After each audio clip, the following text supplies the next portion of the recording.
now for Rocky Jordan.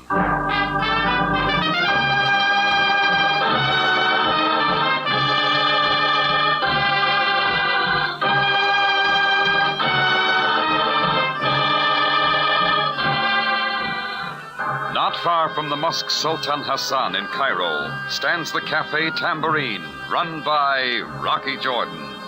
The Cafe Tambourine, crowded with forgotten men, alive with the babble of many languages. For this is Cairo, where modern adventure and intrigue unfold against a backdrop of antiquity. Tonight's story, Lady in Disguise.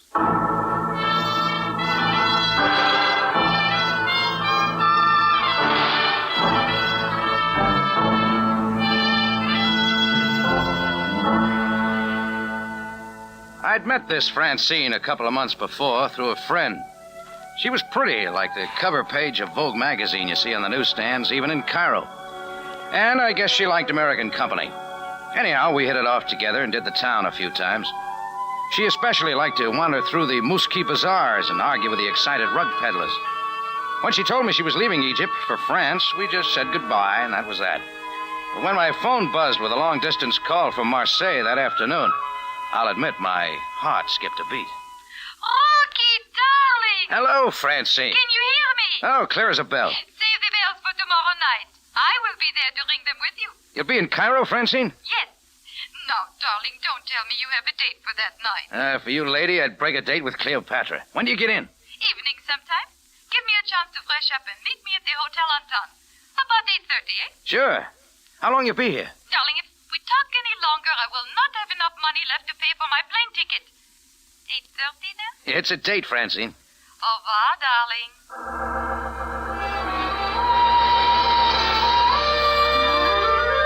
Well, right away, I sent my best suit out to the cleaners and called the laundry to hurry up with my shirts. I was feeling so good that morning, I decided to open up the tambourine early before the help got there. I'd hardly unlocked the front door before the parade started.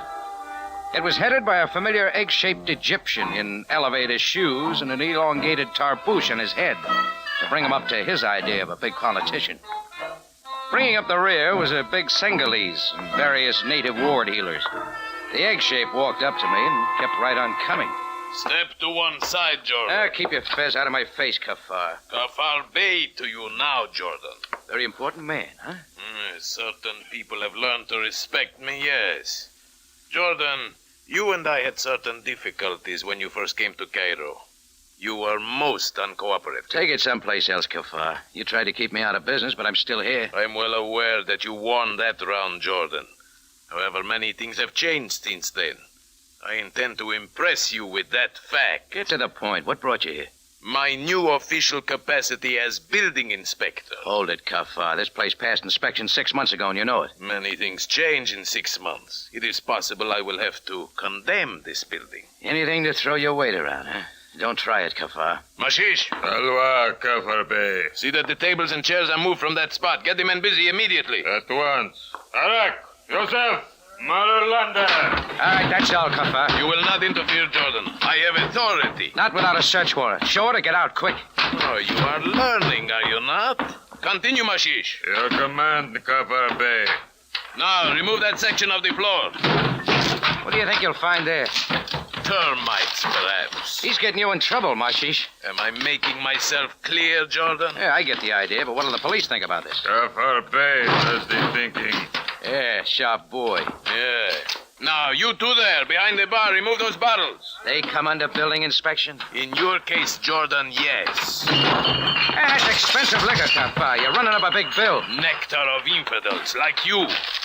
You respect my official position now, Jordan? You understand that I am a very big man?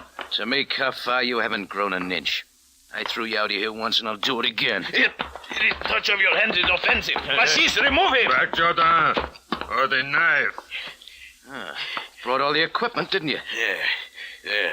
Now, Jordan, we will withdraw in our own way. What about my tambourine? It is in very bad shape. Yeah. Perhaps I will condemn it. Perhaps not. That all depends on you.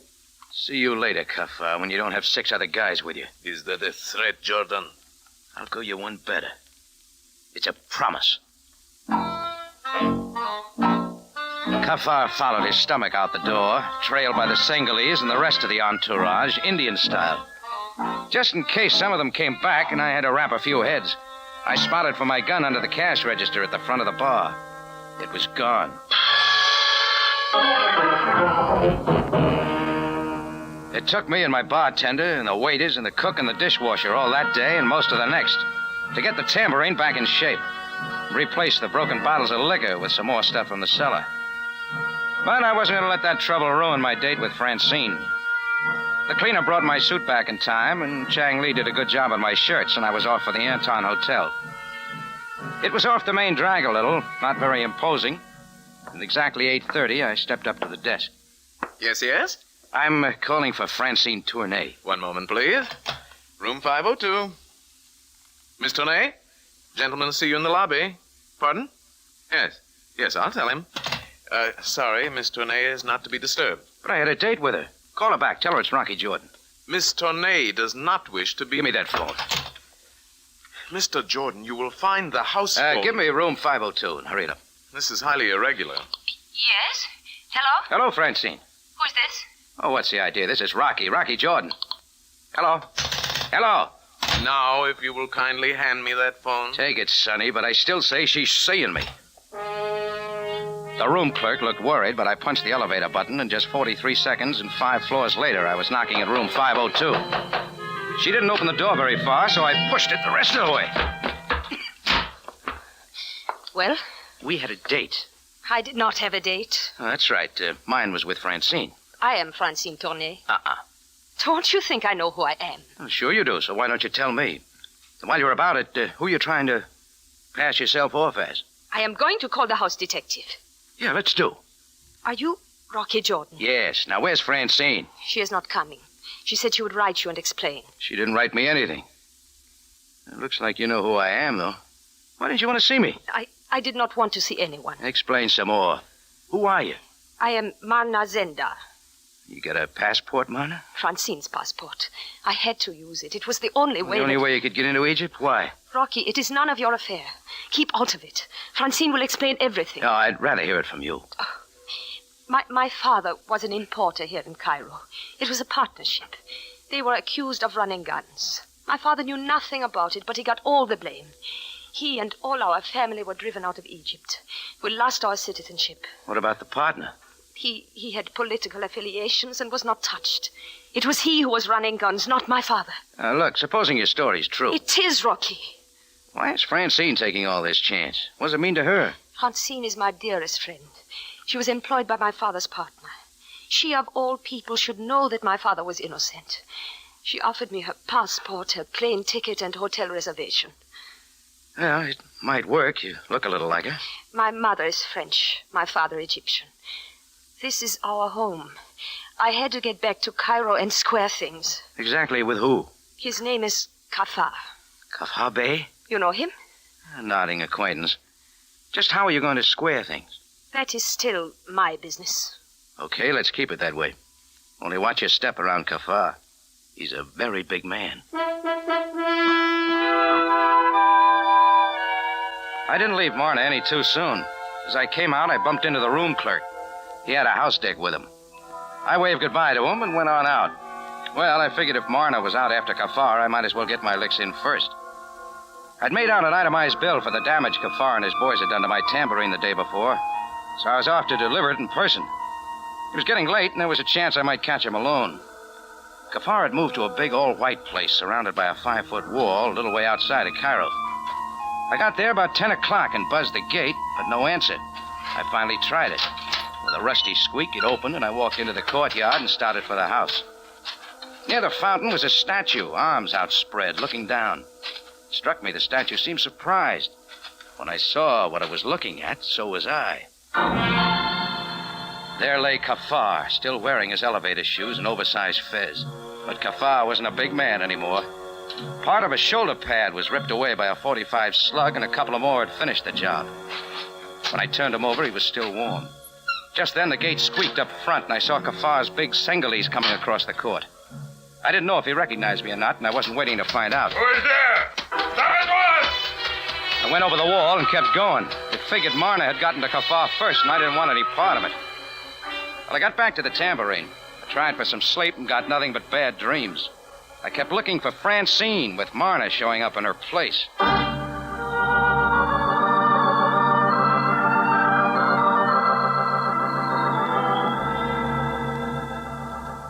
The next morning, when I came down to my office, I found a letter on the desk. Airmail special delivery from Marseille. Yeah, it was from Francine. Dear Rocky, I hope and trust that this letter reaches you before our date. You see, I won't be coming to Cairo this time. A very dear friend of mine, Marna Zandar, is using my passport and accommodations. She will also be using my name while in Cairo. This must seem very strange to you, but there is no other way for Marna to get into Cairo, and this is most important to her. Please, Rocky, do not interfere, for her sake and for mine. You can understand why I did not think it best to call and tell you this by phone. When we see each other again, I will explain everything. Sorry, darling, signed Francine. Good morning, Jordan. Coming in the door, flanked by two of his uniformed men, was Captain Sam Sabaya, Cairo Police. You have no greeting, Jordan? Sure. Sit down. Have some coffee, Sam. It is an offense to refuse proffered hospitality, but I have no choice. Meaning what? But I am here on very serious matter. Jordan, no doubt you were acquainted with one Kafar Bey. The Bey is your idea. He's just Kafar to me. Was he not here in your tambourine 2 days ago? Yeah, he and a lot of other guys. They tore up things. Want me to show you? In a moment. Is it true that you made certain threats toward this man? Well, you might call them threats. I didn't like his way of showing me how big he was. Why? Kafar is dead. Murdered. You better get busy, Sam. Kafar had a lot of influence. Jordan, you must know me better than that. Duty is no respecter of position. I'm sorry. Where do I fit in? That remains to be seen. You have a gun, I believe. A 45. I did have. Went for it after Kafar and his mob left the other day, but it was gone. Indeed. Will you show me where you kept it? Anything to oblige? I kept it under the cash register out front here. You turn it up and you get a reward. Jordan, has it ever occurred to you that a thorough investigation is to your advantage as well as... Go on. About that reward, Jordan. Don't tell me, Sam. Is this your gun? It looks like it. I tell you, it was gone. 3 empty shells. Fired very recently. So that wraps it up. I shoot Kafar and then leave my gun here in plain sight. Kafar was shot, Jordan. But of course you knew. Oh, that's no trap, Sam. You need a lot more to tie me in. A witness, perhaps? I have one. A large Sangali swears that he saw you running from Kafar's courtyard shortly after the murder. Well, I am waiting for your denial. Okay, Sam. I went to Kafar's place with a bill for the damage he'd done to my tambourine. He was dead then. When Mashish showed up, I didn't want any trouble with him, and I got out. Oh. Why did you not notify me of Kafar's death? I figured Mashish should do that. I see. There is every reason why I should handcuff you at this moment. However, I shall wait for a report from ballistics. Give me a little rope, Sam, so I'll hang myself? Jordan, in Cairo, the penalty for murder is not by hanging. However, it is swift and sure.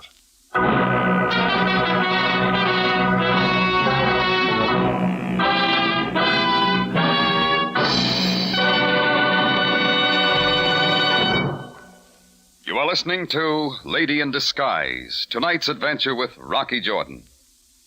Chills on Monday night, a solid hour of them with Joseph Cotton, Valley, and Louis Jourdan recreating their original roles in the Paradine case.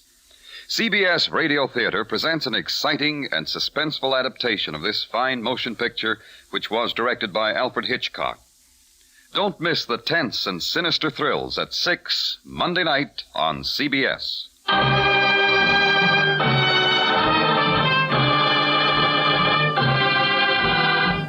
Now we return you to Cairo and tonight's adventure with Rocky Jordan, Lady in Disguise.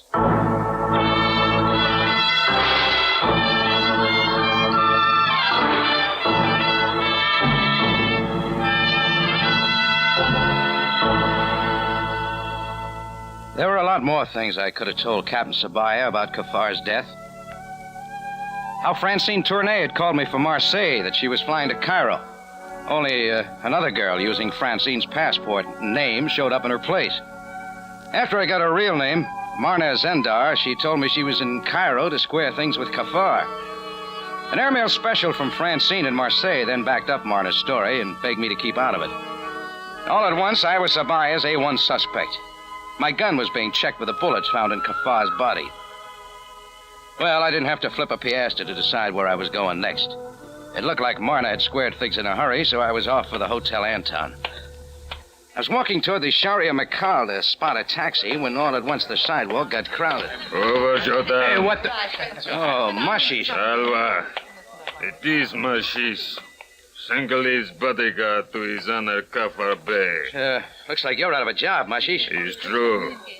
But one more task remains. Over, Jordan. You're getting in trouble again.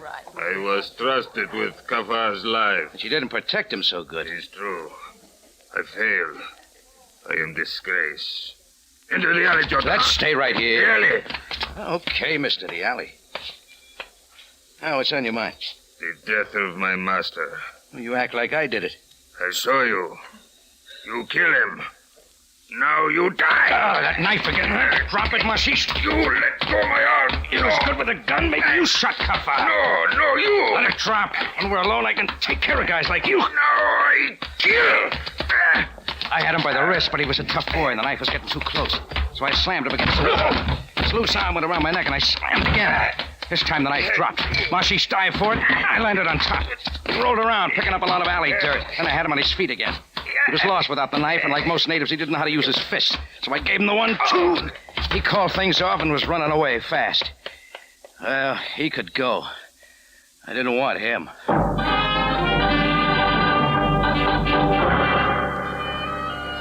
It took me another half hour to get back to my place and throw on some clean clothes. This time I got to the Hotel Anton without any trouble. The room clerk was still holding his own. Yes, sir? Rocky Jordan to see Francine Tournay. That is impossible, Mr. Jordan. Come on, get her on the phone and hurry. That, too, is impossible. Miss Tournay is not here. Where is she? I really couldn't say. As I recall, Mr. Jordan, Miss Tournay had no desire to see you. Oh, cut it, Sonny. She doesn't need your protection. Mr. Jordan, Miss Tournay is not here. She checked out. She's taken her luggage with her. She's no longer registered here. Now, do I make myself clear? Not quite. Where did she go? Uh, Pound note help? It's most irregular. Take it or leave it. She left for the airport not more than a half hour ago.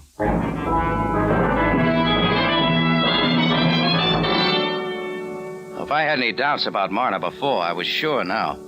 I grabbed a taxi and told the driver to speed it up for Almaza Airport. He hunked his way across Solomon Pasha Square, and in 20 minutes we were there. A big plane was warming up on the nearest runway. I got inside the station, started scouting around. A lot of people were milling in and out, and I did a lot of looking. Then a sudden face in the crowd sent me running. It took a split second for me to realize it wasn't the face of Marna, but of somebody who was supposed to be in Marseille. The face of Francine Tournay. Then it was gone. I kept looking, then I began to tell myself I was wrong. Maybe I'd just been thinking too much about Francine the past couple of days. Plane leaving for Casablanca, Rome, Marseille, Gate 1, last call. Plane leaving for Casablanca. I got over to Gate 1. Marseille, Gate I wasn't a 1, second last too call. soon. Please let me Oh, go. you in a hurry, Marna? Oh, Rocky, what are you doing here? Looking for you. We got some things to clear up. My plane is about to leave. I haven't any time. You got lots of time. Let me go. Let me go. Oh, you call a guard? Go ahead. There's lots of them around. We'll talk about the passport you're using. No, please. They're closing the gates. Stay here, Marna. But I've got to get on that But plane. not now, you won't. Do you know what you're doing to me? I'm about to find that out. Over here behind the fountain. Come on, where we can talk. Well, Mr. Jordan, you have decided to make this your affair. You have bothered me in every possible way. Now you have made me miss my plane. What more do you want? I won't ask you how you lifted the gun for my cafe. That's not important. What gun? The one you used to kill Kafar and planted back on me. I don't like your way of squaring things, Marna. Oh, I see. Rocky. Yeah? You've got it all wrong. I did not kill Kafar. Too late for that.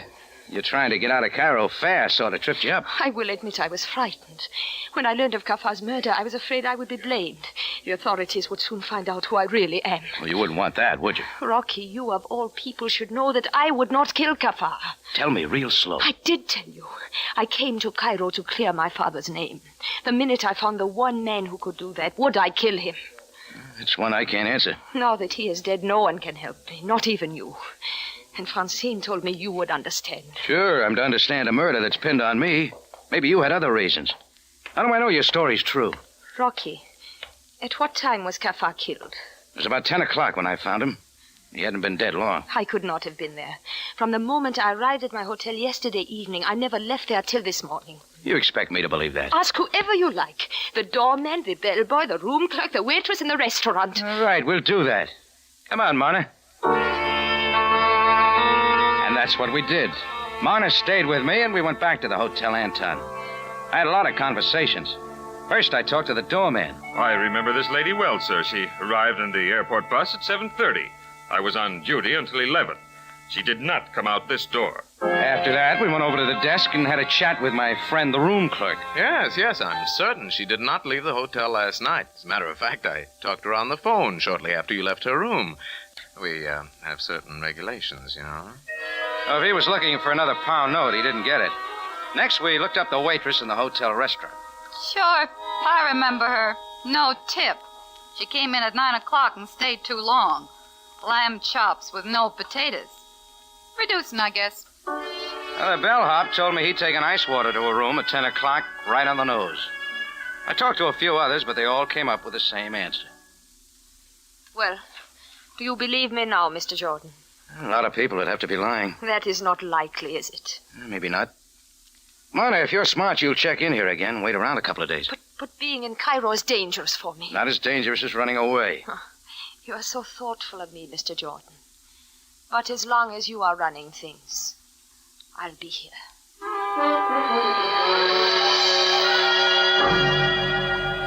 Well, that's when I went back to the tambourine. It looked like Marna had cleared herself for Kafar's murder. But after running all over Cairo, I still hadn't helped my own case a bit. The afternoon rush was on when I walked into the tambourine. When Chris, my bartender, saw me, he jerked his head to a back table and kept on drawing a beer. The place was heavy with smoke, and I couldn't make out who it was. As I went back, it dawned on me like a camera fade-in. Again, the face of Francine Tournay. Rocky, darling. It's really you, Francine. But of course, mon chéri. I've been looking everywhere for you. At the airport? You saw me there? Why did you not say something? I tried to, but you were gone. Are you not glad to see me, Rocky? Oh, sure, Francine, sure. Did you get my letter, eh? It's right here in my pocket. It said you weren't coming to Cairo. A woman can change your mind, n'est-ce pas? Yeah, but your passport. Well, I decided if Marna could get in on somebody else's passport, so could I. So here I am. Oh, when'd you get here? Today, at noon. Does it matter? Francine, your friend Marna's in trouble. Yes, I know. Poor Marna. I saw her last night. She gave me a big story about coming to Cairo to square her father's name with Kafar. It is true, Rocky. Marna's father was convicted of running guns, and his whole family lost their citizenship. Kafar was his partner, and doing it all. When I found that out, I quit his employ and went to France with Marna. I only wanted to help her. You did? She was very bitter, but I had no idea it would come to this. I didn't dream that she... Did she kill him, Rocky? I don't know. Well, let's forget it for now. Oh, it's not that easy, Francine. I know, but we can try, can't we? Take me someplace, Rocky. I won't be long in Cairo, and I want... Okay, Francine. Let's get out of here. Oh, I dropped my purse. Yeah, I'll get it. I am so sorry. The silly things in a woman's purse. You're not kidding. Oh, this yours, too? Yes, my airplane ticket stub. Thank you, Rocky. Now shall we go? Oh, Francine. Yes, Rocky? I almost forgot. There's a couple of things I've got to clear up here. Why don't you catch a taxi and go on to your place, huh? Where you staying? The Said house. Well, I'll see you there, huh? Very well, Rocky. Au revoir. Francine didn't know what had stopped me. It was the sight of an official black car drawing to the curb in front. Sam Sabaya got out and waited, and so did I. The cat and mouse game went on for a little while, and finally he came in. Bring the handcuffs with you, Sam? Jordan, many times you and I have had difficulties. In every case, I have been inclined to give you the benefit of the doubt. That's right, you have. However, in this case, I have no alternative. There's no odd feelings. You will come with me, Jordan. Sure.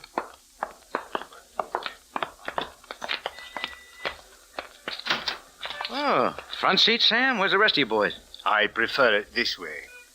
Get in, Jordan. Is there anything new I don't know? The gun I found in your cafe this morning, you still say it is yours? I won't argue. I have a report from ballistics. It is the same gun which killed Cafard. So you're arresting me for murder? What would you do, Jordan? I'm glad I don't have to answer that one. Anyhow, it looks like you're ruining my evening. That's the Saeed house up ahead, isn't it? Yes, it is. I had a date with a pretty little French girl there. Just got in from Marseille. That's when it hit me, like lightning hits the desert. Sam, stop the car. Stop it quick. Jordan, what are you doing? Come with me, Sam. Get back in the car! It's holding you, Sam. Come on. I barreled into the lobby of the Saeed house with Sam trailing close behind. I had a quick look at the registration book on the desk, then grabbed it up and took it with me and made for the stairs. Sam kept protesting all the way, but I didn't wait to explain. In 15 seconds flat, we were knocking at a room on the second floor. Why, Rocky, you made it in a hurry. Not any too soon, Francine. Come in, Sam. Who is this? Captain Sabaya, police. But I don't understand. At the moment, madame, neither do I. Well, come on, Jordan. Let's clean it up. I'd like another look in your purse, Francine. My purse. Rocky, darling, what is wrong? The airplane ticket stub. You told me you flew in today, Francine. Rocky! When I picked that stub up off the floor back at the tambourine, the date didn't register at first. Hey, look at it, Sam. This ticket was used 2 days ago. Sure. Now, exhibit number 2, the hotel register. You will not find my name there. Any name will do, just so the handwriting checks with this letter I got from you this morning. Let's see. Here we are. Mona Hargis, alias Francine Tournay, checked in 2 days ago. You're being stupid. Worked fine, didn't it? You made it here in plenty of time to kill Cafard. But the letter, I mailed it yesterday from Marseille. That proves I was not here last night. Oh, you're trying to protect Mana. You're in love with her. That is One it moment, enough. Miss Honey.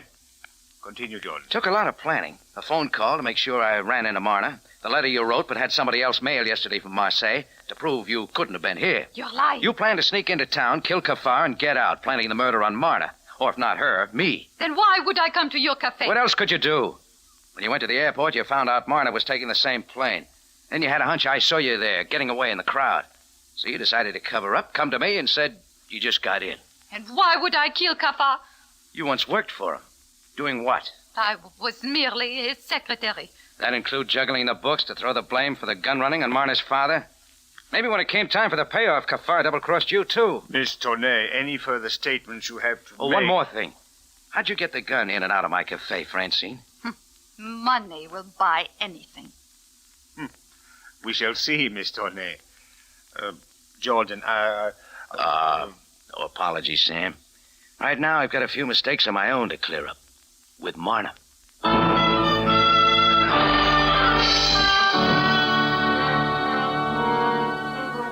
Well, when Sabaya finally got the full story out of Francine, it checked pretty close with mine. That cleared things for Marna Zandar and her family, and they were permitted to return to Cairo. And I finally had my date. Francine was tied up, shall we say. So Marna and I did the town. That suited me.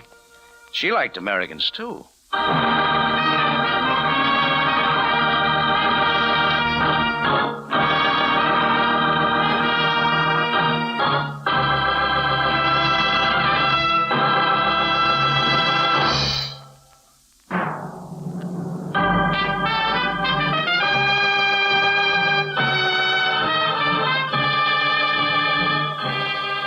It's CBS again at this same time next week for another story of adventure and intrigue when we take you back to Cairo on the Cafe Tambourine, run by Rocky Jordan.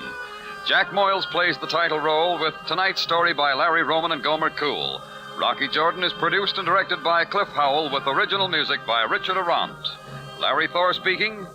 This is CBS, the Columbia Broadcasting System.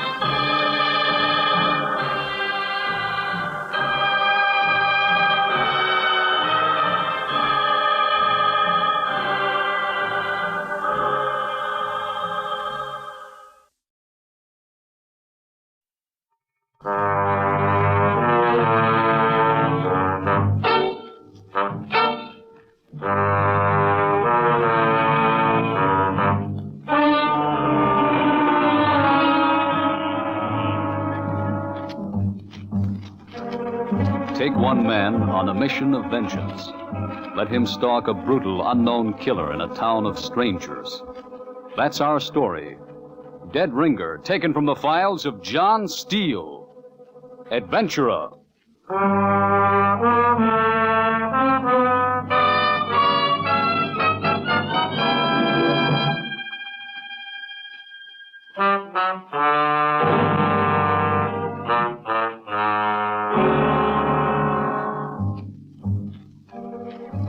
Hello, friends. This is John Steele. We're back this week to bring you another story of suspense and hard, fast action. So turn down the light, get a grip on that chair, and hang on. This week's tale takes us out to the blistering sands of our own western desert where I first met Bill Allen. But here he is to tell you his story himself. Bill? You know, home's a funny thing. When you're there, you never appreciate it, but every mile you get away from it, it starts looking better and better. At least, that's the way it was with me. I'd had a fight with my pa, and I'd been away from home for 15 years, but somehow I'd never really been out of touch with the old place.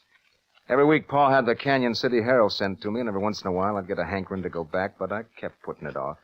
Then one day something happened that made up my mind for me. The Herald said Pa had been shot dead, and his killer had got away. I took the train to the nearest depot, bought a horse, and started the 3-day ride across the desert to Canyon City. I guess it was about the middle of the second day. The sun was out. It was hot as blazes. All right, come on, boy. Now, keep your head up. Okay, fella. You want to rest? We will. Seems to me you've been resting more than you've been walking. All right. Go on, take a stretch for yourself. What's the matter, fella? I'm hot, too, you know. If you'd use a little of that pep when I'm on your back, we'd have been in Canyon City by now. Huh? What's the matter? Okay, I'm coming. Don't get hot under the saddle. I don't know why you just can't take it easy like any other horse. At you got to go run. Huh? Hey, no wonder you was fussing.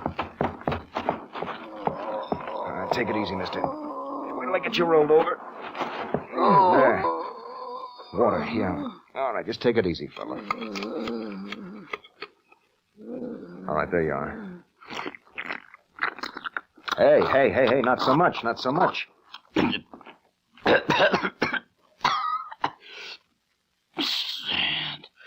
Huh? Sand. Yeah, plenty of it, huh? No.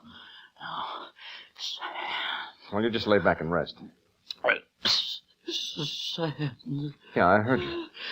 Now, you leave everything to me. I'll have you fixed up in no time.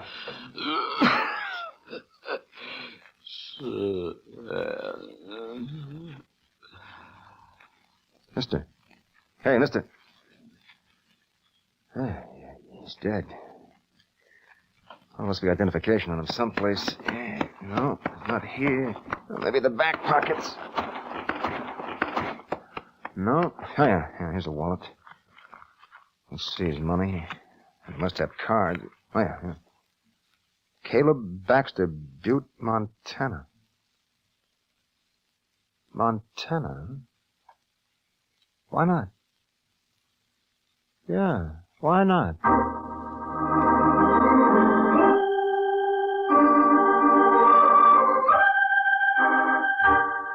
Did you ever play a hunch? That's what I did. Just seemed to me that if Pa had enemies in Canyon City, I'd do a lot better if I changed my name. I took his guns off him and buried him there in the desert, and from then on I was Caleb Baxter. I got into town late the third day and headed for the only hotel. I figured if Baxter'd been a stranger in Canyon City, he'd have stayed there. If I got past the desk using the name, I could get away with it anywheres in town. I signed the register, and the clerk looked at it and just handed me my key, and that was that. So I cleaned up and headed over to the bar across the street.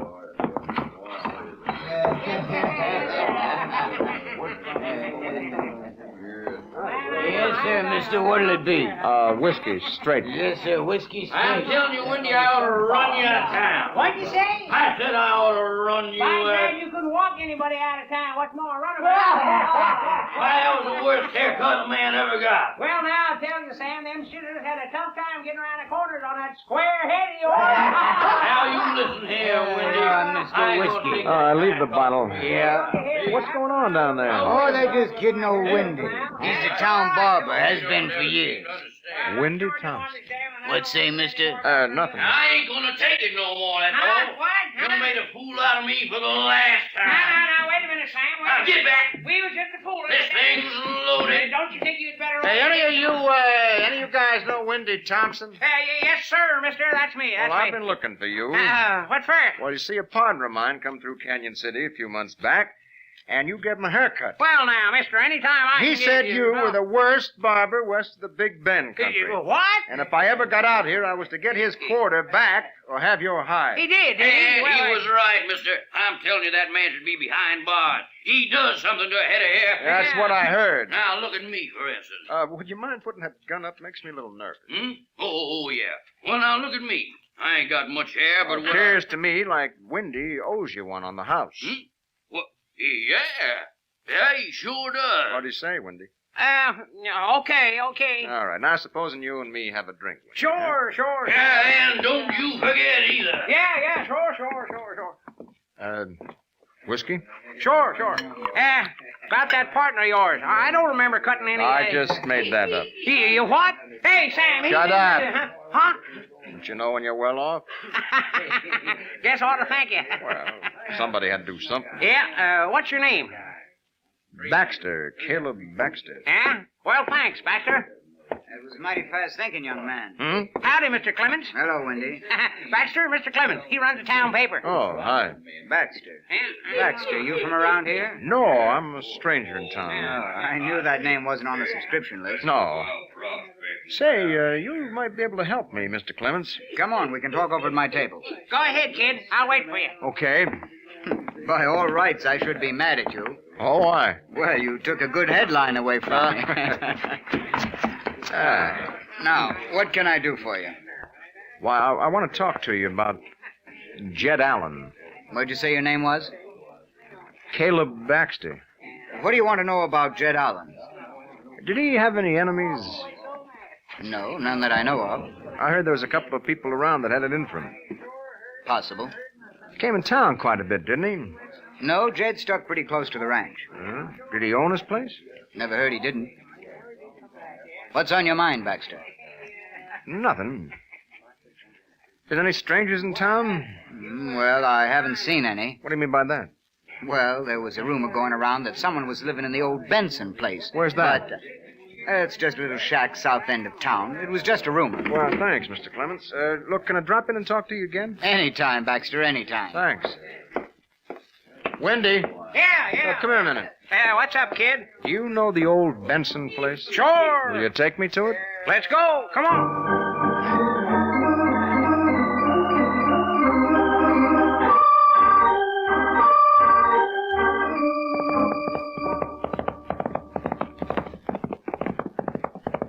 Oh, boy. Oh, here. Oh. It's about 100 feet down the road on the right. Okay, thanks. I'll wait here. Sure like to know what's going on around here.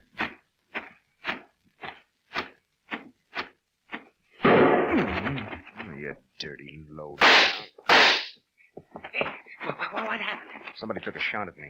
Where'd you come from? Over by the shack. I took a couple of him, but I don't think I hit him. Hey, there he goes. What? Come on. All right. Come on. All right, which way did he go? Headed out of town. Come on. Yeah. Oh, no use, kid. It's too dark. Lost him. Yeah. All right, might as well head back to town.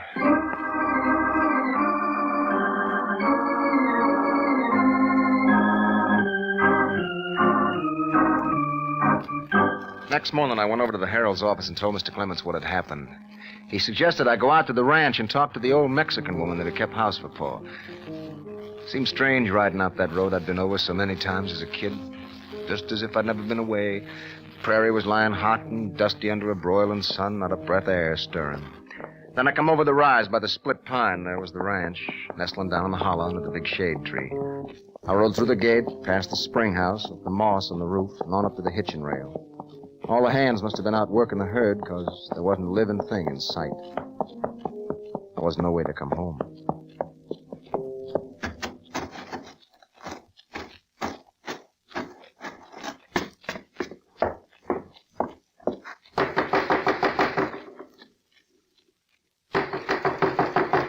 Madre mia, I am coming. You have to break down the door. Hello, ma'am.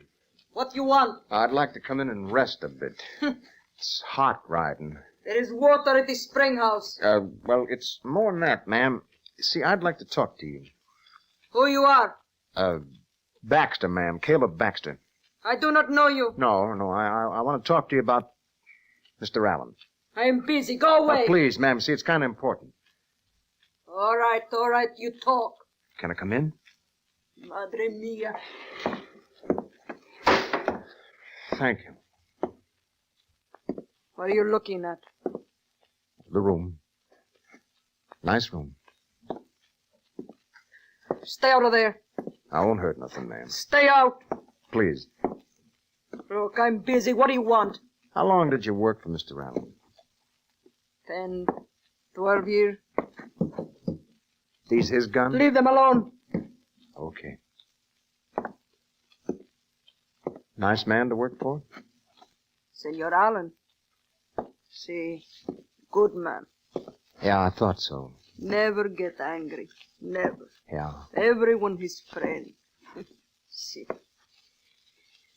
It's his picture over the fireplace. Nice looking man.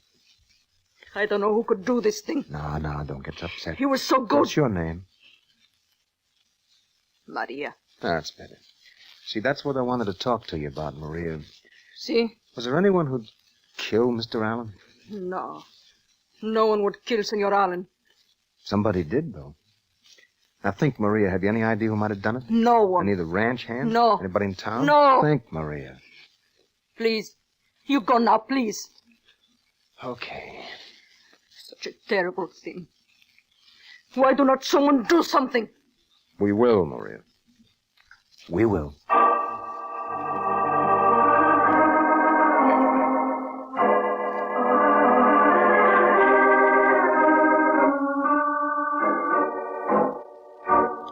I'd counted on Maria giving me some kind of lead, and instead I'd got nothing. The killer's trail was as cold as a mountain stream. I didn't know what to do next. On the way back into town, I stopped in at Wendy's barber shop. I needed somebody to talk to, and he was as good as any. Howdy, kid. Make through in a jiffy. It's okay, Wendy, no hurry. Sit yourself down, Caleb. Find a couple of good gazettes there. Thanks. So then I said to him, mister, I don't care what you have to say. I don't think Canyon City needs a new highway. Why, if he puts one of them concrete racetracks through our town, why, there's no telling what kind of foreigner will be getting around here. Why, I said, I wouldn't vote for it if the governor herself came down here and said, Wendy, Canyon City's got to be put on the map. No, sir, I said, don't count on me. And he gave me a lot of hocus pocus about being behind the times and such, and when he was all through, I said, mister, I still feel the same way. That'll be 25 cents, Joe. Thank you. Nice talking to you. Okay, kid, you're next. You remember Joe from the saloon, don't you, kid? Yeah, sure. Hi, Joe. Hello, Baxter. See you tonight, Joe. Yeah. What'll it be, Caleb? Haircut, and leave me something to comb. Just don't you worry. Got something to tell you soon, Joe Sleeves. Said I see you tonight, Joe. Yeah. You look through the new Gazette? No, ain't had time. Don't know why he can't buy his own. Hey, you see this one on page 17? Good as last month? Better. Let me see. Thank God, you're right. Hey, Wendy, how about my haircut? Sure. You ought to see that one. I did.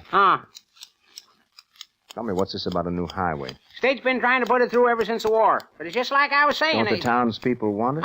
Some does and some don't. You see, Bring a lot of business to town. That's what Mr. Clements says, but you say he was leaving, Joe? No hurry. I don't go to work till 5. Thinks a barber shop's a public library. And for 2 bits, too. Clements is right, you know. About what? The road. Oh, well, they're putting it up to a referendum? Yeah, vote. Sure to be beaten, though.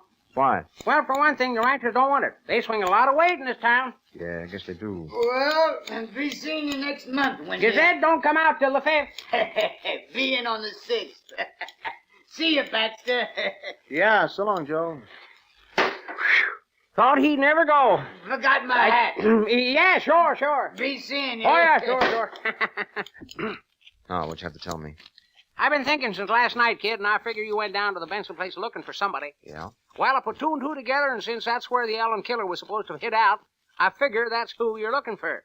What if I am? Well, Mr. Clemens was in for a haircut about an hour ago. You know, been cutting his hair for years. He likes a little off the top and on the side. What'd he say? Well, he said the Allen killer was back in town. You sure? Yep. and he was seen riding out towards the Allen Ranch this morning. Clemens said that? Yeah. Hey, where you going? I'll pay you later.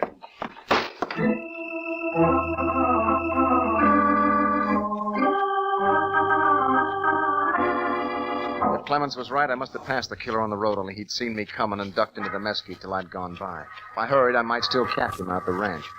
I put the leather to my horse and rode her hard as she'd go all the way out. When I topped the rise by the split pine, I reined up and looked down on the buildings in the hollow. Everything looked the same. The hot afternoon sun was beating down on the barns. The hands were still out working. Nothing had changed.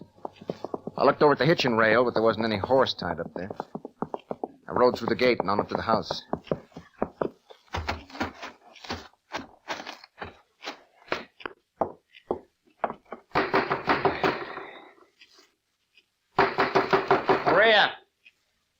Maria! It's locked. Maria! Go away. Open the door. No. I gotta talk to you. Go away. Look, I don't want to frighten you, Maria, but if you don't open the door, I'm going to break it down. What do you want? I just want to talk to you, that's all. You talk. What's a gun for? You talk. I'm coming in. No. Yeah. No. Give me that gun. No. You.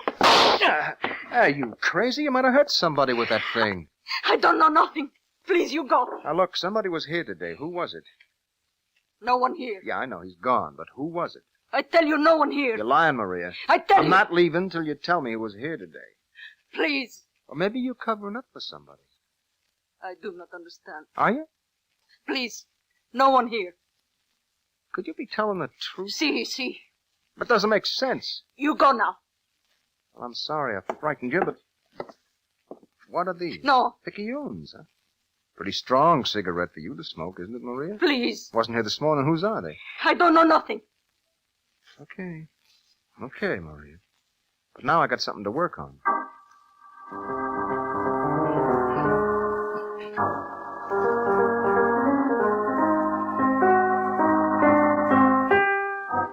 I rode back to town with a pack of picayunes in my pocket. They weren't much of a lead, but it was better than nothing. All I knew was that the killer was somewheres in town and he'd been out to the ranch. That was all. As I was tying up in front of the hotel, Windy came running out waving something in his hand. Kid, where you been, kid? Huh? All Ned's been busting loose in this here town. What do you mean? Here, look at this. What? Headline, read it. Killer to surrender tonight. Sure, go on. Harvey Clements, editor of the Canyon City Herald, was contacted by the killer of Jed Allen this afternoon and has arranged for a surrender to Sheriff Steele at 6 o'clock this evening. It is requested that all citizens remain indoors. Yeah, what do you think of that, huh? What time is it, Wendy? First extra the Herald's had What since... time is it? Huh? Time is it? 5:30. Come on. Where are we going? To the Herald. But the paper says... I gotta see Mr. Clements. What for? I gotta see him, that's all. Come on, inside. Mr. Clements. What? Oh, hello, Baxter. See the paper yet? Yeah. What do you think of the news? Good. Yeah, we've been looking all over for you. Knew you'd want to be in on it. Yeah, I was out at the ranch. Glad you got back in time. Where are you gonna meet him? Out at the Benson place, 5:45. It's 5:30 now. I was just leaving. Mr. Clements. Yeah.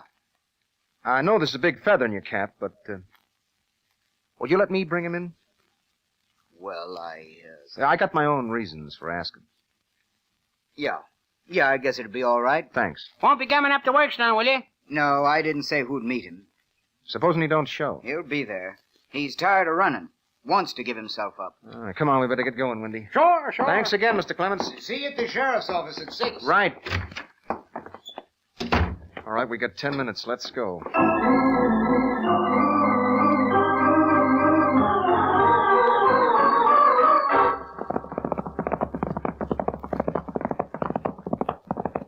There it is, up ahead. Yeah. I told you we had plenty of time. Uh-huh.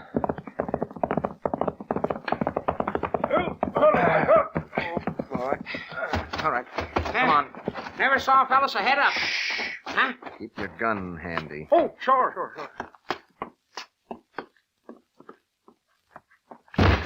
Anybody here? What time you got? 20 to 6. I'm not here yet. All right, come on. Let's have a look around. You take the back room. I'll take the front. Closets and everything. I don't like it.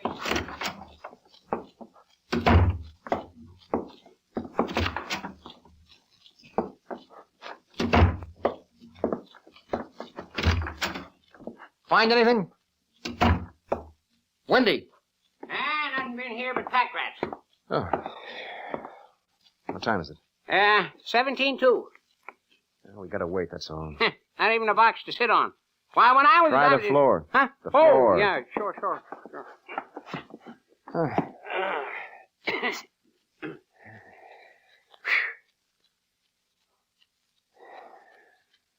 What's the time? 16-2. And if you're going to sit He's there... gotta come. He will if you stop watching the clock. Mr. Clemens said 1:45, didn't he? Yeah.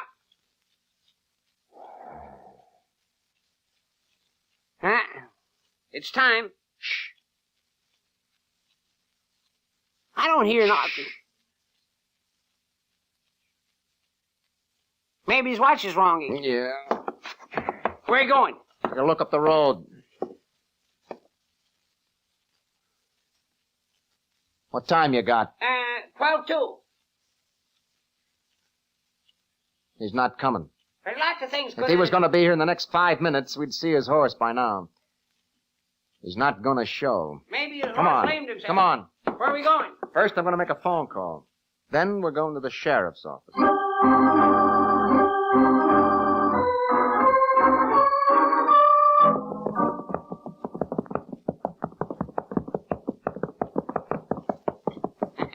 Folks sure read the paper. Yeah. Not a living soul on the street. No. Who'd you call, Caleb? I can't tell you yet. But, we're Later, partying. maybe. Wendy. Huh? When we get in here, no matter what happens, I want you to keep that lip buttoned. Sure, kid. Sure. Well, let's go.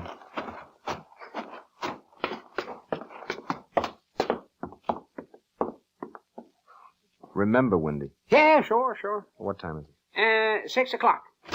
There's your man, Sheriff. What? Wendy. I'll take those guns, Baxter. Sure, Sheriff. Yours too, Wendy. Go ahead, Wendy. Oh, what? I told you he'd be here at 6. Yes, Mr. Clemens. You ready to sign a confession, Baxter? Yes, Sheriff. But this is... Shut up, Wendy. Just one thing I want to know. How did you know it was me? Easy. Right after you took a couple of shots at Mr. Clemens last night, he called me and told me he was sure the Allen killer was in town. Went out to the Benson place this morning and took one of your slugs out of the wall. I got the ballistics report from the county seat this afternoon. It matched the slug we found in Jed Allen. I see. Do you mind if I smoke, Sheriff? No, go ahead. I haven't got one on me. You got a cigarette, Clemens? No, I smoke cigars. Have one of mine if you like. They're pretty strong, though. Picayunes. Well, then you were out at the ranch this afternoon. Yeah. I told Maria to be careful. He might be back. How'd you know I was out there? Mr. Clemens told me. Well, you ready to sign? Yeah. You want a good laugh? I've been running all over the county chasing a killer. And you know who I've been chasing? Me. What do you mean? Never mind right now. Just one thing more. You said Clemens was sure I was the Allen killer. Is that exactly what he said? What difference Yes, does he said he was sure. Well, didn't that strike you funny, Sheriff? Well, why should it? Why would Mr. Clemens be sure I was the killer when he'd never seen me before in his life? I'll tell you why. Because... Excuse me. Sheriff Steele. Yes, he's here. Just a minute. For you, Baxter. Oh, thanks. Hello? This is Miss Howard again, Mr. Baxter. Yeah? I have the information now, but it's confidential and we can't release it. It's mighty important. I'm sorry. Well, maybe if I let you talk to the sheriff. Well... Sheriff, this is Miss Howard of the State Highway Department at Phoenix. We're wasting... Just a minute, Mr. Clemens. Hello, Miss Howard. Ask her if she'll give you the information. Can you release this information to me? Yes. I see. I see. Well, thank you very much, Miss Howard. Yes, you betcha. Thank you. Goodbye. Let's get this over with. What were you saying when the phone rang, Baxter? Well, I said Mr. Clemens was sure I was the killer because he was the only one in town who knew I wasn't Caleb Baxter. What'd you say? That's right. And he was sure I wasn't Caleb Baxter because he's the only one who knew the real Caleb Baxter. Oh, that's crazy. And he knew the real Baxter because Clemens hired him to do the shooting. When he saw the initial CB on my holsters, he knew I was carrying the guns that had killed Jed Allen. Why would Mr. Clemens want to kill Jed Allen? Because I don't care what that woman said on the phone. It isn't against the law to own a construction company in another town. It's a free country. Anyone can make a bid on... Mr. Clemens, the woman on the phone didn't tell me anything. She said the information was confidential and couldn't be released. Well, the whole thing's crazy. Clemens here had Jed Allen shot down because he was against the new highway, and Clemens was bidden for the construction contract. He said he was guilty. Why don't you lock Just a him minute, up? Clemens. Have you any way to prove you're not Baxter? Well, Sure, I can do it. You betcha. I knew all along who he was. Maybe I forget faces, but I never forget a head of hair. Why, I cut his hair when he was just a little shaver. He's Jed Allen's boy, Billy. Thanks, Wendy. It's crazy, I tell you. You can't prove a thing. I talked to the real Baxter on the phone this morning. That's impossible. He's dead. Yeah, go ahead, Mr. Clements. Finish what you're going to say. Don't anybody move. Put that gun up, Clements. Sure, when I get about 20 miles between us. Yeah, I know Baxter's dead because I loaded his canteens with sand. Oh, you dirty... Look out, kid. Get back! I'll kill you. You No use, kid. I'll break your... Get back, I said get back! Well, that's better. I ought to kill you for that. Where's Winnie? He ducked out. Too hot for him. Now, where were we? Oh, sure. I had Jed Allen killed because he was always getting in my hair. But if it hadn't been for him, I'd have made a fortune on that highway. He got just what was coming to him. Now I'm clearing out of here, and when I go out that door, I don't want either of you to make a move for 1 minute. So long, Sheriff. That's... Allen. Come on, Bill. There he goes. Come on, get horse. He let the horses go. Wendy, what's the matter with you? He won't. Are you crazy? He won't get far. Come on, cut it out. Here, look at this. Give me that thing. It is. What is it? It's an empty bottle. Hair tonic. You mean you put it in his... Yeah. In his canteen.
The title, Dead Ringer.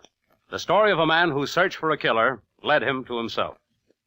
And friends, if you like Bill's story, why not come back next week? I'll have a man whose very life depended on a single blade of grass, not 10 feet from civilization. I like to call it juniper bush.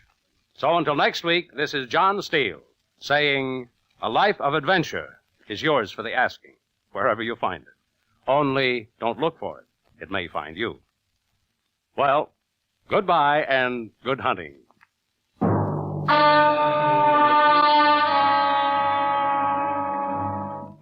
John Steele, Adventurer, is produced by Robert Monroe, written and directed by Elliot Drake. John Larkin was heard as Bill. Also in our cast were Bryna Rayburn, Earl George, and Howard Kane. John Steele is played by Don Douglas. Musical effects were created by Doc Whipple. Your announcer is Ted Malley. Remember, next week, Mutual presents Juniper Bush, another story of suspense and action from the files of John Steele, Adventurer. This is the Mutual Broadcasting System.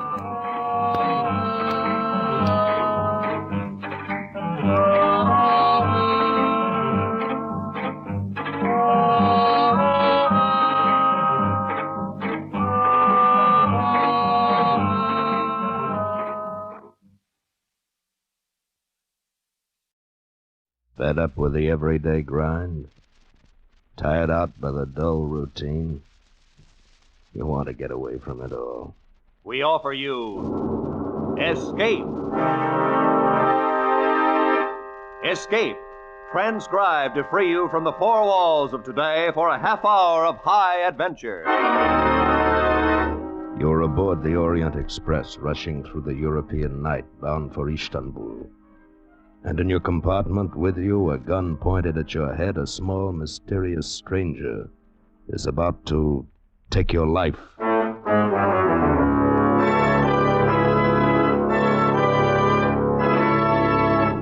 Today, we escape from reality to the tense world of Balkan intrigue as Graham Greene pictured it in his famous novel, Orient Express. Orient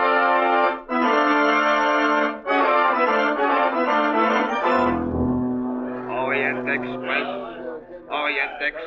now leaving. My name is Gregory Myatt. In 1932, I had to go to Istanbul on business, and I decided to take the Orient Express.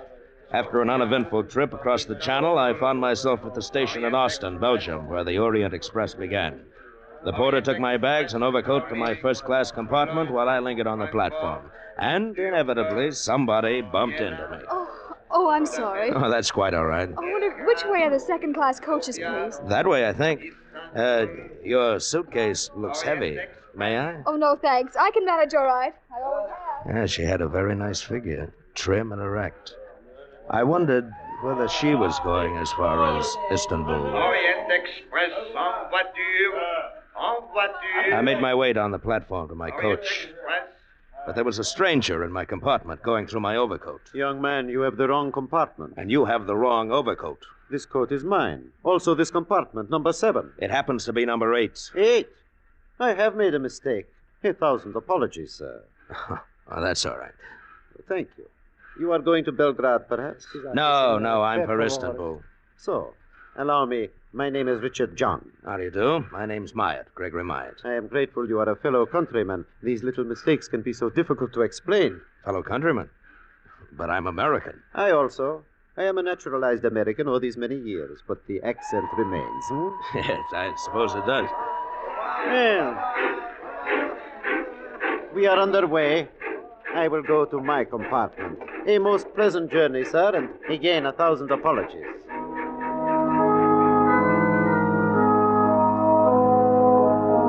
I looked at the landscape a while and then got out a book and settled down to read. And at that moment, of course, we ran into a string of tunnels, all of them pitch black. I was just about to ring for the guard to ask to have the lights switched on when the train was crashing to a stop. We were in a tunnel. I got up and groped for the door. Went into the corridor just as the lights went on. And lying on the floor was the girl who had bumped into me. Excuse me, please. One side, please. Excuse me, please. I called the emergency cord at once. Madame Conductor, it is my duty to inform you it is not allowed for a passenger to stop the Orient Express. Mr. Myatt, if you will allow me, please. Oh, Mr. John. Hadn't we better get a doctor? I am a doctor, Mr. Myatt. Allow me. So, there is nothing wrong with this young lady. She has only fainted. Oh, good. Give me a hand, Mr. John. Let's get her into my compartment.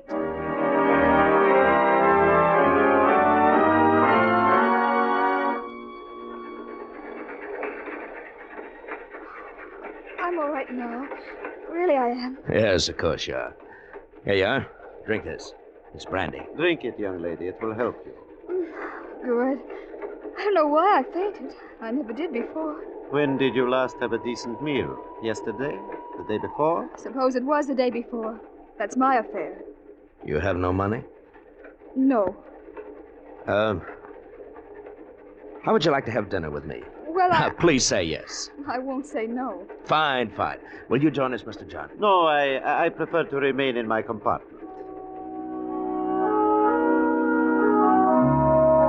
As we dined, I learned her name was Carol Musker. She was a chorus girl, and she had a job waiting for her in Istanbul.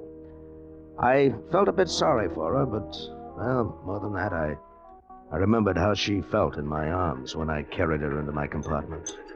And I wanted to hold her again. I ate a lot, Mr. Myatt. I hope you can afford the check. I think I can. Oh, good. Now, how about breakfast tomorrow? And all the rest of your meals till we reach Istanbul? Mr. Myatt, I hope you don't have any ideas about me. Well, of course I have. You're very attractive. Well, I don't know anything about you. For all I know, you're married and have 6 children. I am not, and I haven't. How about you? I have no one. Well, then there's no reason why we shouldn't have ideas about each other, is there? And by the way, my first name's Gregory. More coffee or dessert? No, thanks. Well, then as soon as I paid Mr. Myatt. Oh, Mr. John. Excuse me, is this yours? That's my pocketbook. I found it in the corridor outside my compartment. You must have dropped it when you lifted this young lady. He gave me my pocketbook and left the dining car. All my money was there, but one thing I knew, I had not dropped my pocketbook. Mr. John had taken it. Well, Carol and I started through the train. It was about 9 o'clock, and the lights were already dimmed. In the second-class coaches, people were asleep, sitting up in the crowded compartments. Mr. Myatt, here's my compartment. Thank you for dinner. It's, very early. You have to go in? Oh, I'm tired. Oh, it's too crowded in there for comfortable sleeping. And besides, you never know who's next to you. Oh, but I do. That little fat man, see? His name's Joseph Grunlich. He introduced himself. Oh, he did he? You're not jealous. No. But what do you know about him? He might be a thief or a bigamist. Now or... you're being ridiculous. Well, good night, Mr. Myatt. Gregory? Carol, Yes? you might kiss me good night. No one will notice. All right. What? Oh, young lovers, eh? Oh, Mr. Grunlich. If you are going somewhere, sir, why don't you go ahead? Do not be angry, please. I was not spying, Mr. Meyer. How do you know my name? We all heard of the gentleman gallant enough to take Miss Musker to dinner at the good doctor's suggestion. Doctor? What doctor? Mr. John. He's a doctor, is he not? Now, if you'll please excuse me, I must get some water. I'm quite thirsty. I don't think I like that guy. Carol, how about taking my compartment? Your compartment? Or I'll get you another one. We'll speak to the conductor right now, huh?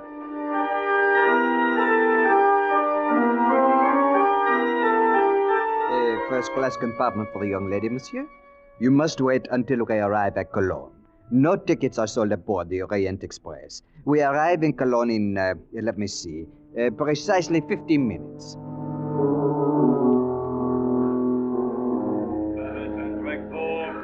On track 2, Orient Express, leaving in 10 minutes. As we walked up to the first-class ticket window, a woman elbowed us out of the way. Please excuse me. You don't mind if I go first, do you? My train for Paris leaves any minute. Well, in that case, go right ahead. Thank you. Oh, Hans, bitte schnell. Ah, Fräulein Warren. One to Paris, Hans. My editor's got me a She was a whole middle of the reporter, night apparently. story. While Some waiting for her audience change, dinner her eyes or went past me to the Orient Express, and I'll trade you suddenly they widened. I followed her glance.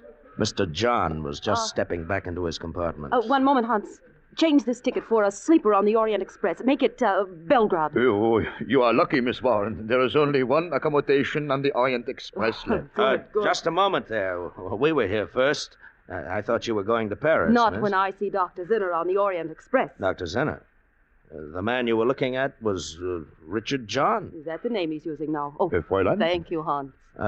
Just a moment there. I'm taking that ticket. Mein Herr, I regret, but the lady asked for it before you did, and she is an old customer. Here's the ticket, Miss Warren.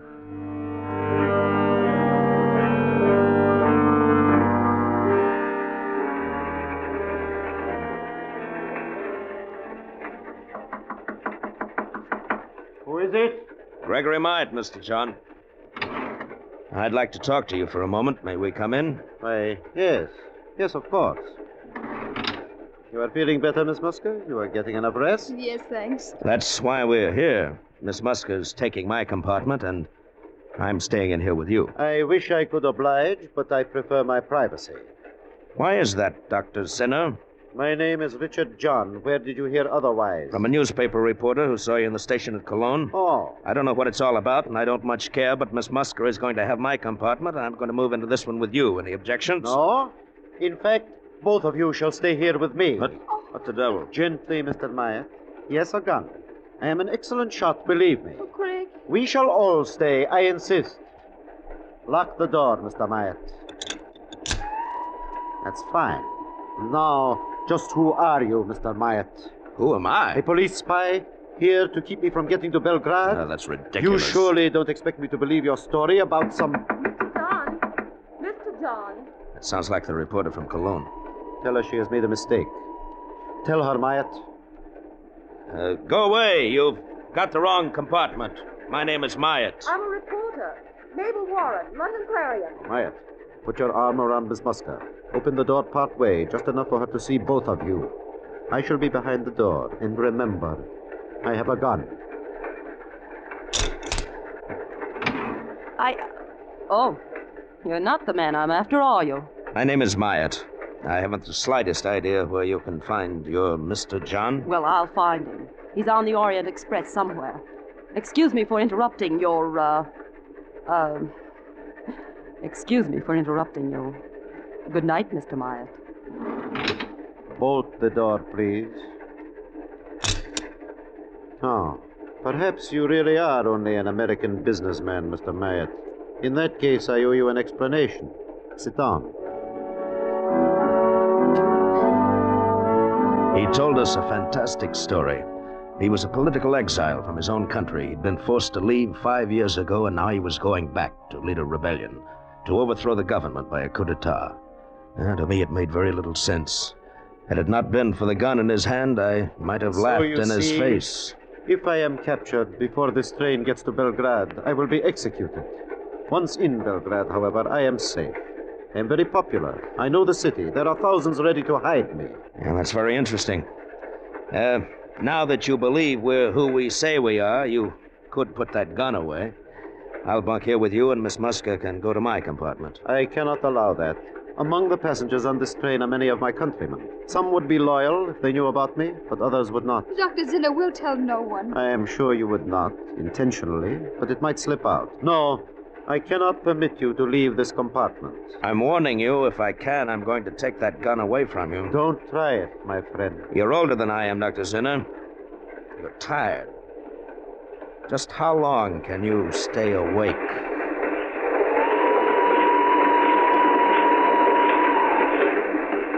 I sat with Carol on one seat. He was across from us, the revolver in his hand. And it got later and later and later. I'm tired, Greg. Now just close your eyes then, Carol. Are you sleepy, Dr. Zinner? Not yet, Mr. Myatt. Carol was asleep on my shoulder. I fought to keep my eyes open, but I dozed off. And then somehow I came awake. I lifted my head. Dr. Zinner was asleep. I reached across and grabbed the gun. Oh, Greg. It's all right, Carol. I've got it. Well, Dr. Zinner? You are right, sir. I tried to stay awake, but... Stay here, Carol. I'm going to locate the conductor. I'm going to tell him what's been going on. Oh, no, you must not. I shall never get to Belgrade. Greg, they'll kill him. No, we're still outside his country. He won't be hurt. But if you report me to the conductor, I shall be put off the train. Well, in short, no harm done. I'll be back soon, Carol. I left the compartment and started down the corridor. I heard a noise behind me, and as I turned, I caught a glimpse of a shadowy figure, one arm raised high above my head.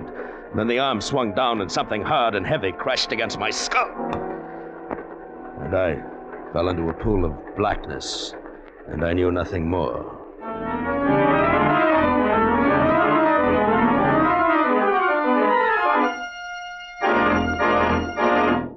In just a moment, we will return to Escape.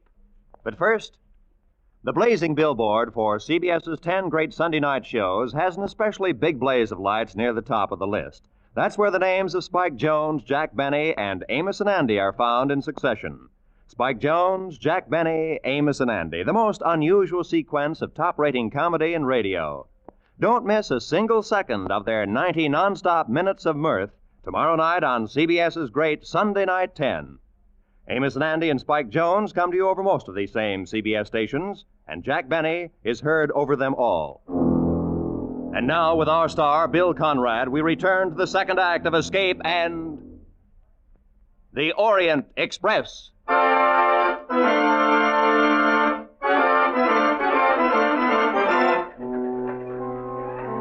How much later it was when I opened my eyes, I don't know. Whoever had hit me had done an expert job. Might have been Zinner or even Carol. Had no way of knowing. The gun was gone. I dragged myself to my feet and stumbled down the corridor back to compartment number 7, but it was empty. Perhaps they'd moved to my compartment. I hurried to it. No, there was nothing in my compartment. My bags were gone, even my overcoat. Inside, I began to feel a strange, unreasoning fear. Why was it so quiet? Where were all the other passengers? I went along the entire corridor. I opened every door in the coach. It was completely empty. I felt as if I were going crazy. And I lost consciousness again.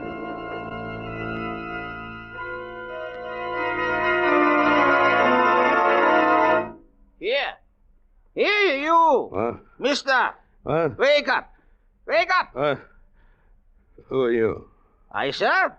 I am the brakeman. No. Tell me, what happened to everyone? This coach was full. I got on at Austin. Dozens of people got on at Austin. Oh, no, sir. This coach is empty, and it comes only from Regensburg. Regensburg? Huh? No, it's from Austin, I tell you. Look, compartment 8. This was mine. My bags, my overcoat, they were here, and now they've disappeared. What was that? Oh, that is only the switch engine. We're on the yards outside Vienna. This coach is a deadhead. It was put on at the Orient Express at Regensburg, and now we take it off. Deadhead? You mean... No, it's not my coach at all. The regular coaches are... The Orient Express is in front of us, sir. If you do not want it to leave without you, you had better hurry, sir. Don't worry, I'll make it. The Orient Express was just getting underway when I dropped off the front of the Deadhead. I had plenty of time to run up alongside and swing aboard. I made my way through the train to my coach and knocked on the door of Sinner's compartment. Open up in there. Who is it? Gregory Myatt, open the door. Come in, please. Lying on the berth, bound and gagged, was the reporter, Miss Warren. And standing beside her, gun in hand, was not Dr. Zinner, but Joseph Grundlich. You have a very tough skull, Mr. Meyer. I should have hit you a little harder, no? Where is Carol? Where is Dr. Zinner? Why have you tied up this reporter? No, please, not so fast. First, as to Miss Warren. I have tied her to prevent her from interfering with Dr. Zinner. Had I allowed her to file her newspaper story, Dr. Zinner would never get to Belgrade. I happen to be an ardent follower of Dr. Zinner. I was standing watch last night when you dashed into the corridor, Mr. Myatt. You had this very gun in your hand. You had obviously broken away from Dr. Zinner. Fortunately, I had a blackjack. Where is Carol and Dr. Zinner? Do you promise to do nothing to interfere with Dr. Zinner's plan? I promise nothing. No, be reasonable. The Orient Express will soon cross the border into my own country. It makes only one stop at the border for passport identification. After that, you are involved no longer. Why be stubborn? All right, Grundlich. I won't interfere. Mr. Myatt, I thank you. You may go now. Dr. Zinner and Miss Musker are next door in your compartment. Dr. Zinner was seated on one berth dozing, and Carol lay on the opposite berth fast asleep, traces of tears on her cheeks. She shivered. I covered her with my overcoat, and she woke up. Gregory, I didn't know where you were. Go back to sleep. Oh, I searched everywhere. I didn't know what to do. And I came back here. Oh, I was so tired. Dr. Zinner made me go to sleep. Everything's all right. In a few hours, everything will be fine. Now, close your eyes and go back to sleep.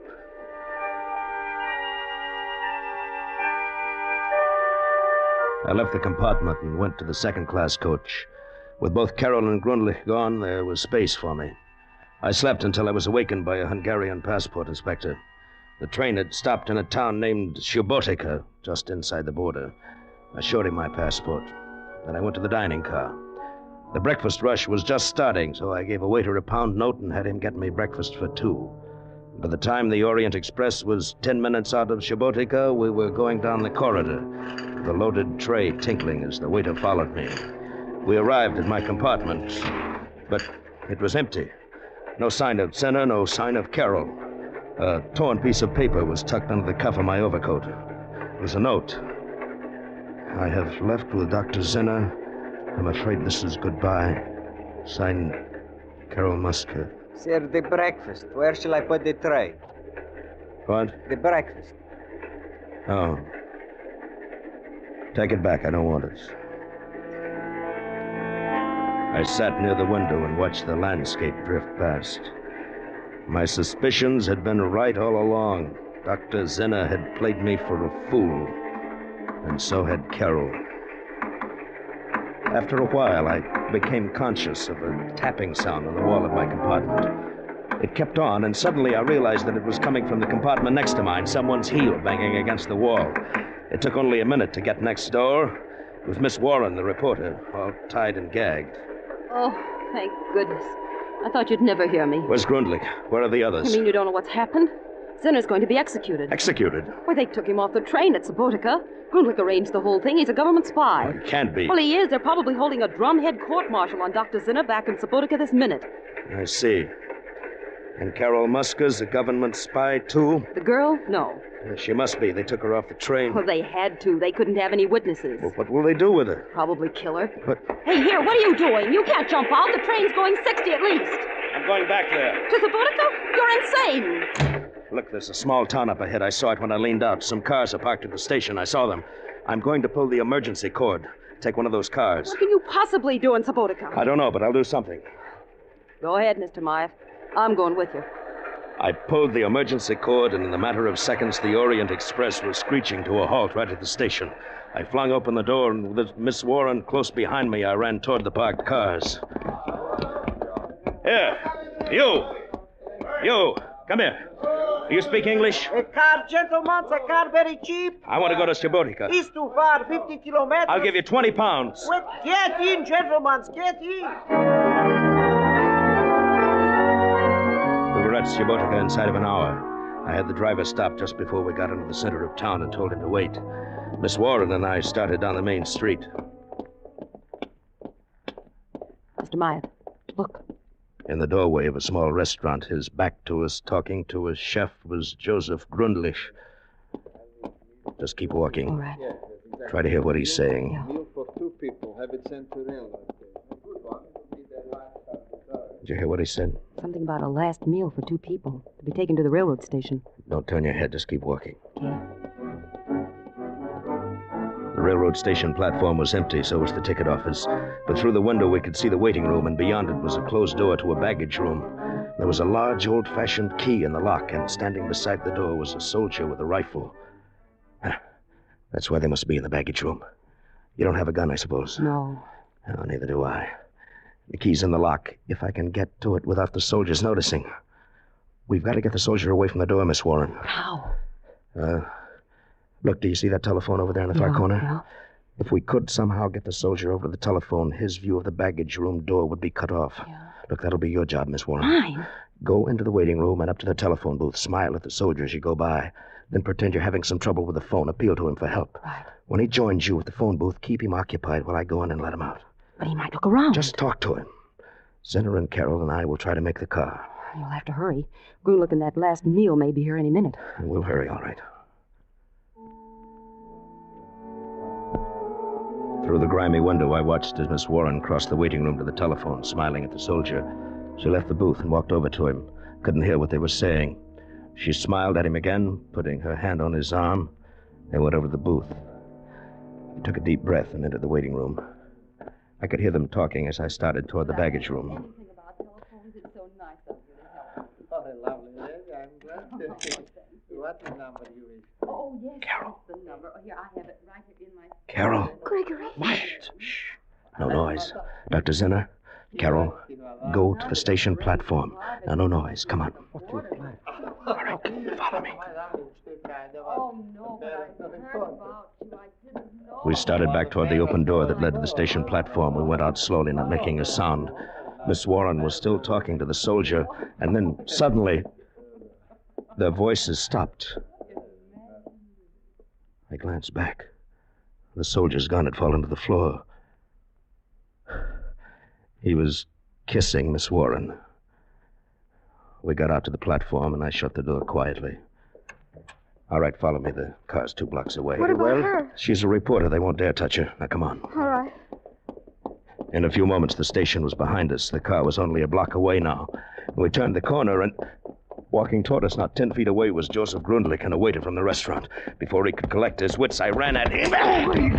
He crumpled to the ground. Then I hit the waiter. All right, run for it. All right. Grundlich fired a few shots at us, but hit no one. And then we were in the car, and he fired at us no longer.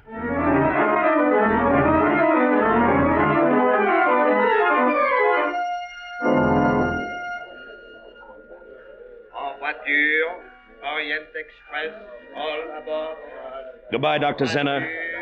You sure you won't come along? No, I stay here in Belgrade. I shall be all right now, thanks to you. Goodbye, Mr. Meyer. Goodbye.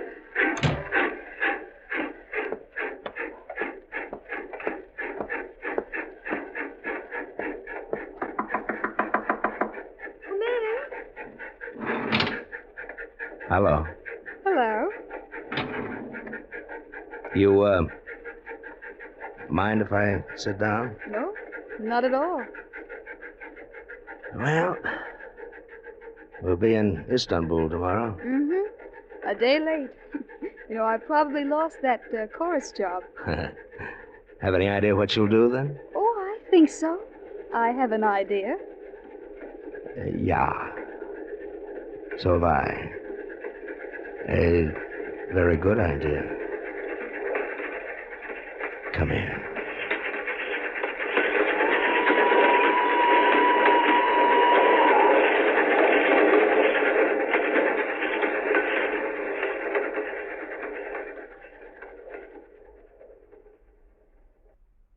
Escape is produced and directed by Norman MacDonald.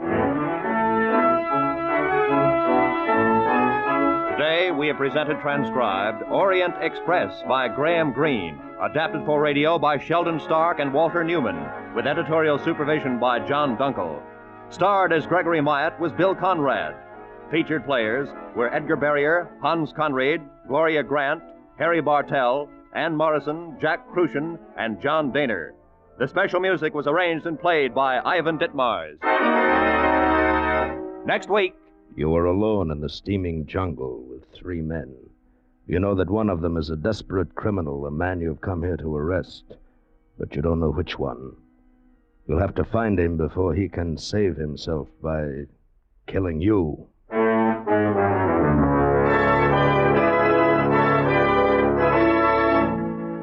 Next week, we escape with L.G. Blockman's exciting tale of a manhunt, Red Wine. Goodbye, then, until this same time next week, when once again CBS offers you Escape.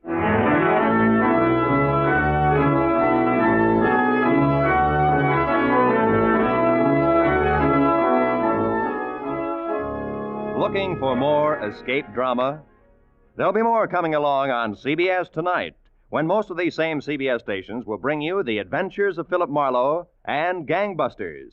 They're both regular Saturday night features on CBS. Now, stay tuned for 5 minutes of the latest news, to be followed immediately by the Let's Pretend program over most of these same CBS network stations.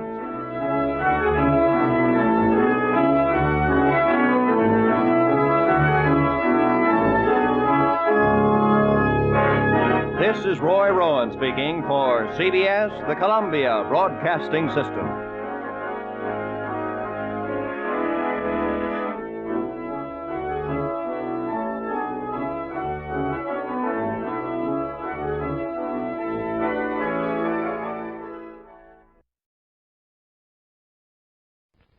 The Adventures of Frank Race, starring Paul Dubov, with Tony Barrett as Mark Donovan.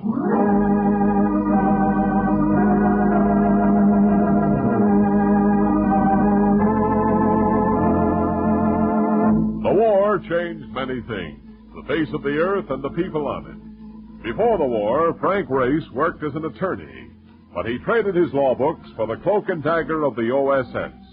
And when it was over, his former life was over, too.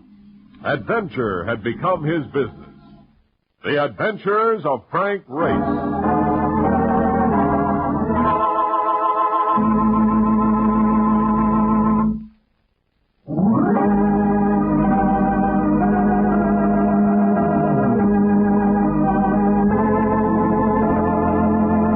And now we join Frank Race for The Adventure of the Silent Tongue.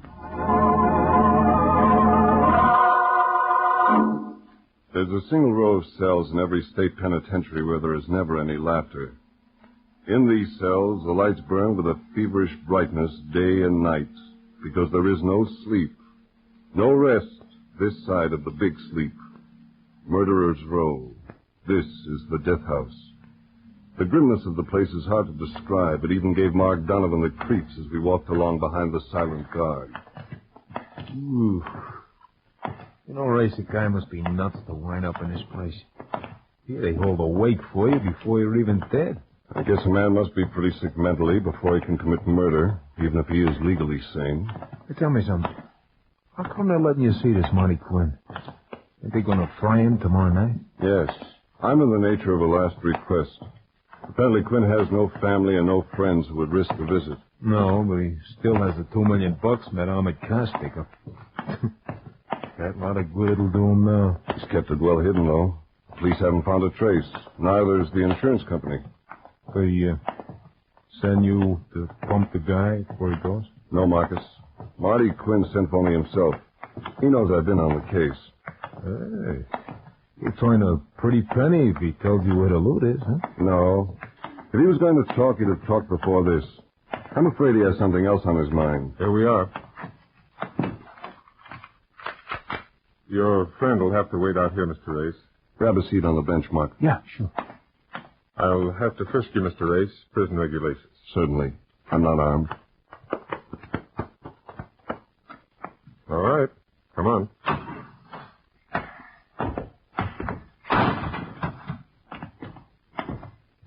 Here's the cell, Mr. Race. The warden said you can have 3 minutes. You're not to touch the prisoner, and nothing is to pass between you. I understand. Hello, Race. Excuse the looks of the place. I didn't want to waste money decorating on such a short lease. Marty Quinn. He didn't look like a murderer. He looked like an egotistical ham actor unless you knew about his record with a submachine gun. Even now there was a touch of cockiness about him, as though he had an unseen trigger within reach. It was a defiance that lingered in spite of a split pants leg and a shaven head, ready for the brine-soaked sponge that would carry the high voltage into his brain. You look uncomfortable, Ray. Sit down. Time is short, Marty. Better get to the point. You want to tell me where the money is? I told you once before. I don't know anything about any money. I hope you didn't call me here to tell me that you didn't shoot the armored car guards. It's a little late for that. No, I killed them all right. I'm not expecting to get off.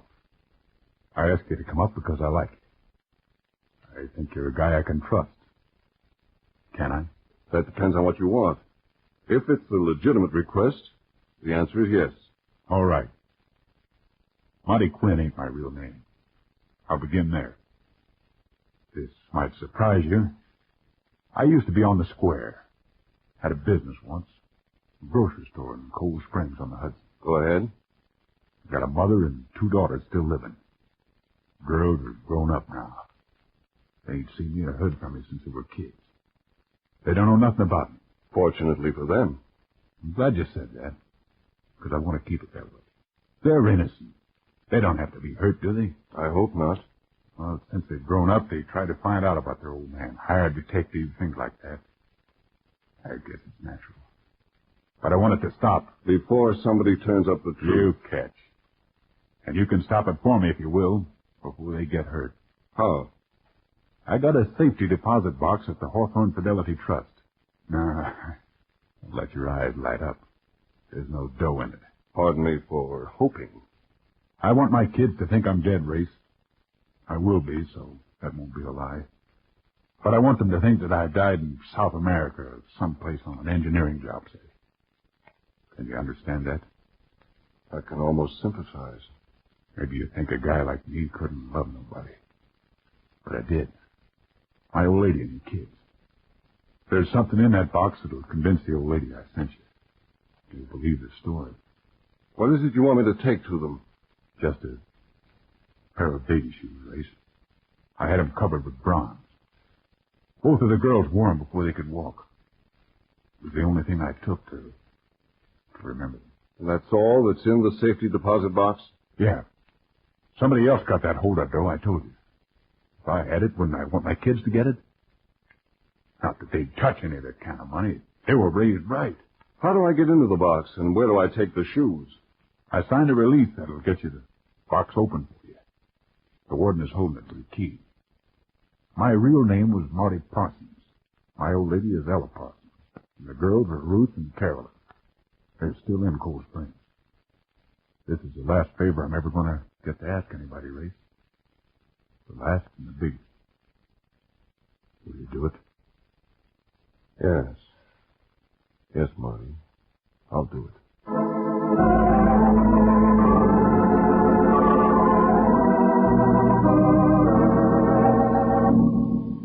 The Hawthorne Fidelity Trust Company turned out to be a conservative and reputable bank. The kind Marty Quinn or Parsons usually entered the hard way, accompanied by the ringing of gongs and the firing of guns. It was a busy bank on a busy intersection, and I instructed Mark Donovan to keep driving around the block until I came out. A lovely thing who could have been in any floor show on Broadway accompanied me to the vault, and I took possession of the bronze baby shoes. Smothered an impulse to ask the clerk if she had a telephone and lived with her mother, had made my way back into the street. Looking for a lift, mister? Well, that's very kind of you, but I have a friend in the car circling the block and... I think you'd enjoy riding with me. It seemed to be my day for beautiful girls, and I was pondering my unexpected good fortune when I suddenly became aware that the offer of a ride was not an offer, but a command. A command backed by a pistol the girl was holding in her purse. The green sedan there. Get in. You frightened me. I might be arrested for hitchhiking. If you don't move, you may pick up a ride to the morgue. If this baby was fooling, it didn't show in her deep brown eyes. There was something smoky about them, like fire smoldering under autumn leaves. She prodded me with the gun, and I climbed into the back of the sedan. Behind the wheel sat an old lady in a bonnet. She looked like Whistler's mother. There was another young girl in the car, too. And she looked like the one who made Whistler whistle. Since we're making a tour of the city together, permit me to introduce myself. I'm Frank Race. You know who we are. Yes. I take it that you're Marty Parsons' eager relatives. Which one are you? I'm Carolyn. Then you must be Ruth. I'm delighted. You won't be delighted for long. Isn't anybody going to introduce me to Grandma? You, have something that belongs to these girls, Mr. Race. Hand it over. Not just yet. I promised to make delivery in Cold Springs, and I always try to keep my promises. We want those baby shoes, and we want them now. Never mind, Ruth. I can handle this. We're giving you a fair chance, Mr. Race. If you want to get out of this car and walk away, just give me the shoes. If you don't, I'm perfectly capable of taking them. You won't like that. Oh, but you're ruining my act. I have a story to tell, a great dramatic performance that goes with the delivery of these shoes. There's been enough talk, Carolyn. Granny's right. Get 'em. You've heard the consensus, Race. A smoky look came into her eyes again. I dug the shoes out of my pocket, and the girl named Ruth leaned over from the front seat and grabbed them. The shoes caught Carolyn's glance for a moment, and I grabbed at the handbag and the gun. It was a foolish play. I had Carolyn tied up effectively, but Grandma didn't get rattled at the wheel as I had planned, and from the corner of my eye, I saw Ruth with a smile on her pretty face fling the hard bronze shoes at the side of my head. Oh! All right, Carolyn, open the door and shove him out in the street. Do it as we turn the corner. You may be able to dump him under the trolley cars.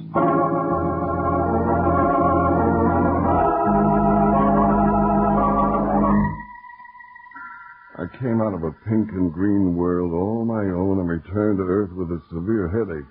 Whoever coined the line about the patter of baby feet never got that patter across the side of his skull from a grown-up baby with bronze shoes. My curbside siesta had tied up traffic and horns were blowing, but they couldn't drown out the angelic voice of Mark Donovan. Come on, Race. Get with it. Come through. Come on, pal. Come on. Oh, Marcus. What's that on the side of my head? It looks like a built-in golf ball. A red one. Where were you when I came out of the bank? Where was I? I was waiting for the light so I could turn the corner, but you come out and get the glad item some dame, and right under me very eyes you leave me flat and pile in a car with her. Oh, it all comes back to me now. She introduced me to her grandmother. Lucky I followed you when you drove away. But, no wonder the dame slugged you. Trying to neck with her right in the same car with her grandmother. Marcus, that isn't quite why I got slugged. We weren't necking. Oh, don't give me that. I was right behind you. I saw through the rear window. All of a sudden you reached out and you put your arms around the dame. Please give me credit for a little more subtlety, Mark. It so happened the lady had a gun pointed at my midriff. Oh, please. A midriff is something that they no longer put in the middle of ladies' babies. Now, look, you better get up and let the city go about its business. Come on. Help me to the car, will you? I'm still a little groggy. Okay, hold Better on. drive me down to police headquarters. Yeah. I'll bet you've got a pip of a story to tell them. Yes, and a pip of a story to tell the insurance company. I'm afraid I just let $2 million slip through my fingers.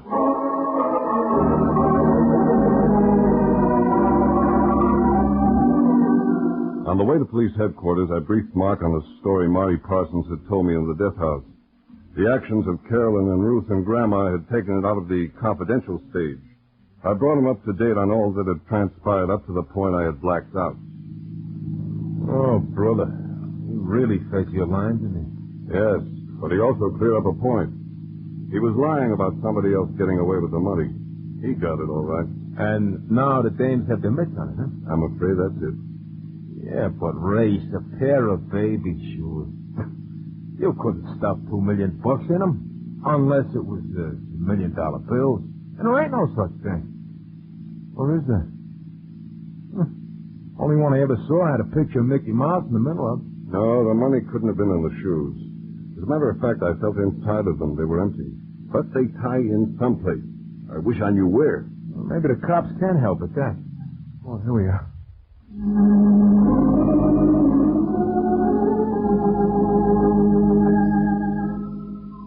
Inspector Liebes, one of the finest cops in the country, was my favorite contact at police headquarters.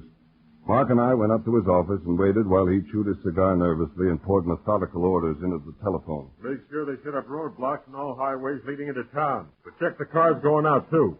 Get all the available men back on duty right away. I want to double the watch in all rail terminals and bus stations and triple it in the airline.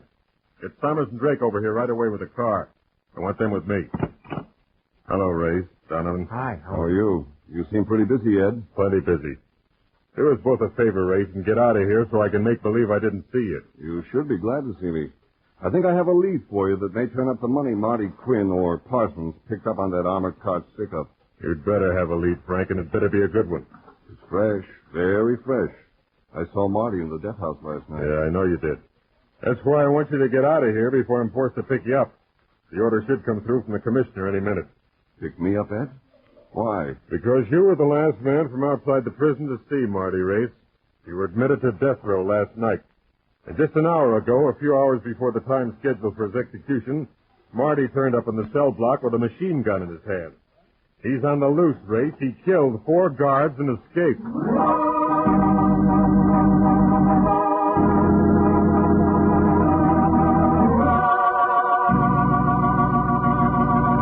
We'll return to the adventures of Frank Race in just about 1 minute.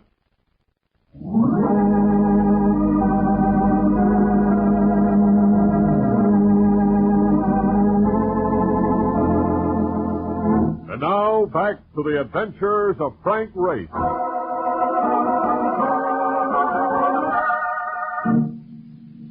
Marty Quinn's escape had touched off a king-sized manhunt with a good chance that I might wind up in the middle. Just as he finished dishing out the information, Inspector Liebes had another phone call, and Mark and I took the ring as a signal to get lost while there was still time. We made our way to the car and headed across town. Oh, brother, I thought that cop was going to toss you in the clink with fast. Just give me a break because we're friends. He knows I had no part in that escape. But he must have been awful careless to let that Marty character get his mitts on a chatterbox. It wasn't an accident.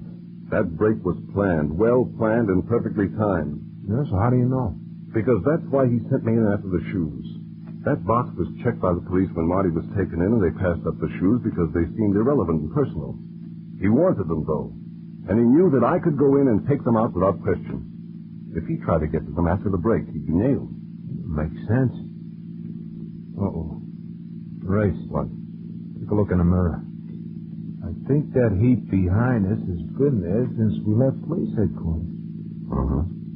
I guess Liebes put a tail on us just to make sure he can pick me up if they force him to do it. No, I don't think so. That ain't the kind of car cops use. Let me try shaking, huh? All right. Take the next street through the factory district. Yeah, right.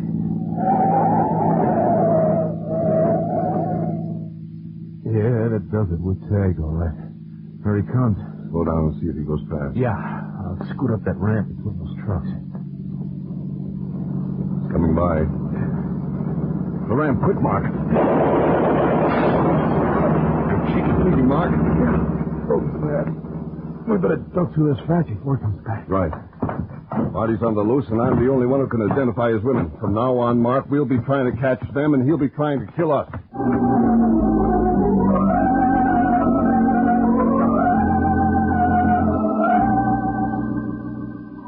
When a cold-blooded murderer is after your life, the safest place to be is in police custody. But when you're on an assignment with $2 million to recover, you have to play clay pigeon. I sent Mark into the underworld to see what he could pick up via the grapevine. Then I went home to my apartment to wait. I didn't wait long.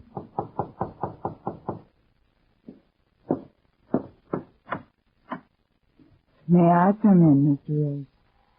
It was Ruth Parsons. And standing there in the dim light of the hallway, very décolleté in taffeta, her beauty took your breath away. I had to keep reminding myself that with this baby, it mightn't be a temporary condition. She might take your breath away for good. I could use a drink.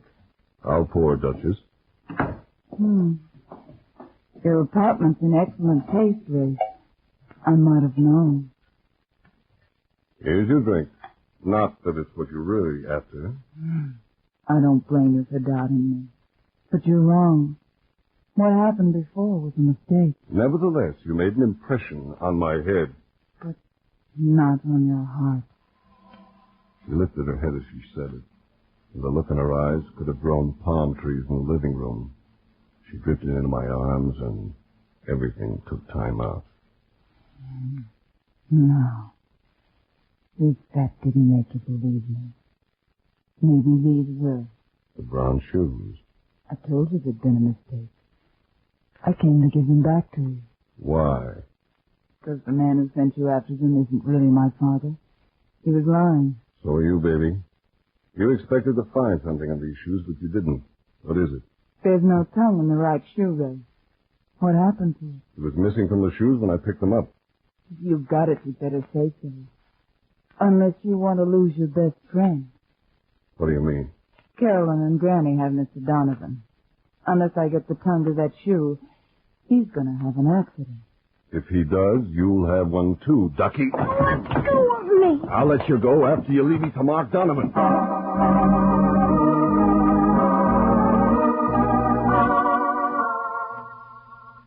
The hideout was an old barge tied to the end of a deserted wharf. I preceded Ruth Parsons down the ladder so she couldn't make a break on the deck and herald our approach. It turned out to be another bad guess on my part. As she came down the ladder, I reached up for her, but she lashed out with her foot and caught me between the eyes.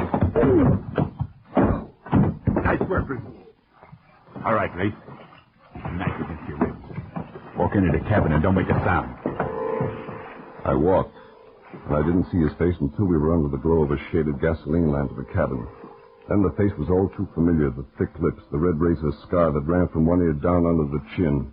The visage I had seen often over a period of years on reward posters. A man wanted dead or alive, Bernie Donatello, only 2 notches away from the dubious distinction of being public enemy number 1. You've got the look of a guy who thinks he's going to collect some reward money.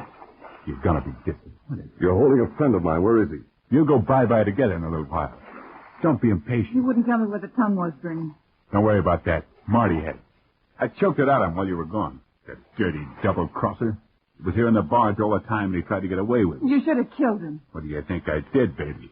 Now all I got to do is get rid of this guy and his friend, and we can cut a melon and get out of the country. What about Granny and Carolyn? That's up to you. You want to split your half 3 ways? Or you want to come with me and pool the works? I'll go with you. You make a charming sister, and an even more charming granddaughter, Ruthie. You really fell for that family story Marty gave you, didn't you? Never mind that. He's still got one fall coming into the river. Go on, Ray. In there. Pushed me through the door into the main cabin. Carolyn and Granny were sitting there, a single candle on a box between them. Marty Quinn was stretched out on the floor, his neck broken. Mark was curled up in a corner, unconscious. About time you got back with him. We better be getting out of here. I'll get things ready in the car. Never mind, Carolyn. Stay where you are. You too, Granny. What's going on here? That should be obvious. You better go for that gun, Carolyn, if you still have it. Get the candle out, Ruthie. Get a light. Carolyn was hit.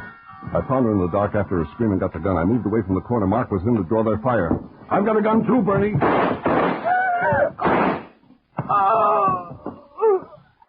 Smith! Smith! Come on, Ricky, the door.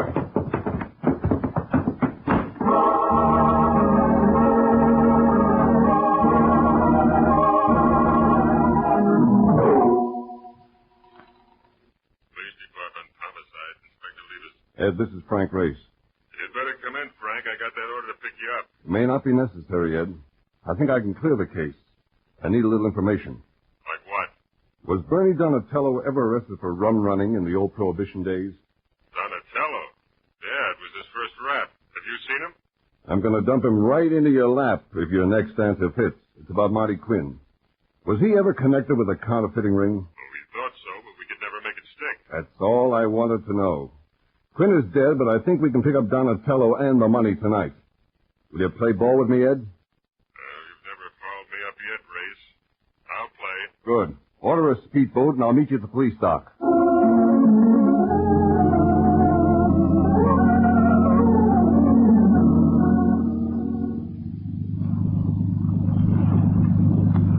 This hunch of yours better pay off, Ray. I think it will. Look, what makes you think that those near Cold Springs on the Hudson? Marty made me think so. He lied to me when I saw him in prison. He was an egomaniac like most killers. He thinks people who work on the right side of the law are stupid. I don't get it. Part of his warped psychology was to throw in a clue with the lies, just to give him a bigger kick out of getting away with the money. Mentioning Cold Springs was the clue. And that sounds like a long shot to me, Frank. Think so? If Quinn was a counterfeiter at one time, he'd know engraving, wouldn't he? Yeah. That's what was on the baby shoe tongue. An engraved map on the bronze showing where he buried the $2 million. Well, that could be. And Bernie Donatello is an old rum runner, figure stone, and operates a speedboat. That's why you didn't catch anything in your dragnet after the armored car heist.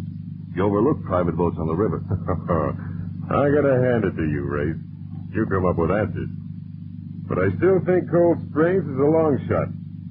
Hudson's a big river. Just the same, I'm gambling on the psychology of a warped mind. When we get opposite the town on the river, cut the motor and drift downstream along the bank.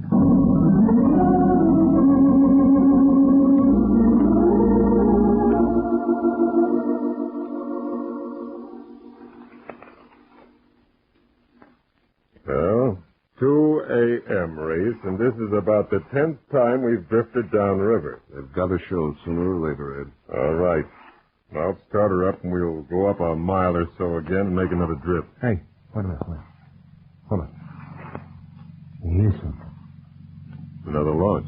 Yes, running without lights, just as we are, we'd see it. That isn't common at 2 a.m., Ed. No, it isn't. Hey, there it is, in the moonlight, see? About a quarter-mile down, just offshore. He's turning in. Yeah, there's a cove down there. We passed it before. I'll start up and we'll grab them. Not yet. I want them to lead us to that money. If we get them first, he'll ditch that bronze tongue, and we'll never find it without excavating half the riverbank. Some place to put dough in the riverbank. We'll just keep drifting. By the time we get near that cove, Bernie Donatello should be working with a pick and shovel.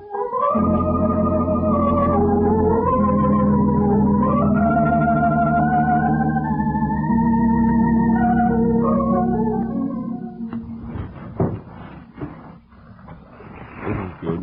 We'll tie up here. We're about 50 yards above the cove. We can fan out as we crawl through the brush.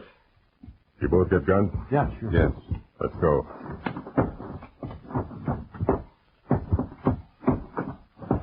Hold it a minute. Hold on. Bernie's digging in all right. Rosie, ice the lights down. That's it. He's got it. Let's rush him. Go. All right, Bernie, up with your hands. Douse the light, Rosie. He can't douse my light. Drop that gun. Don't shoot! You can't shoot a woman! No, but you made clay pigeons out of Carolyn and Granny. That's a capital offense, baby. It was dark, Race. You can't be sure. Help me and I'll do anything you say. I'm sorry, baby. But you got a blind date with the Power and Light Company. Yes, sir. There's a chair, all reserved.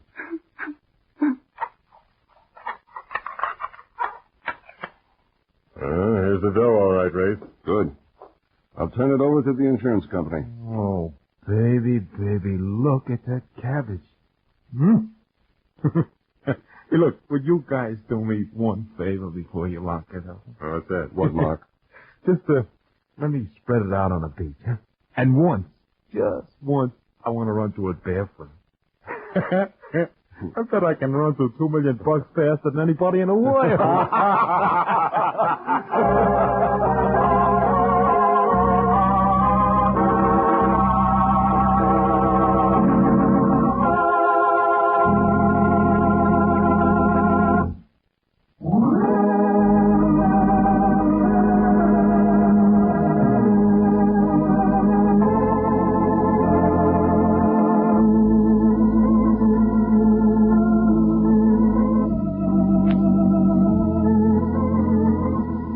Adventures of Frank Race, starring Paul Dubov with Tony Barrett as Mark Donovan, comes to you from Hollywood. Others heard in tonight's cast were Eve McVeigh, Joy Terry, Michael Ann Barrett, Frank Gerstle, and Tom Charlesworth. This series is written and directed by Buckley Angel and Joel Murcott. The music is composed and played by Ivan Ditmar. Be sure to be with us again this time next week for another dramatic chapter in the Adventures of Frank Race. Art Gilmore speaking. This is a Bruce Ells production.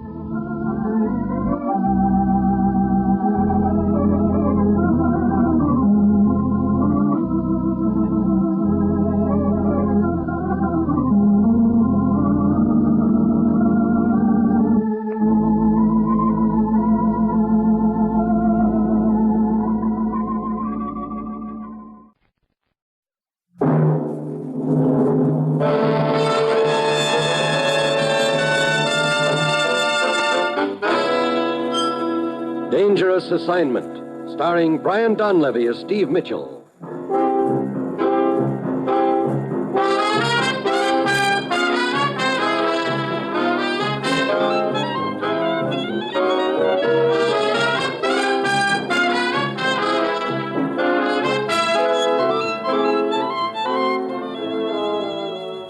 Yeah, danger is my assignment. I get sent to a lot of places I can't even pronounce. They all spell the same thing, though, trouble. But when I walk into the commissioner's office, I don't realize that this assignment's going to wind up with my giving our defense industries a shot in the arm by falling into a hole in the ground.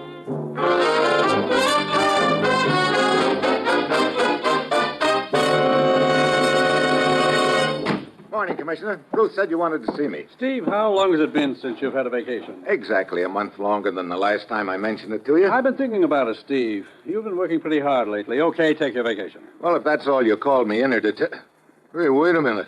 What did you say? You heard me. I said take your vacation. You know, if I had time, I'd faint from shock, but I've got too much packing to do. New York City, here I come. No, huh? The Caribbean. Caribbean? Well, yeah, I might go down there at that. Quite a few places down there I like. Havana. No, Trinidad. Trinidad? Hey, now look, it gets pretty hot down there this time of year. Cheer up. Once you get there, it'll be a lot hotter. Trinidad it is, the new Dominion Hotel. Now, just a minute, Commissioner. What's the matter? You're sure this is a vacation, of course? Of course. Of course, there's the little matter of Operation Hotfoot. Okay, I might have known. So what, pray tell, is Operation Hotfoot? This. Lighting a match? Say, you're just chock full of whimsy this morning, aren't you? It isn't whimsy, Steve. It's sulfur. Okay, so you're chock full of sulfur. All joking aside, here's the setup. You know how important sulfur is in industry. The manufacture of rubber, munitions, synthetic fabrics, the list is a long one. But right now, there's a serious shortage developing. Unless we lick it, we're in trouble. So what do? Go looking for a sulfur mine? No, there's a new way of mining it now, Steve. How do you mean? Microbes. Now, look, do you expect me to believe that? I know it sounds fantastic, but it's true. There are certain microbes which actually do manufacture sulfur. They transform salts and sulfate into sulfide and then into pure sulfur. Brother, how long has that been going on? Probably ever since the world began. But it was only a few months ago that British scientists isolated a strain of sulfate-reducing bacteria from a lake in North Africa. And now 2 of our scientists have located a similar lake on the small island of San Miguel in the Caribbean. That's Operation Hotfoot? Yes. These 2 men, Anderson and Carroll, radioed 10 days ago that their work was finished, that they had isolated a strain of microbes which could manufacture sulfur rapidly enough to make it possible on a commercial scale. So what's the problem? The problem is, where are the scientists and their test tubes? You mean they're missing? They were due at the new Dominion Hotel in Trinidad 5 days ago, and they haven't been heard from. Steve, I don't have to tell you that certain other interests would like to get their hands on the results of those experiments. Get down to Trinidad, find Anderson and Carroll, and find their microbes, too. Well, that's it. You've got your your vacation. Good luck.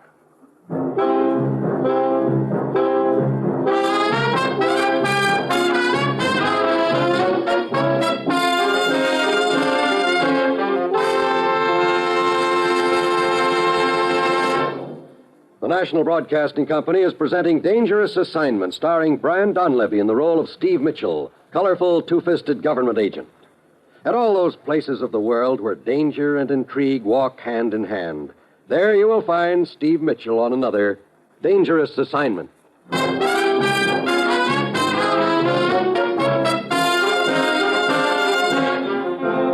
Sure, I've got my assignment. Just a little matter of flying down to the Caribbean and locating two scientists, Carroll and Anderson, together with an assortment of test tubes containing some wonder-working bugs.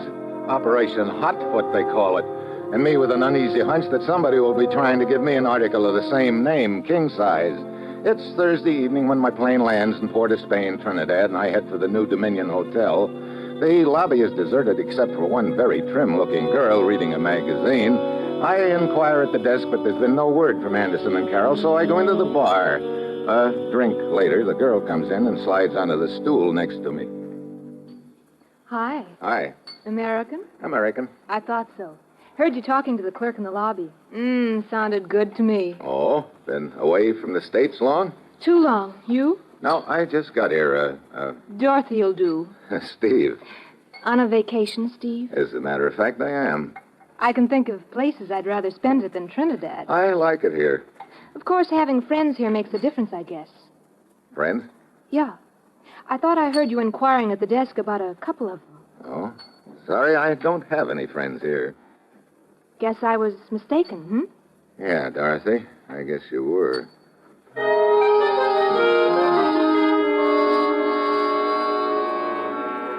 So Dorothy didn't drift in just to make conversation. Obviously, she's interested in Anderson and Carroll, too. The big question is, how does she fit into the deal? I make a little more small talk and then go up to my room. The next morning, I head for the waterfront. As I'm walking along, I get the feeling that I'm being followed. I take a look over my shoulder, and just then a cargo net dumps a load of crates on the dock, but on the other side, I get a glimpse of a face that looks a lot like Dorothy's, but I can't be sure. And when the cargo net lifts, there's no one there, so I keep going. Finally, I locate the section of the waterfront I'm looking for, the charter boats. Morning. Hello, Skipper. This your boat? Sure, Skipper. For charter? Sure. I take you where you want to go, Skipper. Okay, where I want to go is the little island of San Miguel. Sure, Skipper. Huh? Where did you say? San Miguel. Skipper, I'm sorry. I just remembered. My boat, she is chartered for the day. What? Sure, Skipper. Look, I thought you said it wasn't. Sure, Skipper. Lousy memory. I forget things. You sure do. Well, thanks a lot, Skipper.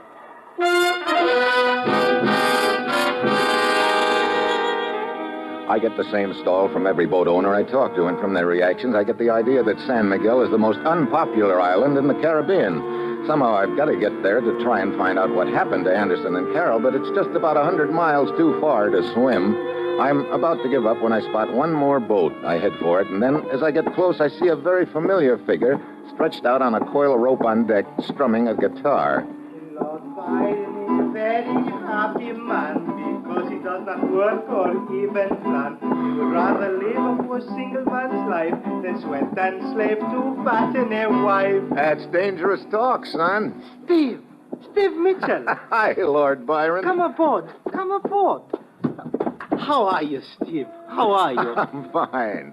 What are you doing down here at the waterfront, Lord Byron? Last time I saw you, you were singing in the Trade Winds Bar. Oh, I gave myself a promotion, Steve. What do you mean? I quit. Well, that's one way of looking at it. Whose boat is this?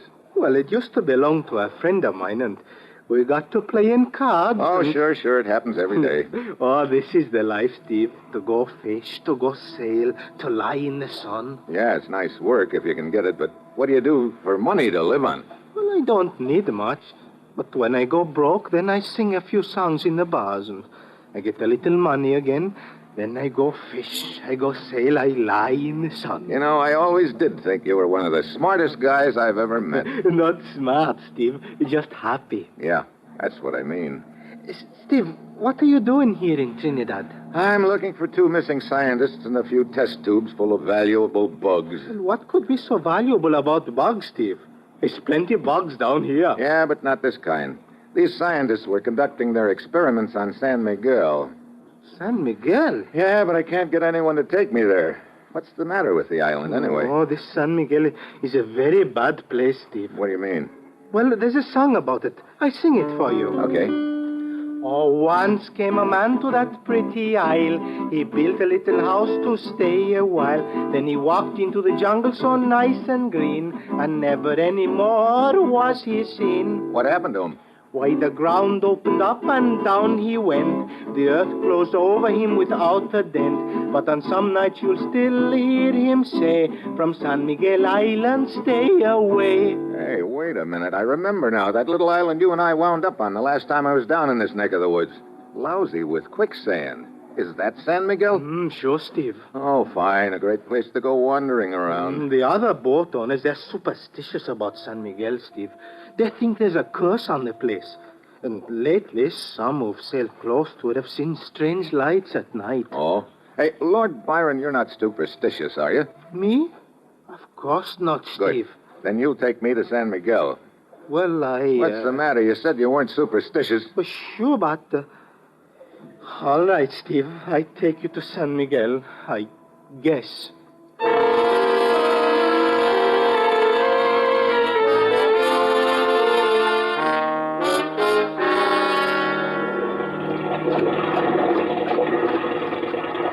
There is San Miguel ahead, Steve. Yeah.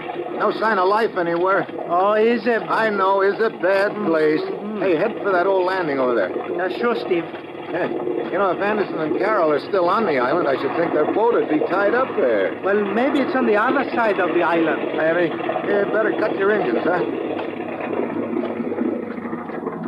Hey, this pier is half rotted away. Okay, I've got the bow line. Lord Byron, lead the way, Steve. Okay. Hey, do you take that guitar everywhere? Oh, sure, Steve. Boy, look at all that underbrush. This is a very dense jungle. Here's the path. Funny. Hold it a minute. What's the matter, Steve? Listen. Well, Lord Byron doesn't hear anything. That's the point. No birds, no animals, nothing. It's too quiet. Well, it's a strange place, San Miguel. Oh, put on a new record, will you? Okay, let's go. There's a deserted hut very close to here. Hey. It's a jungle bird. Sounds like an undernourished vulture. Here's the hut, Steve. Yeah. Huh. Looks like somebody's been around here, all right. The brush has been cut down a little. Come on, let's go inside, eh? There's nobody here. Somebody's been here, though. They've probably been using this as a lab or living quarters. Maybe both. Listen. Yeah. Came from on top of the roof, sounds like. This big stick on the floor. I can use it as a cloak. Yeah, come on outside. Who could be up there, Steve? A bad man, maybe, huh? Hold it.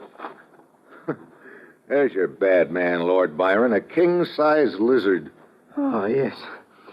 Steve, Lord Byron have much more fun, fish and sail and lie in the sun, not to poke around bad place. Yeah, I know. I've seen islands I'd rather be on, too, believe me. But I've got to find out what happened to Anderson and Carroll. So it looks like we've got a little exploring to do. Let's get started.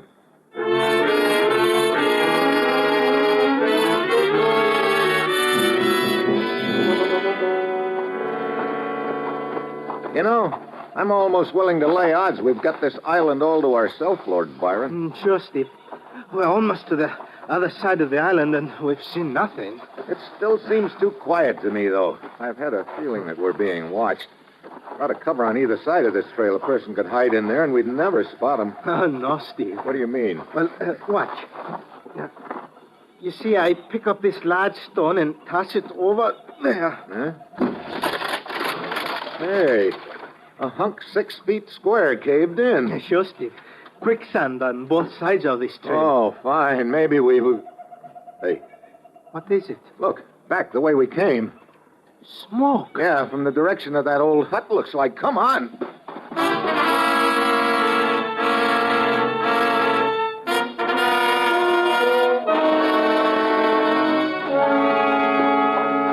We ought to be just about there.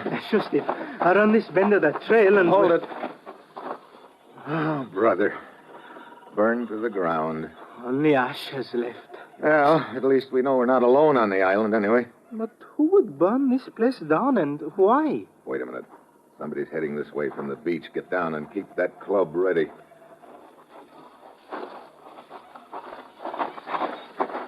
Okay, stand up.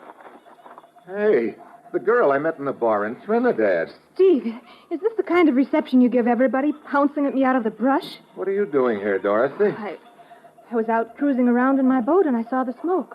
So I came here to investigate. Oh? How'd you happen to be cruising near this island? Why, I was just on a little pleasure cruise. Sort of a long way to come for a pleasure cruise. Look, Steve, what's with the third degree? You overheard me inquiring about two men at the hotel lobby in Anderson and Carroll, so right away you get very curious about me. What's your angle in this deal, anyway? I don't have any angle. Well, it just happens I met Anderson and Carroll once. So naturally, I was interested when I heard you asking about them. Now, will that be all the questions, sir? May I leave? Sure, Dorothy, that'll be all for now. Lord Byron and I follow Dorothy to the beach and watch her boat head away from the island. I get that funny feeling again, like I'm being watched.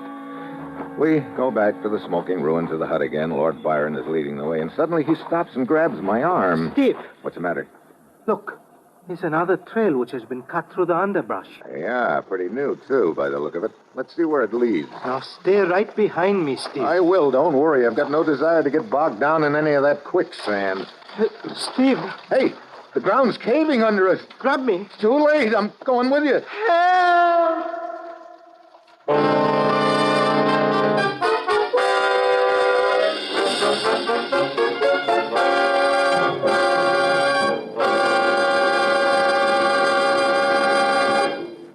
3 chimes mean good times on NBC. Sunday, Theater Guild on the Air presents Raymond Massey and Shirley Booth in its production of Ethan Frome, recipient of some of radio's top awards. Theater Guild on the Air will continue to bring you America's top stars in dramatizations of famous stories and plays. And speaking of famous stories, you're all invited over to the Blandings' famous Dream House Sunday evening. Cary Grant and Betsy Drake will be your hosts on this NBC station.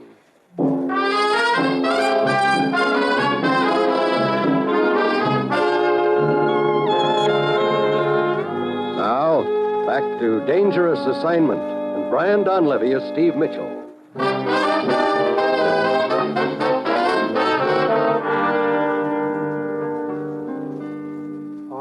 Steve and Lord Biden made a big mistake when they decided this trail to take. They fell right into a great big pit. Now they can't get out, so here they sit. Hey, look, things are bad enough without you making a musical comedy out of it. Too bad that guitar of yours didn't get broken in the fall. Well, it could be worse, Steve. When we started falling, I thought we were in quicksand. But it's a good jungle trap, this. A big pit. What do you want to do? Send whoever made it a letter of commendation? Who did make it, Steve? How do I know? What is it? Sounds like somebody walking up there. Yeah, coming toward the pit. So, I caught you at last. Hey, I recognize your face. I've got a picture of you in my pocket. You're Carroll, one of the scientists. Of course. Why did you burn down the laboratory? What? He told you to do it. Look, what are you talking about? I came down here to find out what had happened to you and your partner, Anderson. Don't lie to me. You and Anderson are in this scheme together. What scheme? Wait a minute, Carroll. I think you'd better take a look at these credentials of mine. I'll toss them up to you. Here. Catch. Credentials? What kind? A government agent. That's a general idea. Now, how about getting us out of this charming little pitfall of yours? Yes. Yes, of course. I'll get a rope.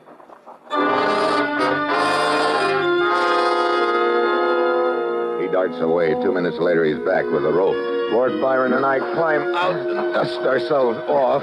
Careful of the guitar. Carroll is falling all over himself trying to apologize. Oh, I feel so terrible about this, Mr. Mitchell. It's just that I've been under such a terrible strain. What's the deal, Carroll? Anderson and I succeeded in isolating a rare strain of sulfate-reducing bacteria from a swamp in the center of the island. The day we were scheduled to leave here, he suddenly tried to talk me into reporting the experiment a failure. What? Yes. He told me there were other interests who would pay us a great deal of money for the data we'd compiled in the test tubes of microbes. I see. That night, I hid the test tubes and data, and then I ran into the interior of the island. Since then, Anderson and I have been playing a sort of nightmarish game of hide and seek. Yes, he's been trying to find me so he could kill me. What happened to your boat? He's hidden that somewhere. I haven't had much chance to look for it because I've had to stay undercover. You're the one who dug this pit, then? Yes. Mr. Mitchell, you have to get me off this island before Anderson's Confederates arrive. Yeah, we'll go in Lord Byron's boat. It's tied up the landing. All right, I'll lead the way. Please, let's hurry. Okay, go ahead, Lord Byron. I'll bring up in the rear. It's funny. What is?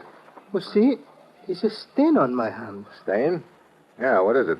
Lord Byron don't know. Maybe when I grab the vines as we fall, Steve. Yeah, well, come on, let's get to the boat.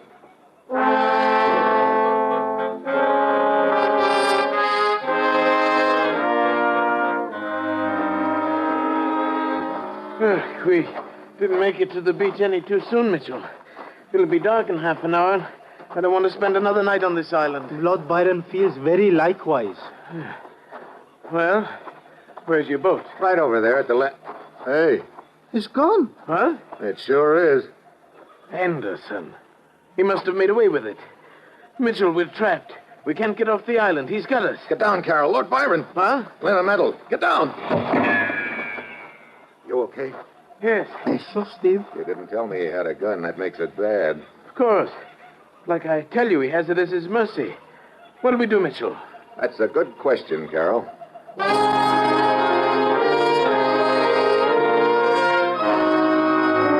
We work our way back into the underbrush near the pit, and night falls while I'm trying to figure out my next move. Finally, I make up my mind, and Lord Byron agrees with me. Sure, Steve. It's the only thing to do. Walk along the beach and try to find the boat. I don't know. Sounds pretty dangerous to me. Look, Carroll, we're 3-1. 2-1. What do you mean? If you think I'm going to go wandering along that beach in bright moonlight, making a perfect target of myself, we are very much mistaken, sir. Okay. You wait for us here, then, Carroll. Come on, Lord Byron. Sure, Steve. Let's go over to the pit for a moment. What for? Well, Lord Byron would feel much better with a weapon. What are you talking about? The piece of wood I found in the hut. Oh, your war club? Okay, where is it? Right around here somewhere. When we fell into the pit, it flew out of my hand. Well, in this moonlight, we should be able to spot it if it's around here anyway. But that looks like it over there. Let's see. I'll flip on my lighter. Oh, this thing. I should carry matches. Yeah, that's it, all right. Well, now you're equipped for... What's the matter, Steve? Hey, that's where you got the stain on your hands, Lord Byron. From that hunk of wood, look. Yes, there's a stain on the wood, too. I didn't notice it before. You know, unless I'm mistaken, that looks like a blood stain. Blood? But, Steve, I didn't hit anything with it. No, that's the point. Come on. We're going back to where Carroll is hiding? That's right. Well, you think he's in danger? I think I've been a grade A chump. I just hope I'm not too late. Steve, Carroll is not here. He sure isn't. Wait, listen. Somebody walking. Yeah, going away from us by the sound of it. Steve, that new trail which is cut through the brush. Yeah, that must be it. Come on, we'll follow it. Keep quiet.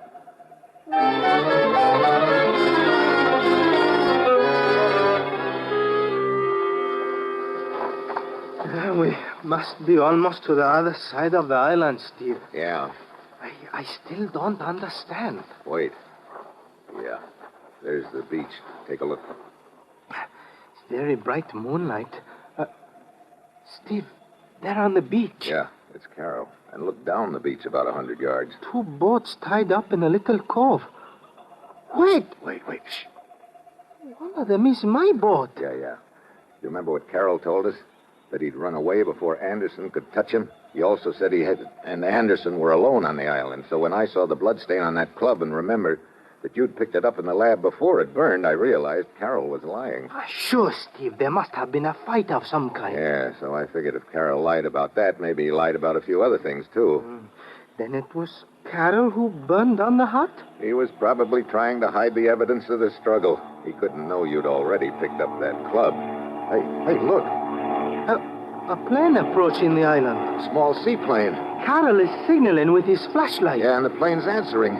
He must be going to land out there in the water. Steve, there are many things I don't understand. You're not alone there. Wait, Carol's heading up the beach. Come on, I've got a hunch we don't have much time.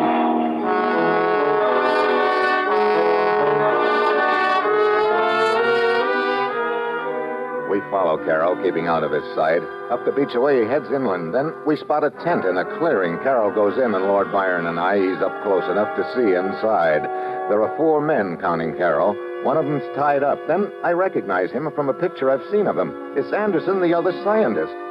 Steve, his face is not pretty. He's all beat up. Yeah, looks like they've been working him over. That's probably where those bloodstains on the club came from. But who are those other men? Probably Carol's stooges. Well, the deal's adding up fast. Just reverse everything Carol told us. You mean Carol is a bad man? Yeah, Anderson must have hidden those test tubes. Carol and the stooges have probably been trying to make him tell where. Congratulations, Steve. What? Dorothy. She has a gun. Relax, Steve.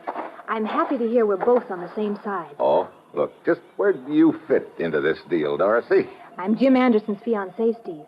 You see, Jim wrote me and hinted he didn't trust Carol. Then when he didn't show up in Trinidad, well, I got worried.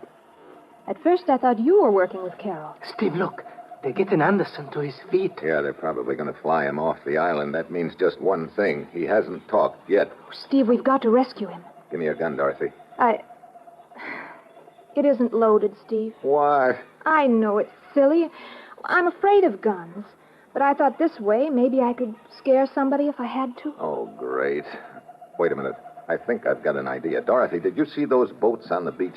Yes, I hid mine near them. Okay, go get in your boat and tow them around to the other side of the island. Well, all right, but what about you? We'll meet you around there in about 15 minutes, I hope.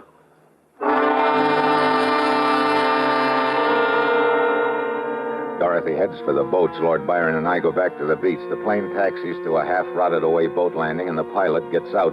He starts walking along the landing. I let him get right up to me, and then I dive for him.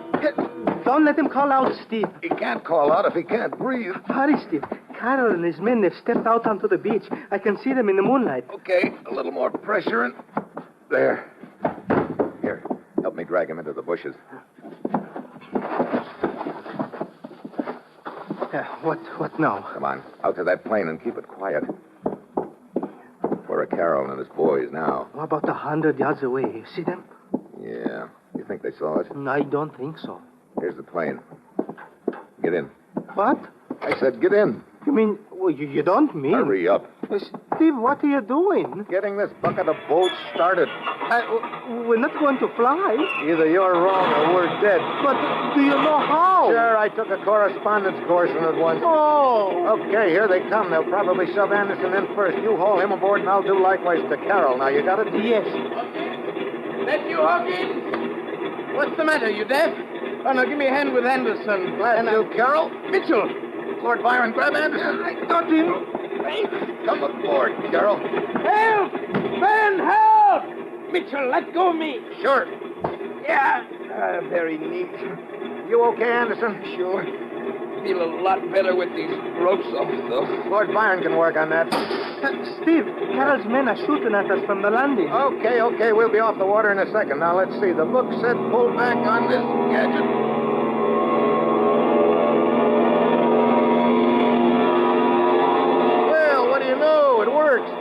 You act like you've done this a few hundred times.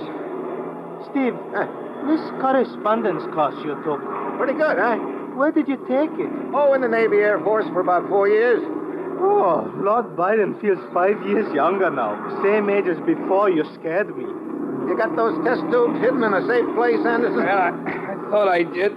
now I'm not so sure. What do you mean? Well, I had them hidden in our boat, but if we're leaving it back there with Carol, I'm... Relax, we're not. Dorothy's towing the boats around to the other side of the island. We'll meet her there. That's good. I guess Carol's stooges won't be able to get off the island. Not without a boat. No, they'll keep all right until I can arrange to have them picked up. Well, looks like everything worked out okay, Lord Byron. I think that calls for a song. Well, I'll feel more like singing when I reach the ground again. Okay, I'll do the honors then. Oh, Carol and Anderson went looking for bugs, and Carol sold out to a big bunch of mugs. But then he got fouled up down near the equator. Now Steve and Lord Byron bring back the microbator. Steve, as a calypso singer, yeah, you're a very good pilot. Ah, you're just jealous.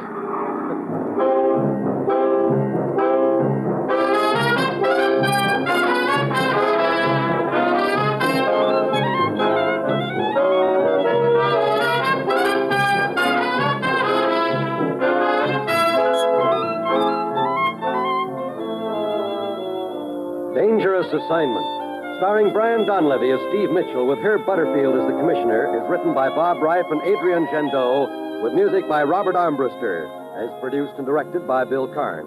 Others in the cast were Paul Frees, Herb Ellis, Gene Layton, and Don Diamond.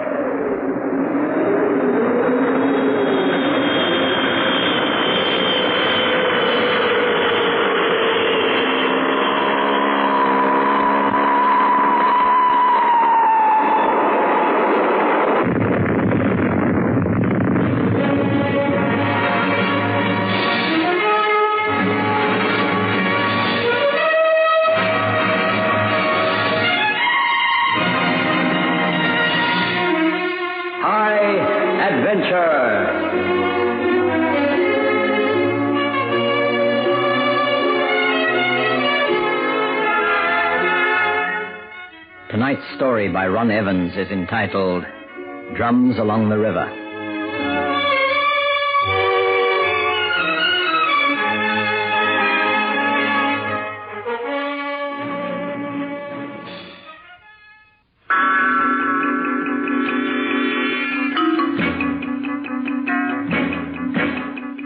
At this moment, a great road is being laid through the dense Brazilian jungle in an attempt to open up this vast territory for settlers. Before this could be done, several aerial surveys had to be made, since many hundreds of miles of road were to be laid where no civilized human had been before. My name is Ken Driver. I'm a geologist, working for an international mineral exploitation company in Brazil. A female colleague, Sue Nolan, and I had been invited by Art Munro, an American surveyor, to visit a small jungle outpost near the Colombian border for a few days. The small outpost was accessible only from the air, and the three of us set off from a small town on the banks of the Amazon in a plane piloted by Rico Gomes, one of the few men who was familiar with the area and the Indian tongues. The river looks so beautiful from up here, inviting. An invitation to death, Miss Nolan. It's so hard to believe. That river's full of piranhas, and on the banks you'll find anacondas big enough to swallow a man. And not only that, Mr. Munro. There are the Indios with their poison darts. Havsha country. Headhunters. Ugh, glad I'm up here. I hope it's not like that at the camp you're taking us to. Oh, the Campo Rono is all right, so long as you don't try to bathe in the river. It's been cut out of the riverbank and is stockaded. The government has a small detachment of soldiers stationed there. No danger, so long as you follow the rules. What time will we get there, Rika? About an hour, say just about 10. I'm beginning to wonder whether it wouldn't have been better to have spent my 2 weeks leave in Rio. By now, I'd be lying on Copacabana Beach, soaking up the sun. You told me you were the adventurous type of girl. I am, so long as I'm surrounded by the comforts of home. You mean like TV, restaurants, and ice cream? You got the idea. You won't find anything like that at Porono, Miss Nolan. I think you will find it interesting in many other ways. Rico, what's wrong? Fuel blockage, I think. Oh, heavens, no! Do something, Rico! Please, miss, I'm doing all I can. We're losing We're going to crash! Relax, Sue. Rico's doing his best. There's nothing else I can do except crash land. The river. You can do a belly flop into it. Maybe we'll be That able... way we'll end up a spoot for the Piranha. I'll have to use the trees to soften the landing. Please fasten your belts. Oh, what an unholy mess. Can't you send out a distress signal? No time. Hold tight.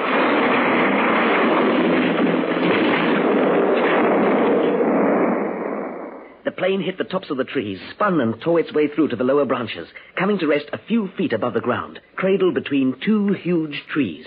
Rico had made a magnificent job of it, and apart from a few bruises and scratches, none of us was hurt. Are you okay, Sue? Yeah, I think so. I'm okay, too. Rico? Just a small cut on my arm. No, Mr. Monroe, don't move around. As you can see, we're balancing between two trees. By golly, you're right. It's a miracle. Brilliant landing, Rico. We must get away from the plane quickly, before the Indians come. This is an automatic Mayday call, but I doubt it will help much. We must get to the river and follow it westwards, and pray the Indians don't come after us. How are we going to get out of the plane without disturbing the balance? One at a time, very carefully. There's some rope in the back. You can go down first, Mr. Monroe, and then Mr. Driver, and I will lower down Miss Nolan. Oh, I used to be good climbing up and down ropes at school. Here's the rope. I'll just force open this door. Oh, come on, darn you. Yeah, that's it. Do you hear that? What? Yes. It's a drum. That's why we must hurry. The Indians have seen our landing. We climbed out of the plane without any trouble. Down on the ground it was damp, and our feet sank deeply into the decaying vegetable matter. Above our heads, the tall trees completely blotted out the sky, and it was as though we were standing in the nave of a vast, darkened cathedral. Rico led the way towards the river. It was hard going. Oh, I must rest a minute. Get my breath back. Please, Miss Nolan, force yourself. I can't. I'm out of condition. Oh, come off it, Rico. I mean, it won't make any difference. Being watched right now, I'm sure of it. Listen to those drums. They're much closer than before. But I can't see anyone. You won't see them. The Indians are masters of camouflage. Hear those bird calls? Some are genuine. But others are the Indians calling to each other. Yeah. What the heck? What's wrong? Well, something stuck into my arm. Yeah, look at that. It's like a super splinter. Let me see. Dark. A blowpipe. Gee, it's beginning to hurt. Shh. You hear that? Yes, a voice from over there. It's in Laotian language. An order not to kill any more of us. What does he mean by that? None of us is dead yet?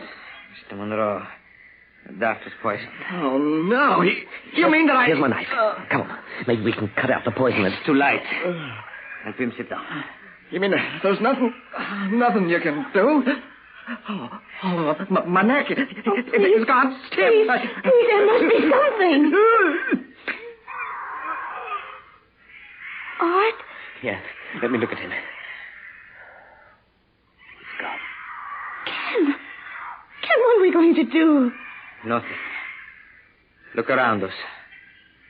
We blinked through the jungle gloom and saw we were completely surrounded by semi-naked tribesmen, some carrying small bows and others holding 6-foot-long blowpipes. We were unarmed, helpless. With agonizing slowness, they closed in on us. One, who was wearing a tall headdress of mud and feathers, obviously the leader, was addressed by Rico. Wasame Melulu.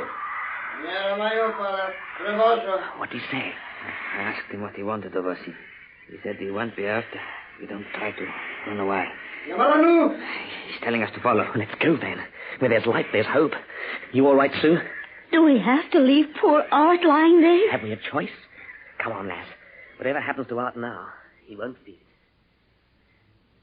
As we moved off, I was glad Sue didn't look back to where 2 of the Indians had started to remove Art's head.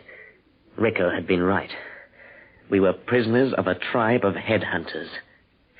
We walked for what seemed like miles. In the distance, I could hear the river, and soon we came into a clearing filled with rush huts. A large crowd of women, old men, and children were already assembled for our arrival.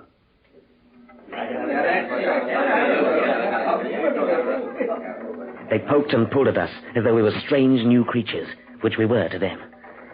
However, on the chief's orders, the escort formed a ring around us and kept them at bay. waiting for? You can speak their language. Doesn't it give a clue as to what they have in mind? Dialect is difficult to follow because they speak more quickly than the other options I've run into. Something about a priest. Priest? Yes, a priest of some god. No, not a god. I heard the word shamasa, which means doctor. But it was prefixed by ma, which means god. So it means god doctor. So they're waiting for the priest to the god doctor. Will his arrival do us any good? That's what interests me most. I don't think so, Miss Nolan. No white man who has come into this area has lived to return. There have been many, believe me. Missionaries, explorers, traders, who have never been heard of again. But this is the 20th century. Things like this don't happen anymore. Look around you and see the answer. It does.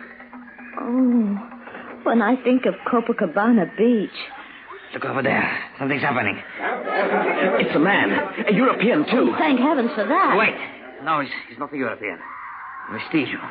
A half caste. But he must come from some trading post. See, he's wearing trousers and a shirt. Yes.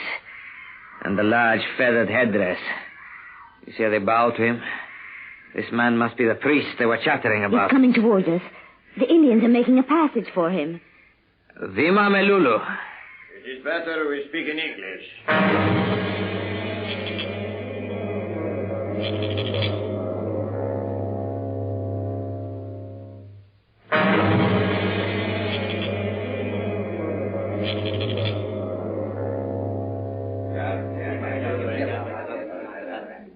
We stared at the Mestizo, and the crowd became hushed.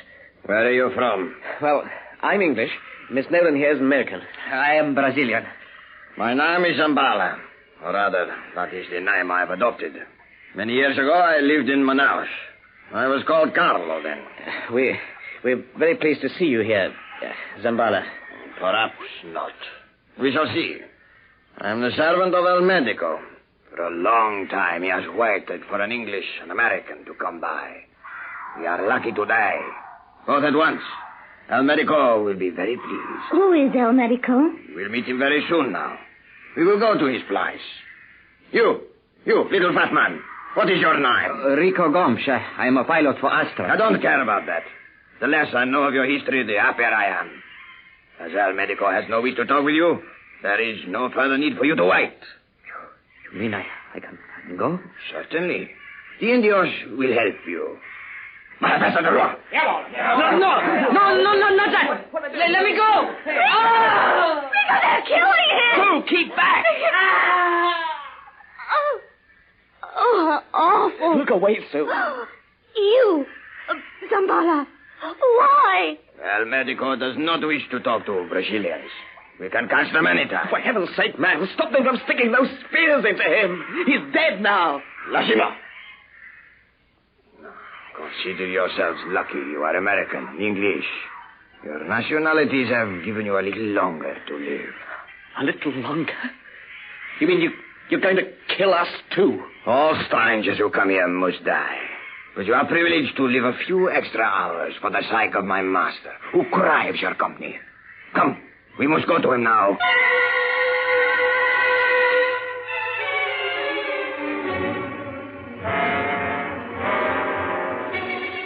Our hearts were so heavy with dread that we barely noticed the route we walked. Still surrounded by our escort of Indian guards, we passed through the village and back into the jungle, Zambala leading the way. Soon the ground began to slope upwards, and the path ended at the entrance to a wide cave mouth. Fixed to the rock outside were innumerable crude wooden figures and symbols, whilst across the entrance itself was a line of 5-foot poles a yard apart, and topping each one was a grinning human skull. Oh, what a hideous place. It is the home of El Medico. The outside is very misleading and meant only to satisfy the superstitions of the Indios. Look, you see the way they stare. They would rather die than pass this line of skulls. Is this where we get to meet your boss? Yes, but first a word of warning. Huh? Be polite and flattering to El Medico. He will only order your deaths when he tires of your company. Charming. Sounds like a real nice fellow. He is. I've been with him for many years now. Come, let us go inside. Zambala was right. The outside was very misleading. The cavern was really a tunnel which led 50 yards under the hill to the other side. Built against this far entrance was a timber house, not very big, but substantial.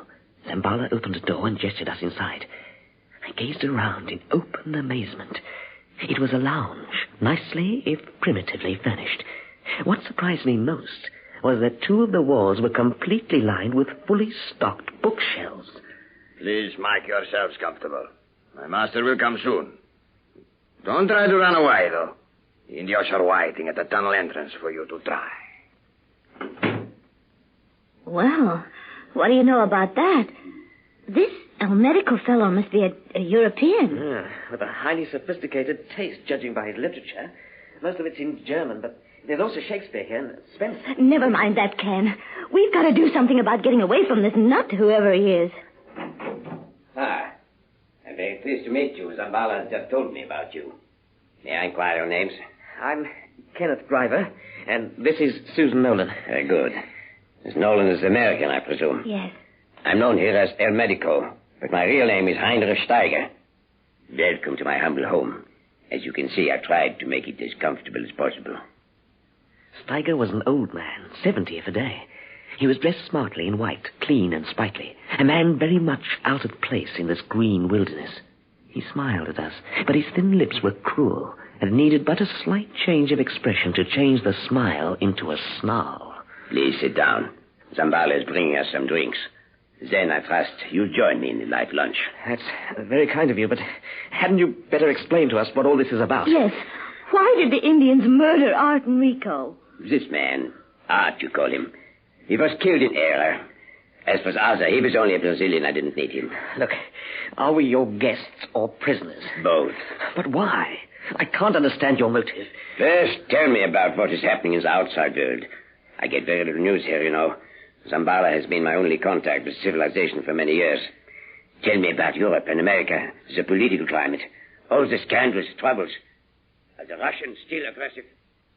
Steiger pressed Sue and me with questions for over an hour. Then Zambala, who was now playing his part of the butler, announced lunch. We went into a dining room and were served an excellent meal. That our host was quite mad became obvious. Not a raving lunatic, but it could be read in his eyes, in his jerky movements, in his neurotic manner. There came a lull in the conversation while he digested some of the facts Sue and I had told him. That was a nice meal, Mr. Steiger. Dr. Steiger, Miss Nolan. Oh, of course. Hence your local title of El Medico. I treat the natives for their aches, pains, and diseases. In return, they think I'm a god and give me their absolute loyalty and protection. Zambala is my high priest and mediator. By the way, I taught him to speak your language. He does it well, don't you think? Tell me, if you will, what you are planning to do with us. Have you killed? But later, no hurry. But why? I could wring your scraggy little neck. That would be a foolish thing to do. The Indians would spend a week killing you both. Very, very slowly. At least, when you die by my hand, it will be quick, I promise you that. But this is sheer madness. Why can't you just let us go? Yes, Sue's right. We could get a canoe from the Indians and paddle up river. I cannot permit you to leave here alive.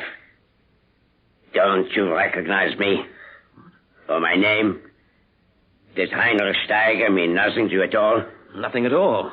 Should it? Oh, has it been so long that I'm now a forgotten man? You're a wanted man. Is that it? You're wanted by the police. I shall tell you. But first, let us have a drink. Zambala, bring us all another drink. The time is before, Senorita Nolan. Please. Senor Driver? Yes, the same, please. So, the world has forgotten Heinrich Steiger. That is good. What did you do? I was the doctor in charge of the experimental unit in Rosebank concentration camp. A war criminal. Yes, that is what they called me. But they exaggerated by saying I killed 10,000 prisoners. It was not so. 8,000 would have been more accurate. You murdered 8,000 people. It was my job. War is war. These people were the enemies of the Reich. It's monstrous. Put down the drink, Zambala. Then go and wait at the cave entrance. I see. There's nothing else you want? Nothing. You continue. First, the British, Russians, French, and Americans hunted me down. When they gave up, I heard that the Jews tried to take up the search. All these years I've lived here, safe. It was hard at first, but I soon became accustomed to the isolation. Now you see why I dare not let you go. If the authorities know that a white man lives here alone, they will suddenly get very nosy. What can they do now? The war finished 29 years ago. Revenge for my so-called crimes. I'm an old man, but I have no wish to die yet. But there was an amnesty. You're a free man. There's no need to hide out here anymore. An amnesty, you say? You mean I'm not wanted now? I didn't know about that, Ken. You should read your papers, Sue. Yes, 3 years ago.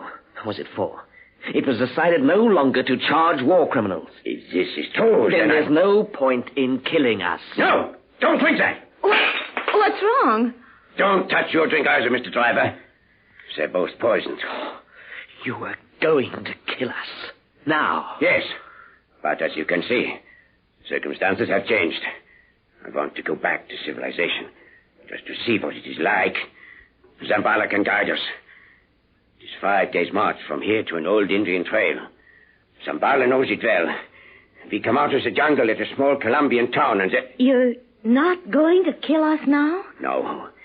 We're all going together. We are friends.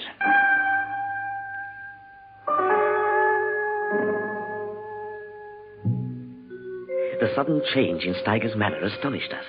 It was painfully obvious that he'd longed to be able to leave his jungle retreat.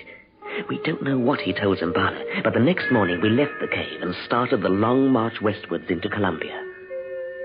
It was an arduous journey, through alternating rocky and dense jungle terrain.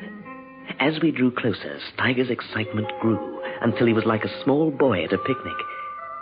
On the morning of the 5th day, we stopped on the brow of a hill. Ahead of us was a wide path. Zambala pointed to it. There is the road. It leads into Contapa. We can reach the town by noon. So, you have done well, Zambala. Do you want me to go back to the tribe or stay here until you return? Zambala, I have decided not to go back to the tribe. I'm going to rejoin my own people. I have no further use for you. Steiger was the only one of us armed, and he pulled out his revolver. You're going to kill me? After I have served you for so long? Steiger, don't! You two keep away. This is my business. Why'd you do that, Steiger? Why not? There's no future for him. He was nothing but a nasty little pickpocket in Manaus before I took him under my wing. Come, let us go. You have no respect for the value of human life, have you? Oh, please do not moralize to me, Miss Nolan. People who have no value should be destroyed. Too many are parasites. But we cannot stand here arguing. Look, Steiger, Zambala's still alive. He is still... As the old man turned to look, I jumped forward and grabbed for the gun. Oh!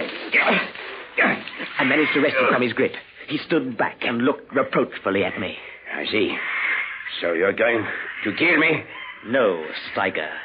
I'm not a killer. Why are you taking out the bullets? All but one. I'm leaving you a choice. Kill yourself or go back to your Indian tribe. I cannot go back. Without Zambalas, they will kill me. That's your problem. I'm going into Contapa with you. Once they know who you really are, you'll be arrested on sight. But amnesty! What amnesty? I was only telling you that to play for time, and you swallowed it. The world would never forgive your crimes in 1,000,000 years. You're a dead man, Steiger, and it's up to you how you want to go out. So you tricked me. Traded on my need for company. Civilized company. You see that rock over there? Midway between here and the road? I'm going to leave this gun on top of it. Don't try to chase us and use the one bullet. It wouldn't do you any good. Merely ruin your one chance of taking the easy way out. Now stay here, Steiger, until you see me wave. From then on, it's up to you. Come on, Sue. Goodbye, Dr. Steiger. Have a nice trip to hell.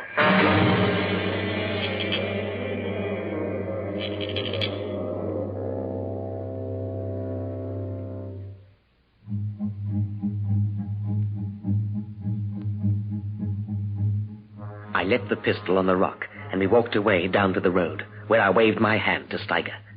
Then Sue and I carried on walking. A few minutes later, I looked back and saw the lonely figure standing silhouetted on top of the rock where I had left the revolver. It was all over. The nightmare had ended.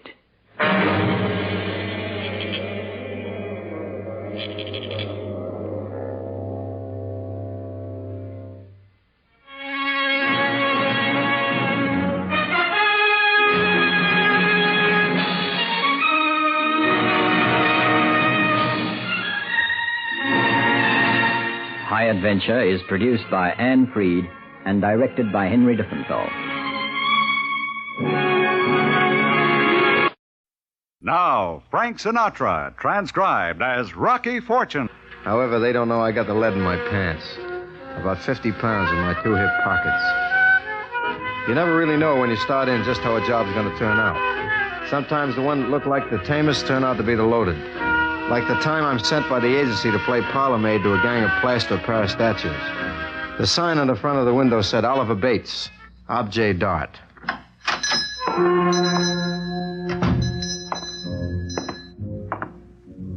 It looks like I've intruded on ladies' night in an uninhibited Turkish bath.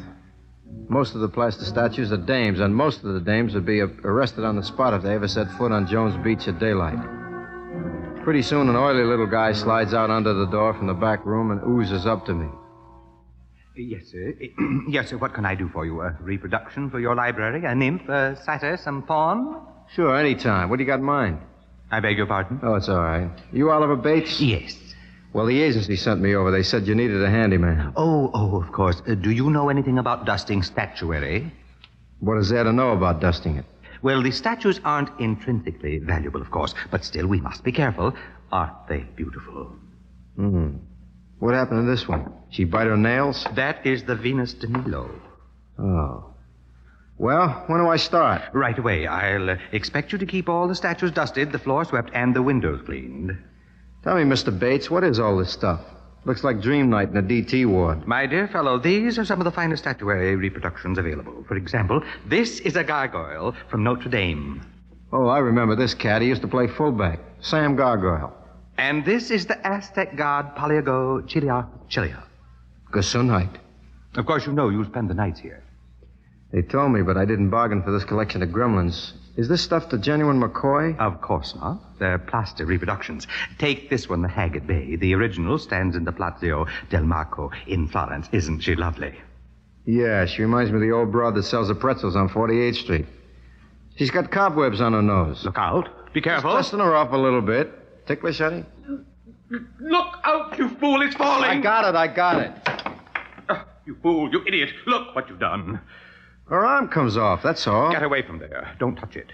Maybe I could glue it back on. No. Go away. Get out of here. How much does it cost? You can take it out of my salary. Don't touch it. Look, Mr. Bates, what's it worth? What's it worth? Oh, well, I suppose it really can be mended. I'll just carry it back to the shelf after this. Be careful. Okay. Hey, Gargoyle, how do you think he'll do against Southern Cal?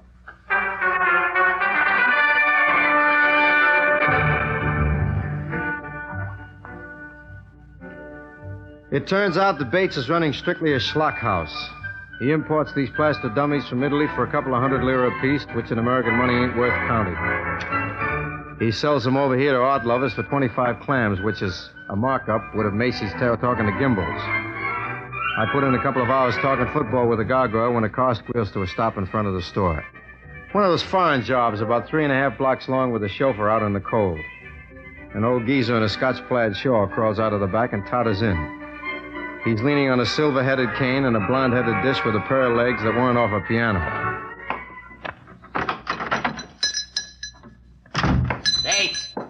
Bates! Where is he? Bates! Don't excite yourself, Mr. Sproul. Remember the doctor. Oh, that doctor's an idiot. Bates! You! Yeah? Oh, you're not Bates. I'm Rocky Fortune. Rocky, I don't want you. Bates! Yes, Sproul. I was in the back. I didn't hear you. Fortune, get Mr. Sproul a chair. I don't want a chair. I want to talk about... Mr. Sproul, perhaps we'd better go inside? Now, here. I drove all the way from Westchester to this miserable little shop, and I won't be put off. Of course, Mr. Sproul. We can talk in my private office this way. Oh, yes, of course. Sharon, wait here for me. Yes, Mr. Sproul. He's a peppery old buzzard, ain't he? That old buzzard is Jonathan J. Sproul. Oh, you mean he's the old nut with the copper money, huh? He has $8 million invested in copper, yes. That's a lot of copper.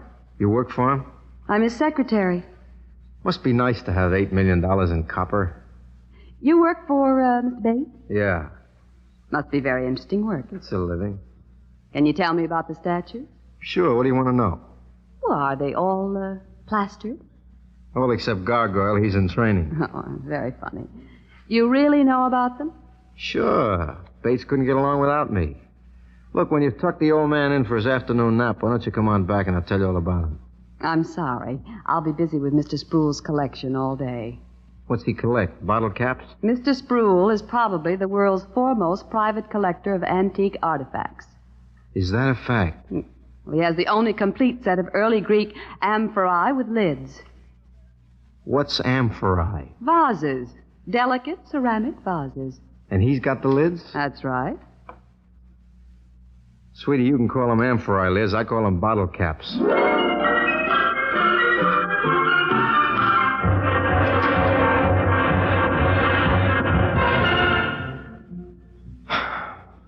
About this time, Bates pours himself out of his office and sends me out for supper. I'm not particularly anxious to go because the counterman at the one-arm joint around the corner has his shirt buttoned 2 buttons lower than Sharon, but the effect is not the same. I inhale a bowl of chili and a piece of rubber meringue pie and head back to the store.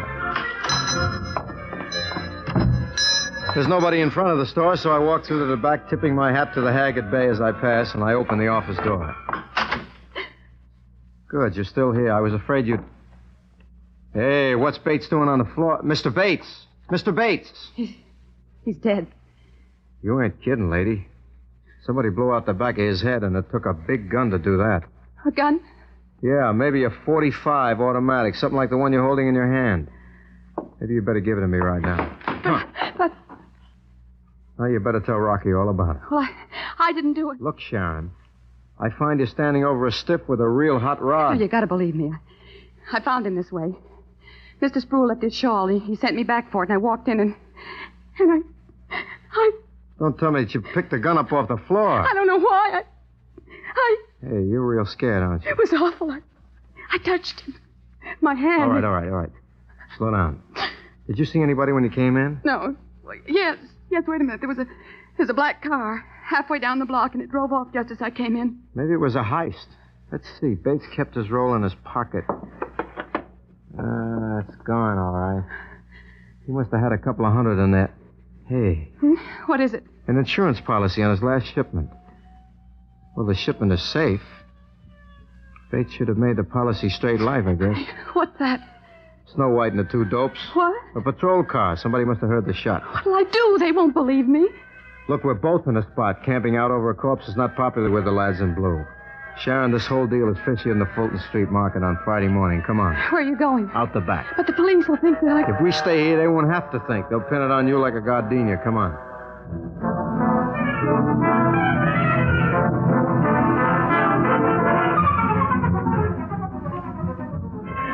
We do a Comanche sneak out the back door while the cops waste the taxpayers' rubber squealing to a stop in front. We beat it down an alley and around the corner onto the street. By the time we slow down to a walk, Sharon's out of air, breathing heavy, which on her looks good. What do we do now? That's a good question. There are a couple of leads I got in mind. Leads? That Bates was as phony as a showgirl's eyelash. Why do you say that? A couple of reasons. For one thing, what would a 2-bit operation like that need a night watchman for? He never had one up until the time he hired me. For another thing, that insurance policy. It was for $50,000. Oh, now, what does that mean? He had something in that store beside dying swans. But what? That's what I'd like to know. Look, let's move. You ain't going nowhere, Spud. If that's your finger, pal, you got stuck in my back, your nails need cutting. This ain't no finger buster. That's a 6-inch knife. You can cut a hair with it, lengthwise. Okay, Mr. Bunting, I got him. Good work, Butler. What's the idea of this? Shut up. Look out for the knife. You'll damage the herringbone. One move out of you, I'll damage the backbone. All right, Puddler. I'm sure they'll cooperate. In a pig's eye. What do you want? Well, you see, I have my car, and I thought I might drop you somewhere. No, thanks. It's a nice night. I'll walk. Enter the car, white guy. All right. Would you prefer the back or the jump seat, miss? Doesn't make any difference. Well, I'd like Get to in sit there, up. All right, don't push. Everybody comfy? Great. Your gorilla sitting on my head. Really, Puddler? You should be polite to our passengers. Well, Mr. Bensinger, you don't want him to know where we're going, do you? Certainly not. Let him up. Okay. But if you don't want him to see... Don't be crude about it. The civilized way is like this.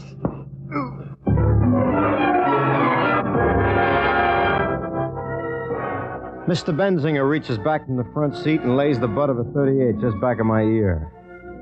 I lose interest in most everything at that point and start on a personal inspection tour of several deep shaft coal mines without benefit of safety light.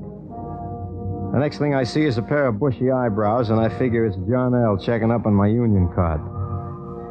By the time I get my eyes propped wider, I discover it's the ape Puddler looking at me.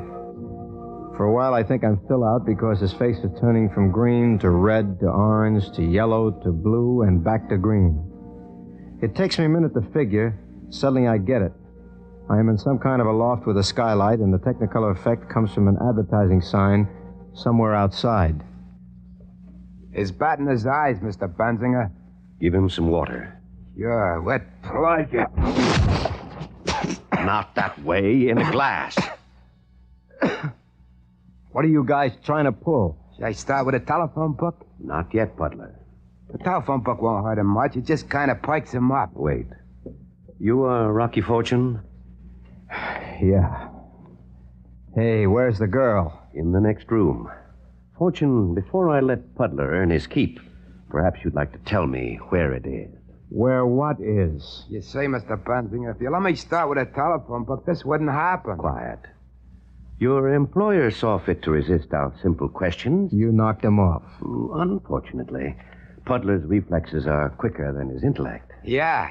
Therefore, it's up to you to tell us where it is. I don't know what you guys are talking about. I can start with a Staten Island book, Mr. Benzinger. That's real pen. Please. Quite damn boy. At the proper moment, Puddler, you may use the Manhattan Red Book. Fortune, your time is running out, and I am running out of patience. Why don't you just give up? Bates would have an assistant who didn't know. Bates didn't tell me anything. He didn't even trust me with his 2-bit statues. You should have heard him holler when I broke the arm off an old plaster bag. You'd have thought it was made out of gold. You guys are making a big mistake if you think he told me anything. It's no use, Mr. Benzinger. This crumb won't talk. Why don't you let On me... the contrary, Puddler, I think he has talked. I have? He has? Puddler, you will escort Mr. Fortune somewhere into the country and lose him permanently. A pleasure. Unfortunately, I will not be able to accompany you in the car. I'm sure Mr. Fortune would give his word of honor not to make any trouble. Oh, yeah, sure. Cross my heart and hope to die. Yes, I wouldn't be at all surprised, but just to make sure, Puddler. Yes, Mr. Benzinger? The Brooklyn book? Right. Ooh!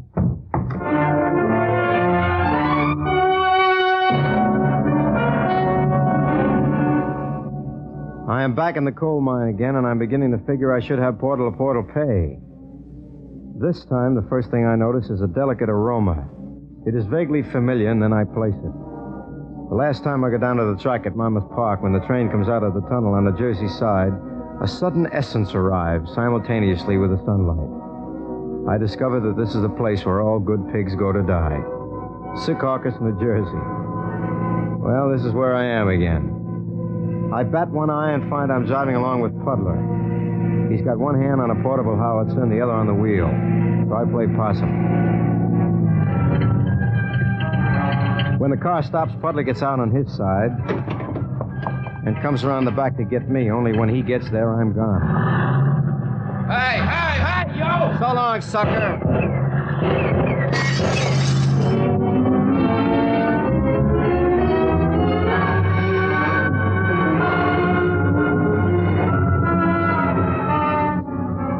He pumps a couple of quick shots after me, but outside of one lucky hit on the rear window, I'm home free. I head into town and stop on this side of the George Washington Bridge to put in the call to my old friend Sergeant Finger of Homicide. Fortune, where are you? Never mind, listen. You want the guy who rubbed out the art dealer Bates? You're darn right I do. Fortune, if you... They put the snatch on me, 2 thugs. A guy named Benzinger And a Neanderthal man named Puddler. What are you raving about? You gotta find him. They got a girl. How nice for them. Look, Fortune, why don't you make it easy for all of us? Turn yourself in to the nearest precinct. Finger, you gotta believe me. Don't you want the guy that knocked off Bates? You bet I do. Turn yourself in, Fortune. I'll let you take a manslaughter plea. I haven't got time to talk to you, knucklehead. Wait a minute, Fortune. Don't go away, man. Let's talk this thing over. How have you been? What else is new? There's Sergeant Finger for you, thinking all the time. Gonna trace the call. Bye now.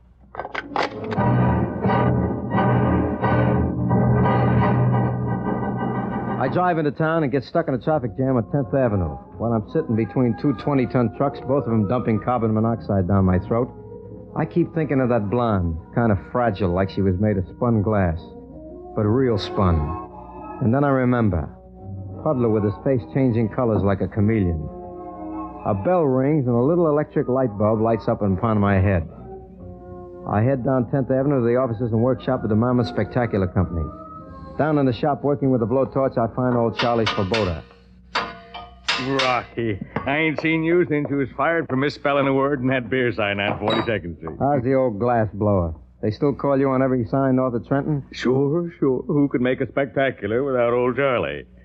And Mama still makes all the big signs, huh? We got a little competition, but they don't make nothing more than signs on powder room doors. That's what I figured. Charlie, I gotta find a special sign. What sign? All I know is the colors. Green, red, orange, yellow, blue, green. Uh-huh. Which is longest? The yellow. The green was the shortest. Yeah. I'll check it in the records for you, but I think I know the one. Yeah? What one? It's a beautiful sign.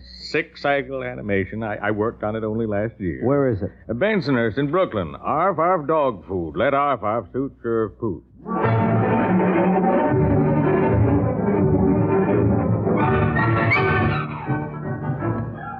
Charlie looks it up and gives me the address. I put 10 gallons of gas in Mr. Benzinger's car, which I think is very nice of me under the circumstances, and head out to Bensonhurst. There's a sign with 2 dogs chasing each other around in circles. I take a line of sight from the sign to find 2 possible skylight windows. I climb up the stairs to the first loft and boil in. Turns out to be an artist who was painting a replacement for September Morn. His model takes a dim view of my intrusion, so I get out in a hurry. The second loft, I figure's got to be it.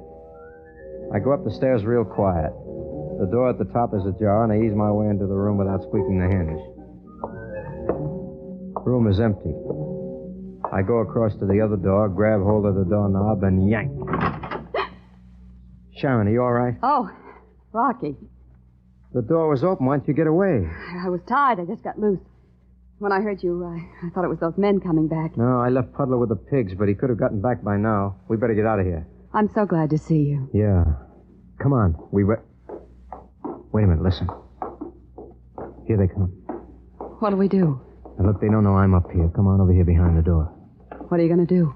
I brought a tire jack up from the car. We'll knock him off like ducks in a shooting gallery when he comes through the door. Shh. Careful, Puddler. Don't drop it. Looks like Puddler hits himself a ride back from Jersey. Here they come now. Ready? 1. Drop the wrench, Rocky. What the? Grab him, Puddler. Don't bother. I have him covered. One move, Fortune. I'll blow a disc out of your spine. Lady, please do me a favor and shoot. I came back to rescue you. Oh, well, that was very sweet of you. Did you get it, Benzinger? Yes, miss. Puddler, bring in the statue. The arm is off. But I didn't do it. Well, what do you know? The old bat from the art store. What do you want with that statue? Never mind. I told you we'd get it for you, miss. You've done brilliantly, haven't you? First you shoot Bates, and this imbecile lets Fortune get away from him. Come on. Pick up the statue, and we'll all go in the car. How about Fortune? Couldn't I just... He comes with us till it's over. Let's go. Lady, if we're going in the car again, may I make one request? What is it? Let's not go Pullman this time. I'd like to sit up all the way. We are a happy crew in the car. Benzinger, Puddler, Sharon, the plaster statue, and little old curly-headed me. We head north on the east side drive over the bridge of the Parkway into Westchester. When we roll through an iron grill gate with a big sign on it saying Sproul, I begin to get the idea. Benzinger, you come in with me and bring the statue. Remember, you tell the blind old fool you were Bates' assistant. Puddler? Yeah? Keep the motor running, and when we get the payoff, we've got to get out fast. Come on. After you, miss. And keep Fortune sitting tight.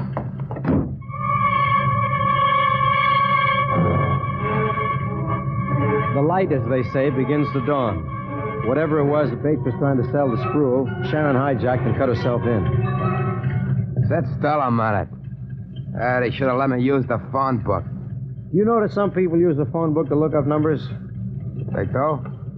Never thought of that. You never thought of a lot of things. Like, for instance, this car's got an automatic shift. Yeah, so what? Well, you ought to have it in neutral, not in drive like you got it. Listen, wise guy, you trying to tell me how to drive a getaway car? You got to be ready to start on an instant's notice. Like this? Hey, get your foot off.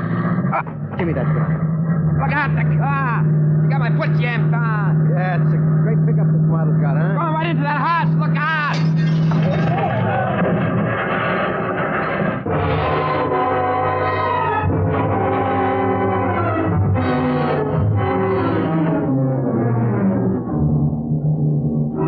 We go through the French doors like a knife through cheese and end up on the opposite wall of the living room with Benzing a pin between the bumper and a brick fireplace.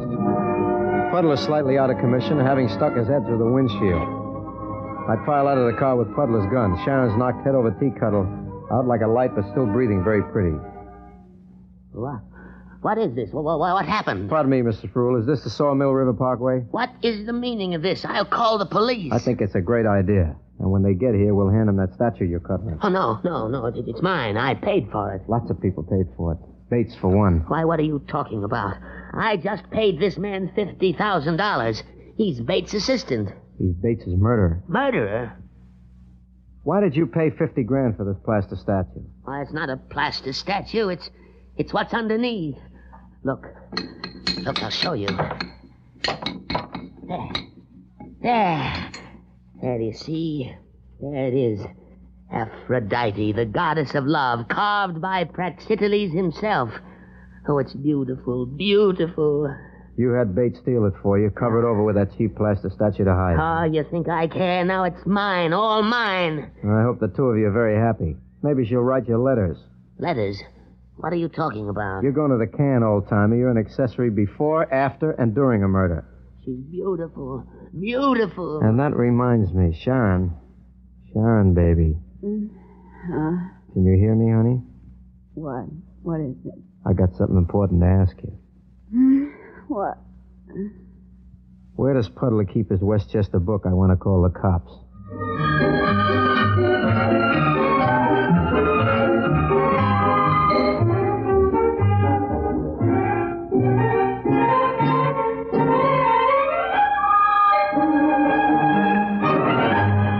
NBC has presented Frank Sinatra as that footloose and fancy-free young gentleman, Rocky Fortune. Others in tonight's cast were Jan Miner, Ted Osborne, Leon Janney, Joseph Julian, Ed Begley, and Mandel Kramer. Tonight's script was written by Ernest Kenoy. Fred Wade directed. Now, to tell you about next week's adventure, here's Frank Sinatra as Rocky Fortune. Ever see a magician pull the disc? This program was transcribed. This is the NBC Radio Network. African drums are talking. A message booms through the night. Black warriors steal from their huts and slink silently by secret paths to the hidden Juju Grove. One by one, they take their place around the altar, shining ebony bodies, statues of silence squatting in the flickering light of the sacrificial fire. The witch doctor rises. The drum falters, changes its note, and a faster, wilder rhythm causes the circle of black bodies to sway to its urge. This is Africa.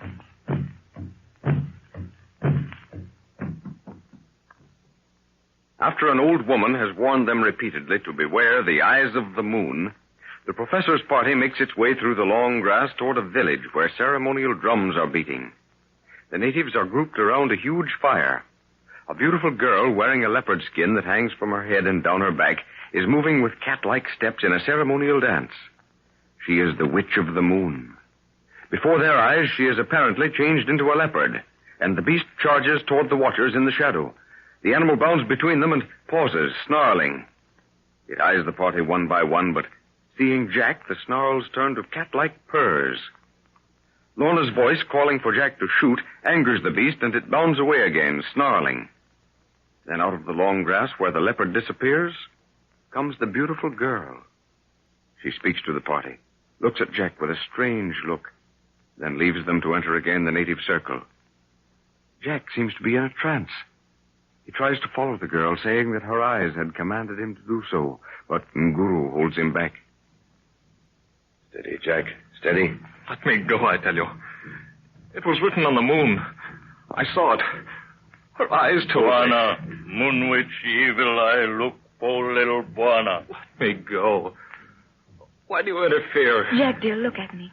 We were told to wait. Tell this man to let me go. Don't worry, Lorna. It's a fever. Sets up all sorts of imaginings. But the woman and that leopard, her eyes were exactly the same as the animals when it looked at us. Yes.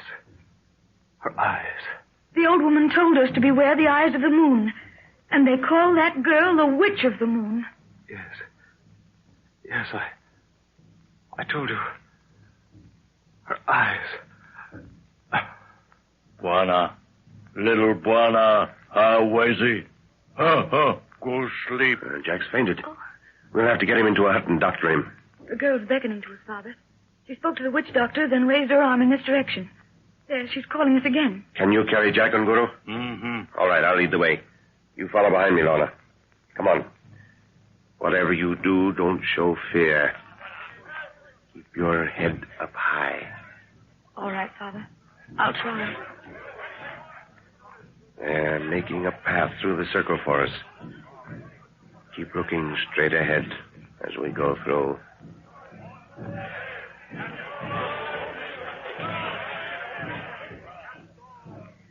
The moon is full, white man, and strangers are not welcome at this season.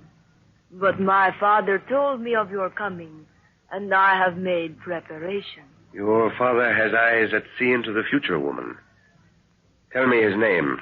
He lives in the hole in the sky, through which Mshimba Mshamba watches the earth. And his name in your tongue is called the moon. Then his eyes are indeed far-seeing. This man here is Milini, the witch doctor. I see you, Milini. I see you, white man. His medicines are powerful, and his knowledge is great. Let him attend to the sick man. Oh, cool. But I see that Milini himself is sick. His arm has a wound close to the shoulder.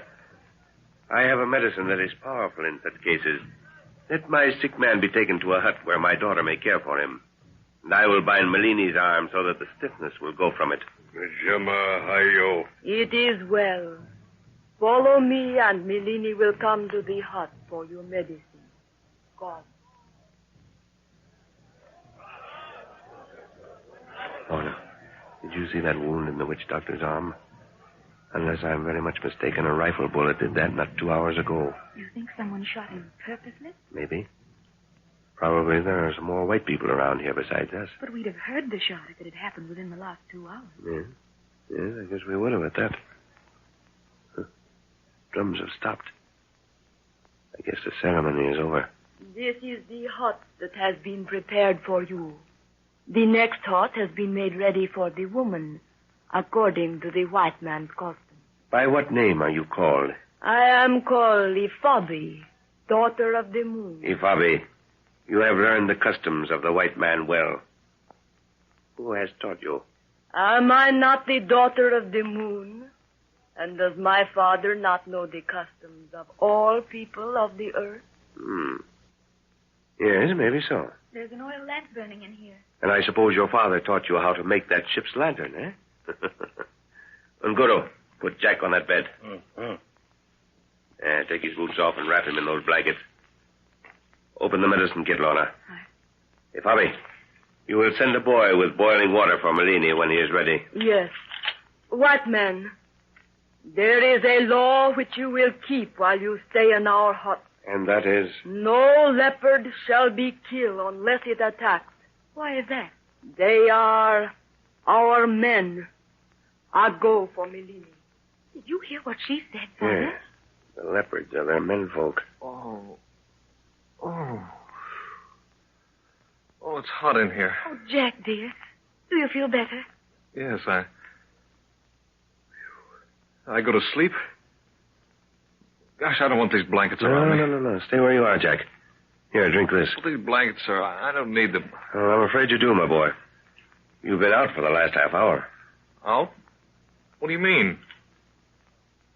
Guess there is something wrong. I don't recognize this place. Drink the medicine, Jack. You can think afterward. Yes. Oh, that's vile stuff. Well, I didn't have time to call at the drugstore for flavoring, my boy. You don't have to kid me, sir. I'm beginning to remember things. The witch doctor. That woman who changed into a leopard. Milini is here, white man. Oh, bring him in. Tell him to sit over there. The water? It is here. Shusha and Kema. Toroka. I see the young white man is well again. Yes, I hope I didn't cause much trouble. Nguro carried you in, dear. How do you feel now? Fine, just as if I'd had a good sleep. It is well for men to sleep when the moon is full grown, lest Ifabi steal their brains. Oi, Rati Tulia! Milini is sick from his wound. He speaks of the ceremony. Is the white man's medicine good, Milini? It has a devil in it that burns. Yeah, this is a clean bullet hole through the flesh. Didn't touch the bone. You know, it looks uncommonly like a Winchester. What man's gun did this, Melini? The white man should know. Melini was standing in the mouth of the cave when his gun spoke. Father, you remember? The leopard.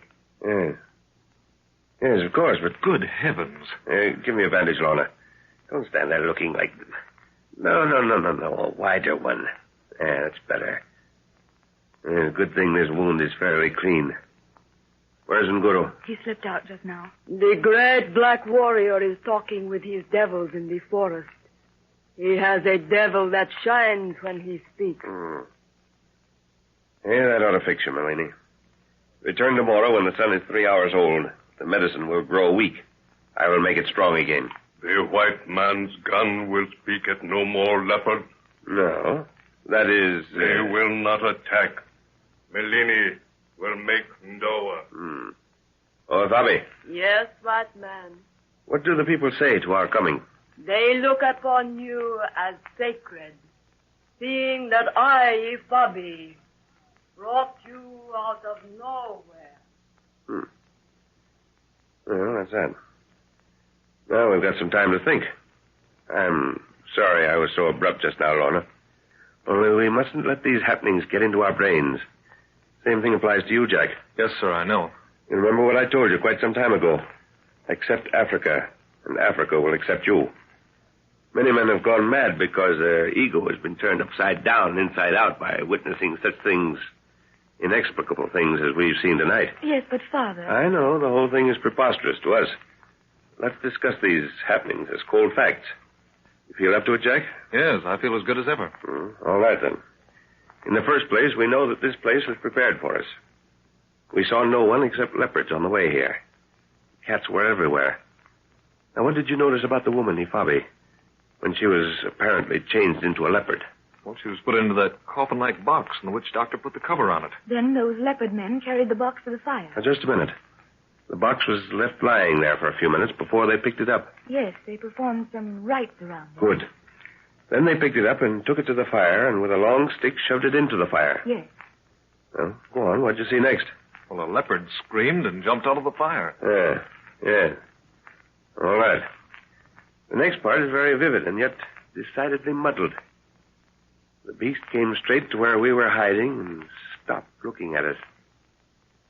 Jack, when it started walking toward you, making that purring noise, what do you remember? What impressions did you get? Her eyes, they seemed to... Oh, it's all so idiotic, sir. They were yellow and slanting, and yet they... Yet they were the eyes of a woman. Yes. Well, that's enough for the present.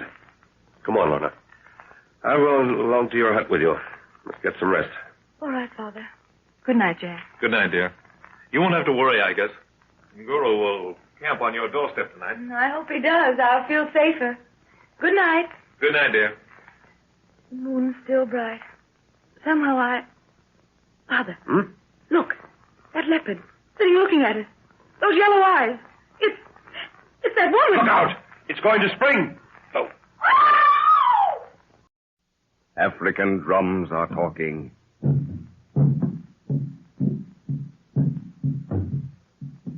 Dense walls of verdure with slinking cat-like forms that appear and disappear into incessant shadow. Trees, monarchs of the forest with sinewy vines twining closer and closer. Their ever-reaching tentacles slowly draining the life from that which gives it life. This is the jungle, where life preys on life and death never sleeps. This is Africa.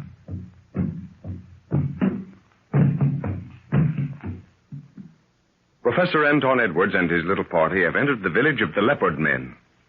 They are mystified by a beautiful girl who can apparently change herself into a leopard at will. This girl tells them they were expected and that huts have been prepared for them. Under the influence of the girl's great yellow eyes, Jack's mind becomes slightly deranged and he faints. They place him on a bed in the hut, and while the professor is dressing a wound in the witch doctor's arm, Jack fully recovers. The native girl, who is called Ifabe, daughter of the moon, warns the party not to kill leopards as they might be the menfolk of the village. As the professor accompanies Lorna to her hut, they see a leopard sitting in the moonlight watching them. It has a curious resemblance to the native girl. Suddenly it starts moving toward them, and Jack, in the hut, hears Lorna scream. What is it, sir? What's wrong? That leopard, Jack, it jumped and it clawed my arm. Let's go in the hut and see if there's any damage done. Where was it? It was sitting right in front of my hut as if it were waiting for me. And then it jumped. I didn't have time to get a gun out or I'd have shot it. The thing disappeared like a shadow. It was the woman, Jack, I'm positive. Those great yellow eyes and the look on his face. Is there any hot water left in that vessel, Jack? I'll see. Yes, sir. It's about half full. Well, rinse that cup out and fill it. Here. Sit under the lamp here, Lorna. Let me look at your arm. There doesn't seem to be much wrong. Did it touch you higher up? No, just the forearm. It seemed to put its two claws around my arm tightly and then let go. No blood drawn. Just a few indentations, as if something had pressed it tightly. Better wash it, though. Oh, thanks, Jack. Nothing serious, sir. Oh, thank goodness. Get your boots on, Jack. You ought to know better than to walk around here without them. I guess you're right. I didn't stop to put them on just now. Father, do you remember when Jack was looking at the moon from the cave mouth and he was gripping my arm? You said his hand felt like... Just like an animal's claw. And that leopard held my arm in the same place, and it felt exactly as it did then. Oh, purely coincidence, my dear. There's nothing here to worry about. No skin broken. Put on the iodine, that's all. Well, that's a relief. Must have given you a big scare, though. It certainly did. Those great yellow eyes staring into mine and coming right at me. By the way, where's Nguro? That's what I'd like to know. The girl said he was out in the forest talking with a devil that shone when he spoke to it. Nguro has funny ideas at times. Although whatever he says or does has a meaning. I've learned that those devils of his can be very proficient. You remember his big spear? The snake woman? Well, whenever he was worried about anything, he'd go into the forest at night, stick the spear into the ground, point upwards, and wait for something to happen. And did it? Well, I've been out with him several times when he did that, and personally, I'd swear nothing did happen. But afterwards, he'd make the most amazing predictions. Did they come true? Yeah, somehow it always worked out the way he said it would. He says the old woman who gave him the spear tells him what to do and warns him of danger. I knew he was out there with his spearhead when Ifabe said he was talking to a devil that shines when he speaks. I think Ifabe is just a little bit afraid of him. Thank goodness somebody can scare her. She has an inscrutable cat-like expression that gives me the creeps. Yeah, she's a very strong-willed girl. I'm afraid she's learned the art of hypnotism. And Guru stared her down when we were over there by the fire, and she didn't like it. White man, I heard your woman scream. Is she afraid of the leopard that sits watching in the light of the moon? Ifabe, daughter of the moon. Is it the custom of the country that a native walks unbidden into the hut of a white man? I am not of these people. My skin is as yours. I speak your tongue. Nevertheless, you will wait until bidden in the future. Yes, master. Is the ceremony of the village finished? Yes, it is finished. Then there's nothing to keep you from your sleep. My daughter is well. And the young man who was sick. The fever has left me, Bobby. I'm well again. It is the way of the fever. If you have need of anything in the night, I shall hear your call. Can you beat that? She came in like a cat. Must have heard what we were saying. Those eyes of hers give me the creeps. Weren't you a little sharp with her, Father? After all, she's the one who's responsible for us having a roof over our heads. We haven't thanked her yet. Yeah, you mustn't thank a native, my dear, until you're ready to depart. They mistake kindness for weakness. Anyhow, what I said to Ifabi just now was merely an attempt to bluff her down. She evidently has things her own way here. Well, she did back down and call you master. Yes, I'm afraid that was only on the surface. We're going to have trouble with that young lady. I can't figure out why she was so ready to take us in here. She's bound to have known we wouldn't stand for any native familiarity. Did you notice her eyes when she looked at Jack? Even in these dim lights, they were yellow fire. Yes. I'm afraid, Jack, you've made an unwelcome conquest. You'll have to be careful because, if I'm not mistaken, Ifabi has several admirers among the warriors. Good heavens, sir. I've done nothing. In fact, I'm afraid of the woman. I'm a little frightened of her, too. There seems to be some menacing thing hidden behind her that might spring out at you at any minute. Well, don't think of it. Here comes Nguru. Where you been, you old rascal? We thought the leopards had you. No, Chewy, Buana. Guru have I too quick one time. Chewy no catch him. Guru palava po snake woman. Yes, so the leopard woman told me. Huh. She which see too many time. Yes, you're quite right. That woman does see too much. Well, Lona, I think you ought to turn in. Oh, Father, I want to hear what Nguru... that is, what... What his spearhead told him? Yes. Well, don't you think it might be some private matter that... Buana, snake woman talk plenty. She say moon kichawi haluko friend for Buana for later time. Guru says the witch of the moon is trying to make friends with us because she needs our help. What kind of help, Guru? Safari taputa, plenty male. She wants to go after a lot of money. Aye, Buana. Chimbo for male. Some sort of buried treasure, eh? I knew there was something behind her hospitality. What does it mean, Father? He says Ifabi wants us to help her go after some treasure that's evidently hidden in the ground. Well, time will tell. Do we go after the treasure, Father? Where is it, Nguru? I want to know. I think it's about time you had a complete rest, young lady. Now, come on. Off to bed with you. Jack will take you to your hut. Just when it's becoming interesting. But I guess I am tired. Good night, Father. Good night, Nguru. Para sleep, Missy. Good night, dear. Oh, keep your guns handy, Jack. I will, sir. Anything you want, Lorna, just call out. We'll hear you. All right. Nguru, you think you could track a leopard that was outside this hut half an hour ago? Chewy woman? Yes. At least I'm sure it was the same leopard we saw jump out of the fire. Now, Buana. Look. Chewy. Leopard tracks. You're in the hut. Wait till I get a light on it.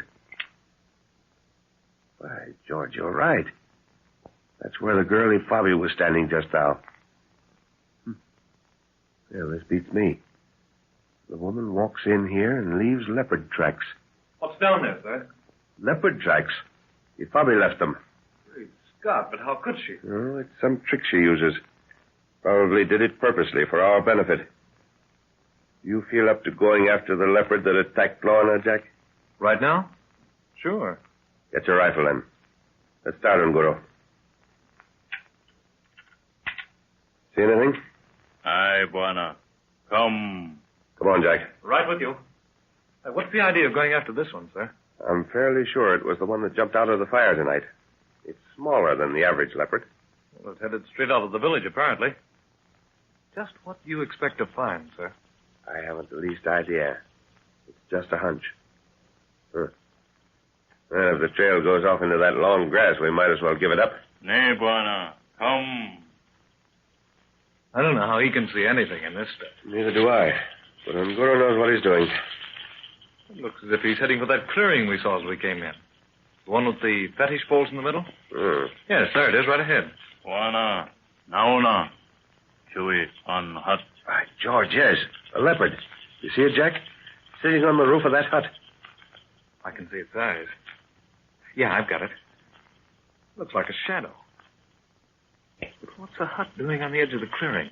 Probably an initiation hut, where they isolate young warriors. Come on. I want to get a good look at that beast. Better be careful as we approach it. Buana. She chewy woman. Yeah, well, leopard woman or not, if the thing starts to spring, I'm going to shoot. It's watching us intently, sir. Get your rifle ready. Make sure the safety catches off. It's still watching us, sir. If we have to shoot, what do we tell the natives? Just say the beast sprang at us. They evidently know this particular leopard is the one that probably changes herself into when she feels like it. Somehow, I'd like to prove to the village that the cat and the girl are two separate beings. Its language isn't very ladylike anyhow. Careful now. The beast might spring at any moment. Ngoro, take this flashlight, and when I tell you, switch it right on the leopard. I'll keep it covered if it springs. You stand by in case I miss, Jack. If it doesn't come at us as the light goes on it, I don't think there'll be any need to shoot. Ready? Switch her on. Look out, sir. She's coming. Where's the light? Ngoro, where's the light? Devil, knock him from hand, Buana. Listen. Listen to that groaning, sir. It's a woman. Confound it, where's that light? Here, Buana, here. Great heavens. It is the woman. She's rolling from the roof. Quick, Jack, catch her. I've got her. Let me see. Put her down. White man, you have broken the law. Yet it was written in the moon. You're twice as sure with two great names. Frigidaire and General Motors. Frigidaire presents The Man Called X, starring Herbert Marshall. With the music of Johnny Green. Directed by Jack Johnstone.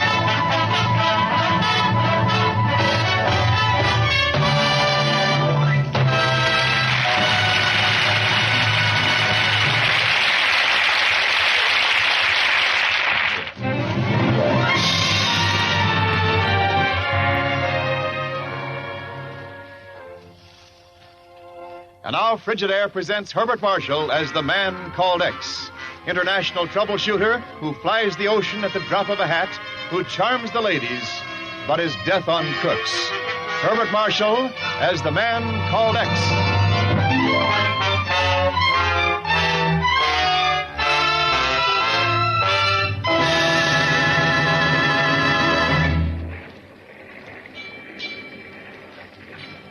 Very quiet tonight, Dr. Dawson. If you will forgive my playing with words, is it this Pacific influence? The ocean of oceans, Professor. And now we cross the Tropic of Capricorn. Capricorn is the goat, which nibbles at the stars. Aye, and from here on the world turns upside down. Winter is summer and summer winter. It's a little like standing on one's head. But there's still the moon in its proper course. The moon is scowling, Dr. Dawson. Doesn't like that cloud. And you seem depressed. Professor, I must ask you a question. Yes? You were invited on this expedition to the Antarctic for the same reason we all were. Field research. An exciting project, isn't it? I have reason to believe that it's not research that interests you, but conquest. The clouds don't like the moon's face, Professor. The moon is blotted out. It shall be as dark for you. Oh, no, you wouldn't.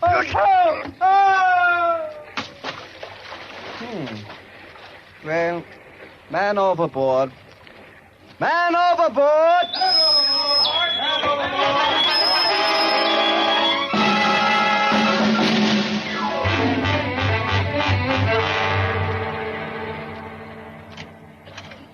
Oh, Chief. Well, stranger. Ken Thurston. Nice to see you back again, Mr. X. Glad to be back, Chief. Sorry I can't stay longer. Well, I see you haven't changed any. How quickly can you get me on a plane for Santiago, Chile? On the first one out, if it's important enough.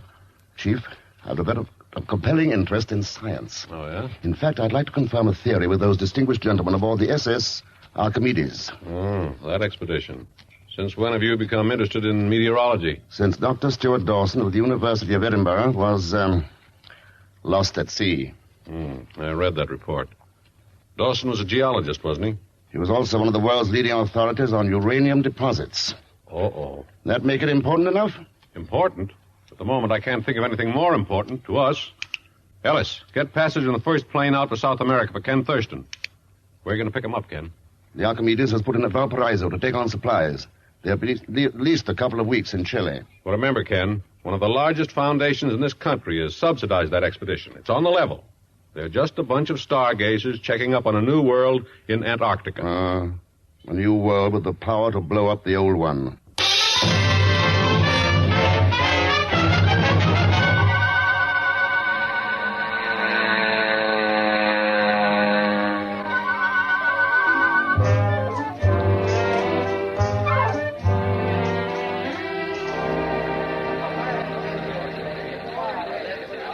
Flight number 38 for Lima, now leaving from ramp 6. Flight number 12, now arriving Santiago from Buenos Aires on ramp 3. Passengers. Postcards! Postcards! Get your postcards here! Big jumbo folder of 12 colored photographs of moonlight and the Andes. Hey, amigo, only 2 pesos. Postcards pretty. Hey, Mr. Thurston. Oh, you, Mr. Thurston. Pagon Zellschmidt. Hello, Mr. Thurston. Someday I must go to the equator, Pagon, where there is no shadow. Maybe you won't be there. Oh, thank you, Mr. Thurston. I knew you would be pleased to see me. Well, that's one interpretation of what I was just saying. Oh, thank you. Is it worth any money? All right, Pagon, come on. We can talk about money while I find a hotel. Oh, that has been all arranged. And I have saved you what you owe me in commissions by sleeping in your room until you arrive. You think of everything. Come on. Mr. X, while waiting for your plane, I saw a rainbow and a pot of gold at the end of it. I don't see any rainbow, Pagon. And we are only at the beginning.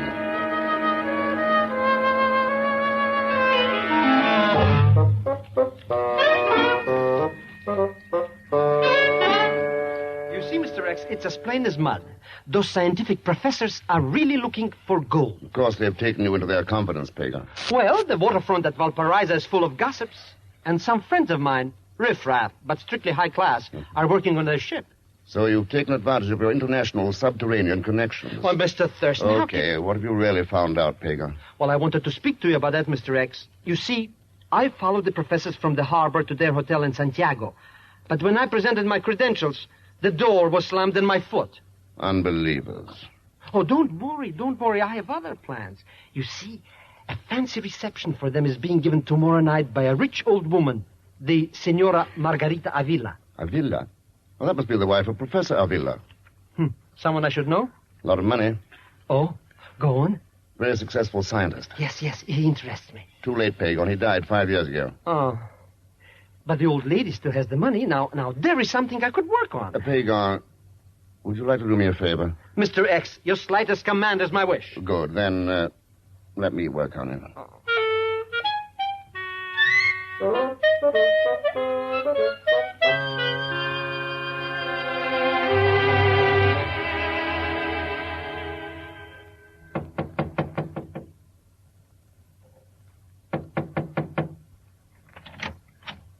Si, senor? Excuse me, is Senora Avila at home? Yes, she is. My name's Ken Thurston. May I speak to her? Come in, please. Thank you. Well? Well? Will she be coming down soon? That is impossible, Mr. Thurston. Isn't she at home? Of course she is at home. But then... Oh, no. No, it can't be that good. I beg your pardon, senor? You're not the senora. But why not? You're so young and so beautiful. Thank you. Is that so shocking? No. Now it's much easier to ask you a favor. Oh? You're entertaining the distinguished members of the Archimedes expedition tomorrow evening? Yes. I'd like to meet them. You see, I'm a kind of a footloose correspondent. Correspondent? I don't like the conventional interviews, so... If you attended my reception as a guest, you could get your information informally. Yes, that's it, yes. Well, can you think of any reason why I should refuse to cooperate with you? Well, after all, I am a stranger. A stranger bearing compliments. I shall be pleased if you will join us tomorrow evening, Mr. Thurston. On one condition. On any condition. You must no longer regard yourself as a stranger.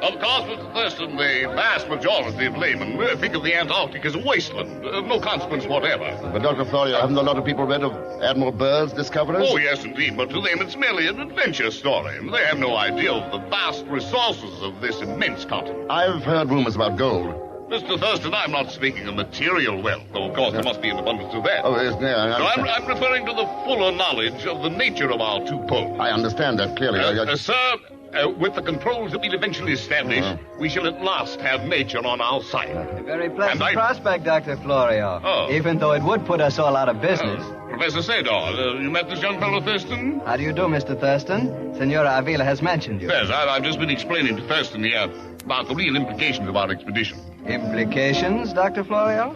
I thought everything was out in the open. We haven't any secrets. Or have we? Well, whatever secrets we have, Professor, represent the failures in our search for truth. Now, Thurston, in Mr. your Thurston, articles... if Dr. Florio can spare you for a few moments, our hostess would like to speak to you. Oh, yes, of course. But I will see you later, Thurston. Yes, of course.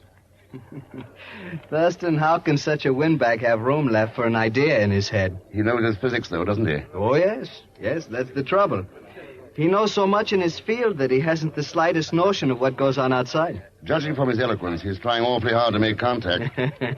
Well, when you get tired of Florio, try Gallagher. Uh-huh. He never says a word. Very relaxing on a voyage. Your voyage didn't have a very auspicious beginning, did it, Professor Sador? You mean Dr. Dawson's death? Uh-huh. You know, I wonder why he ever sailed with us. Didn't the Foundation select him? Yes, of course, but Dawson didn't have to get on the Archimedes to take that way out. Suicide? Thurston, he was at the end of his rope. Tried to run away from a domestic situation and found out he couldn't run away from himself. Scientists can be fallible, too. Very. Well, here we are. Senora Avila. Oh, thank you, Senor. Mr. Thurston, there is someone here asking for you, a Professor Zellschmidt. Zellschmidt? Yes, he calls himself a Lepidopterist pluribus. Oh, that's Zellschmidt. Looking for butterflies in Santiago? Oh, you never know about a Zellschmidt. He can look for anything, anywhere. Oh, well, since you know him, then it's all right. You've let him in? Oh, he left me no choice. Shall we find him? Senora, if Professor Sador will excuse us, I'd much rather dance. Senora Avila. Yes, Mr. Thurston. At least while we're dancing, may I call you Margarita? Have I refused any of your requests so far, Ken? I'm indebted to you. Have you found what you were looking for? Much more than I was looking for. Oh? Ken, would you mind? It's rather warm, and my garden is lovely by moonlight. I'd love to see it. I meant you to.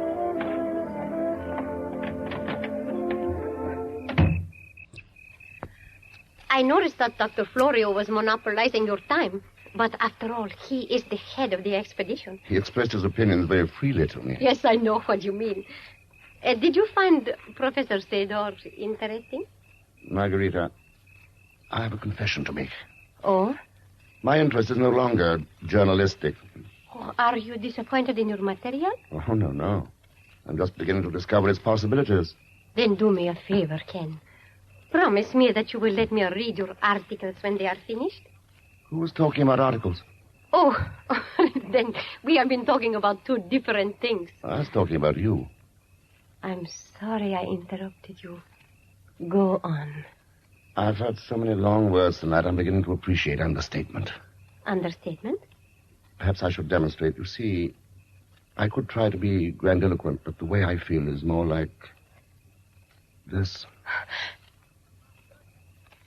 Oh, Ken.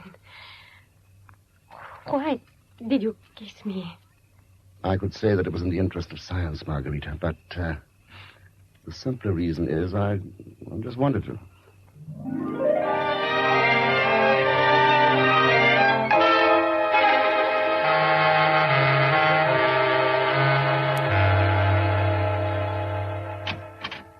Margarita. See? Your party was a great success. Thank you, Sador. And the American, Mr. Thurston, was very attentive, wasn't he? Does that matter? You were very responsive. Theodore, you're jealous. Why did you invite him? You ask me to? Margarita, have you gone out of your mind? No, but I may have lost a little of my heart. You will stop this nonsense, my dear, when I tell you who Mr. Thurston really is. Oh, is that all that's bothering you? What? Darling, I know all about Mr. Thurston. He is handsome, he is gallant, he is intelligent. And here's the man called X. Good night.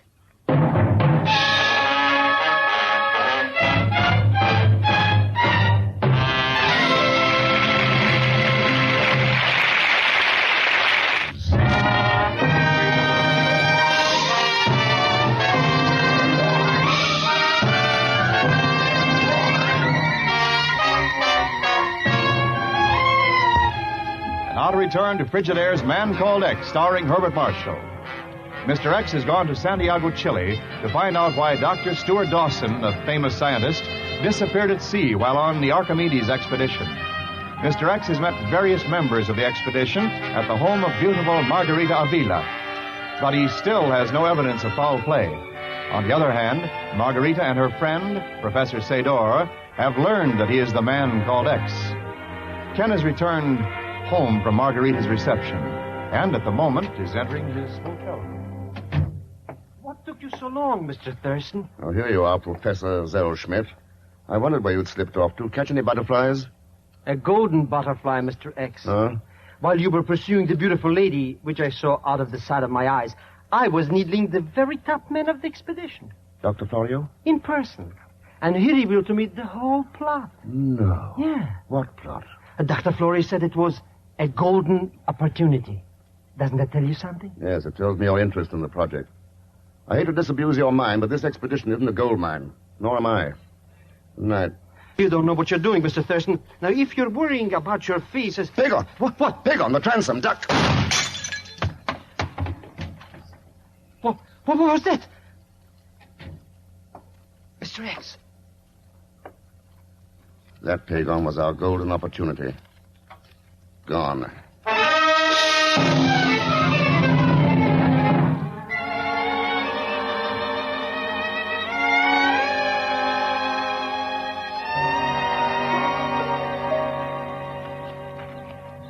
It is no longer as fashionable to promenade in Santiago as it used to be. But, Ken, I did want you to see Park Forrestal. Lovely, Margarita. Practically in the center of the city, but you'll feel as though you were miles away. Isn't that what parks are for? To get away? Margarita, your reception for the scientists, are you really interested, or is it your devotion to the memory of your husband? Both, Ken. That was why I married my husband. Oh, not for science alone. You see, a woman is denied the adventurous life. She must live vicariously by keeping in contact with people who find adventure. Adventure in laboratories? Laboratories can lead to expeditions. Oh, why were you not honest with me, Mr. X? Oh? Where did that come from?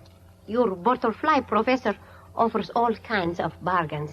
You'd think Pagan was a publicity agent of mine. If you'll be frank with me now, maybe I can help you. Just what are you looking for? A reason for murder, and probably something even more important. Murder? Why would a man, worrying about family difficulties, commit suicide somewhere in the Pacific Ocean when he had no family? You are speaking of poor Dr. Dawson. Did you know him? No, but I cannot believe it. This learned gentleman on the Archimedes, why would they want to get rid of him? That, Margarita, is what is even more important.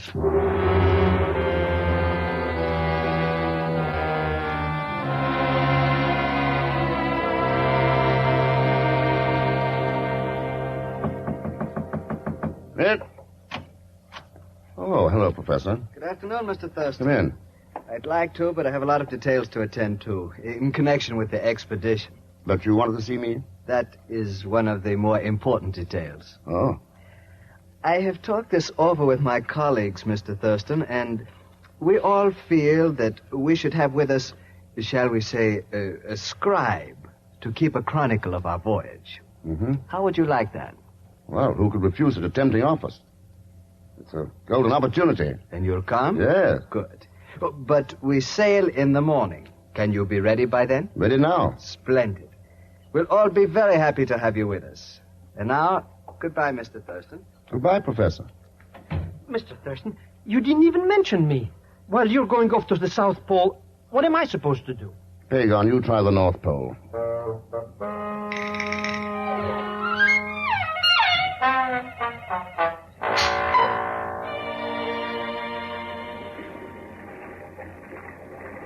Evening, Dr. Florio. Oh, hello, Thurston. You still up? Nice out on deck tonight. A bit cold. Have you seen Dr. Gillihew? He went inside with Professor Capstaff. Oh, I should think about 15 minutes ago. Well, I think I'll turn in, too. By the way, Thurston, glad to have you with us. Any assistance I can give you to authenticate your notations is call on me. Thanks, Doctor. Good night. Good night. Oh, Mr. Thurston. So you didn't take my advice, Pagan. Stowaway? I should have thought of that. Here I'm working as a deckhand. You won't make as much money that way as you did by telling Senora Avila that I'm the man called X. Oh, Mr. Thurston, how can you say such things? How much did you get for it? Oh, a paltry little... What am I saying? I haven't even confessed. You don't have to, Pagan. Skip it. Oh, maybe it's just as well, because now you can do something for me at my price.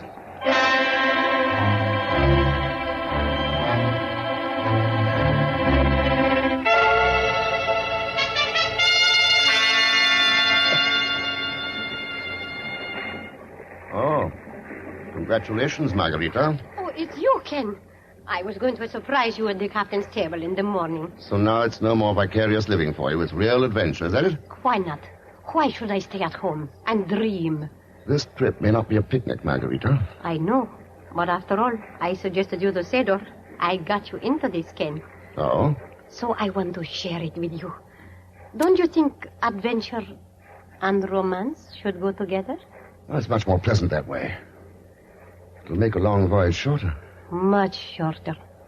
Oh, do you mind if I go in now? I'm not used to the sea air. I'll take you to your cabin. Oh, don't bother. Just kiss me good night, Ken. Margarita.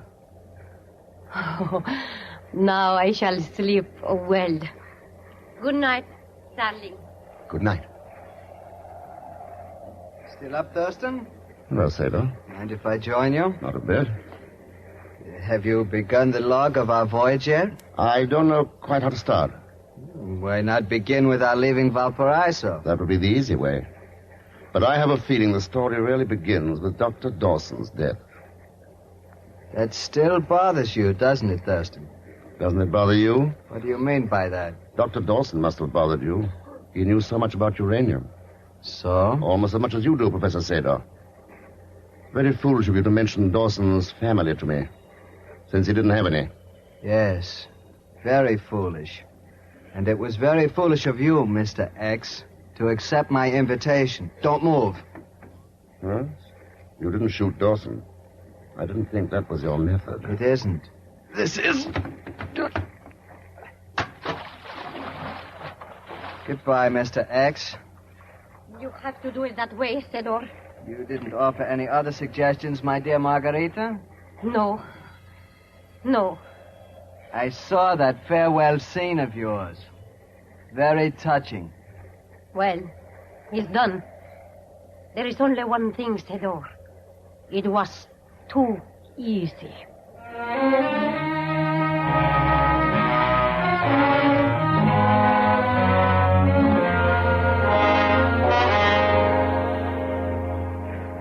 Hold on to the rope, Mr. Thurston. You're so heavy to pull up. Like pulling up a whale. There. Oh. Hold me, Mr. Thurston. I think I'm going to faint. Pagan, remember this moment. It'll never happen again. You've chiseled, you've double-crossed me. You've lied to me, but right now, you're a great man. You saved my life. Oh, I only did what you told me to, Mr. X. It wasn't anything. But you might tell me why you let somebody throw you overboard just so I could save you. Later, Pagan. Right now, I'd like some sleep. I have an appointment at the captain's table for breakfast tomorrow.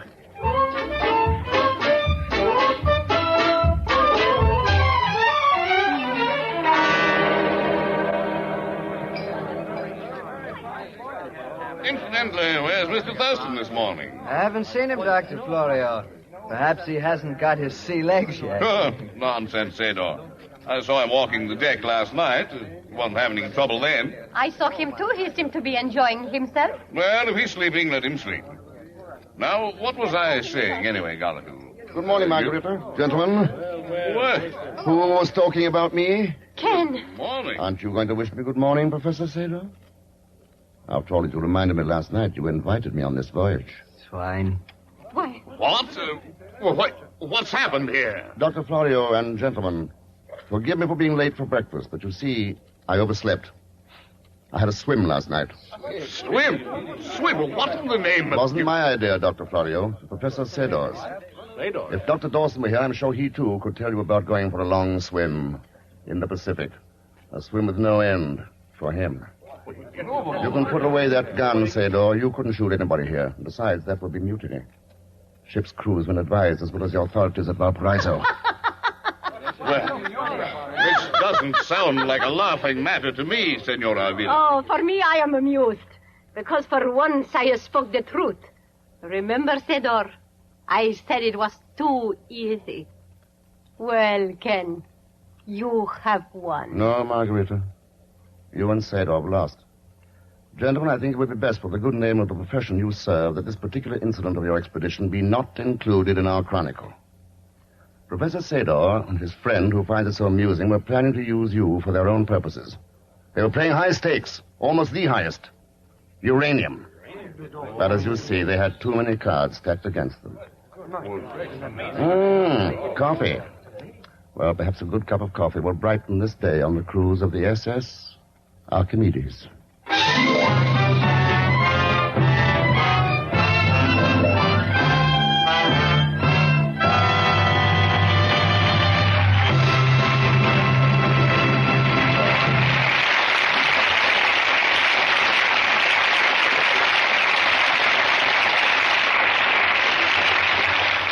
Our star, Herbert Marshall, will return in just a moment to tell you about next week's exploit of the Man Called X. The Man Called X is presented each week with the best wishes of your Frigidaire dealer, who invites you to come in and learn about the famous line of Frigidaire electric refrigerators, electric ranges, electric water heaters, home freezers, and a wide variety of refrigerating and air conditioning equipment.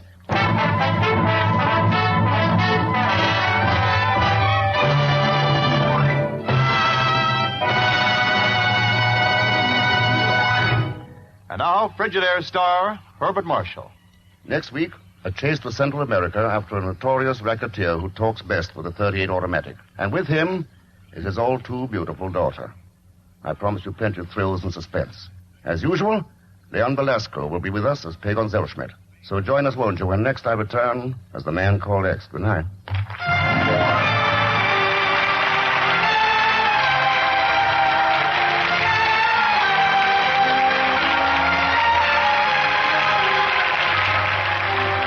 Frigidaire's Man Called X for tonight was written by Milton Merlin.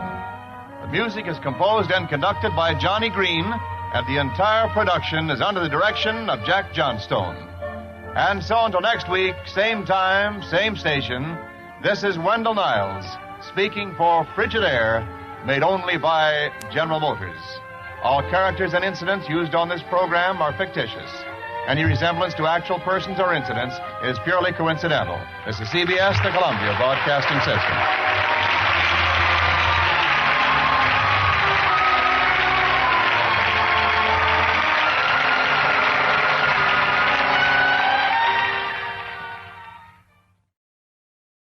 The challenge of the Yukon. All King! All new Huskies! King, the swiftest, strongest of Eskimo lead dogs, blazes the trail through storm and snow for Sergeant Preston as he meets the challenge of the Yukon.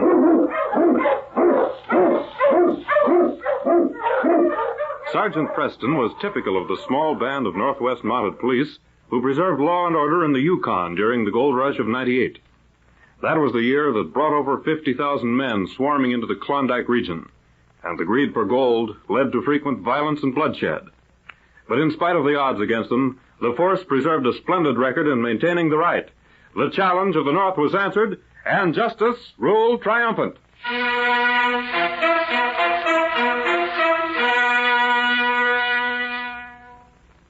The bank in Dobie City was a small frame building rich in gold deposits from some of the finest claims in the Yukon. Late afternoon, two men faced Bid Miller, Dobie's banker. Guns leveled as the small man faced them defiantly. You won't dare to shoot. The whole town would be here in 2 minutes. 2 minutes would be all we need to get out of here. Open that safe, Miller. I'm not opening those safe doors. What do you want to fool around for, Sam? Go on, let him have it. For the last time. Open that safe. You'll never get away with this. We'll get away with it, all right. What are you waiting for? Go on, turn that combination. That's what I call being real persuasive now, Sam. Yeah. Maybe our friend here is sensible after all. You'll see how sensible I am. You might carry this gold out of here, but mark my words, you'll never get away with it. Open the doors. Lift that gold out of the safe. All of it. Yeah. We don't want to miss any. This is even better than you said. What a haul this is. Wait till the boss sees it. Any more in there? Any more? Do you see any more? I guess Shorty here's giving us all the help we need, Tony. Yeah, I get you, Sam. No. Wait a minute. You talk too much. This is just to keep you from putting some miners on our trail. You dirty yellow skunks. There ain't a drop of red blood in either of you. I'll see them. That's it. It'll be a long time before he can tell anything. Gather up the rest of them folks. The sooner we get out of here, the better.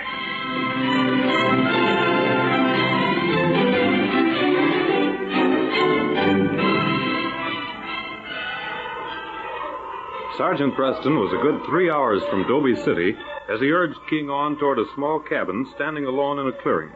A strong wind bit into him sharply. On, King! On, you huskies! That smoke from the chimney certainly looks good. All right, King. Ho, you huskies. Ho! That's it, fella. We'll stop in to see Mort Kramer. Hey, what? Hello there, Mort. How are you? Well, Preston. It's a long time since you stopped by in these parts. Oh, just on my way to Dobie, Mort. I thought I'd stop in for a while. How's everything going? Well, about the same as usual. Come on in. So cold up here, I don't know how men stand it. That's the Yukon for you. As I remember it, you never did like the climate. Yeah. You want to bring your dog in? No. King will stay out here. We'll rest a few minutes before going on. Sit down. Tell me what brings you to these parts. You say you're going to Dobie City? That's right. Yep. It's gold robberies again, Mort. Oh, yeah? A group of men have been systematically robbing banks all the way from Skagway to... Well, that's just it. To where? One after the other. Well, you got any information that makes you think they're around here? Yes and no. If I'm right, I have a hunch Dobie will be their next stopping off place. Well, it all goes to prove I'm right. I always said it's no use banking your dust. Just puts it all in one place for the first smart crook that comes along to clean up. Oh, I think you're wrong there, Mort. Banks are necessary up here. And it's up to the law to protect them. Maybe I shouldn't say so, but you ain't done much protecting up to now. I mean, well, they were robbed. You've got a point in favor of your argument, Mort. But it's my job to stop those robberies. I wish you luck, Sergeant. They must be a mighty slick gang. Now, what's that? Hey, get down your mutt. Hey, what's the idea? This is a fresh team. What do you two want? What do we want? Are these friends of yours, Mort? Friends of mine. I never saw them before. Money, huh? If you two stop for grub, Yeah, well... we thought we could buy some from you, mister. Looks more to me as if you thought you could take my team. It's all right, King. Where are you heading for? Pikeston. And if it's all the same to you, Monty, we'll march. Where'd you come from? Why the gun, Sergeant? They don't These look like... men will have to come to Dobie with me, Mort. Dobie? Oh, you're daft. We're going to Pikeston. You're both going to Dobie with me and explain those bags from the Dobie City Bank on your sled. What? Oh, say... I'd have never noticed them. They weren't very carefully put on the sled. Two of them slipped from under that pack.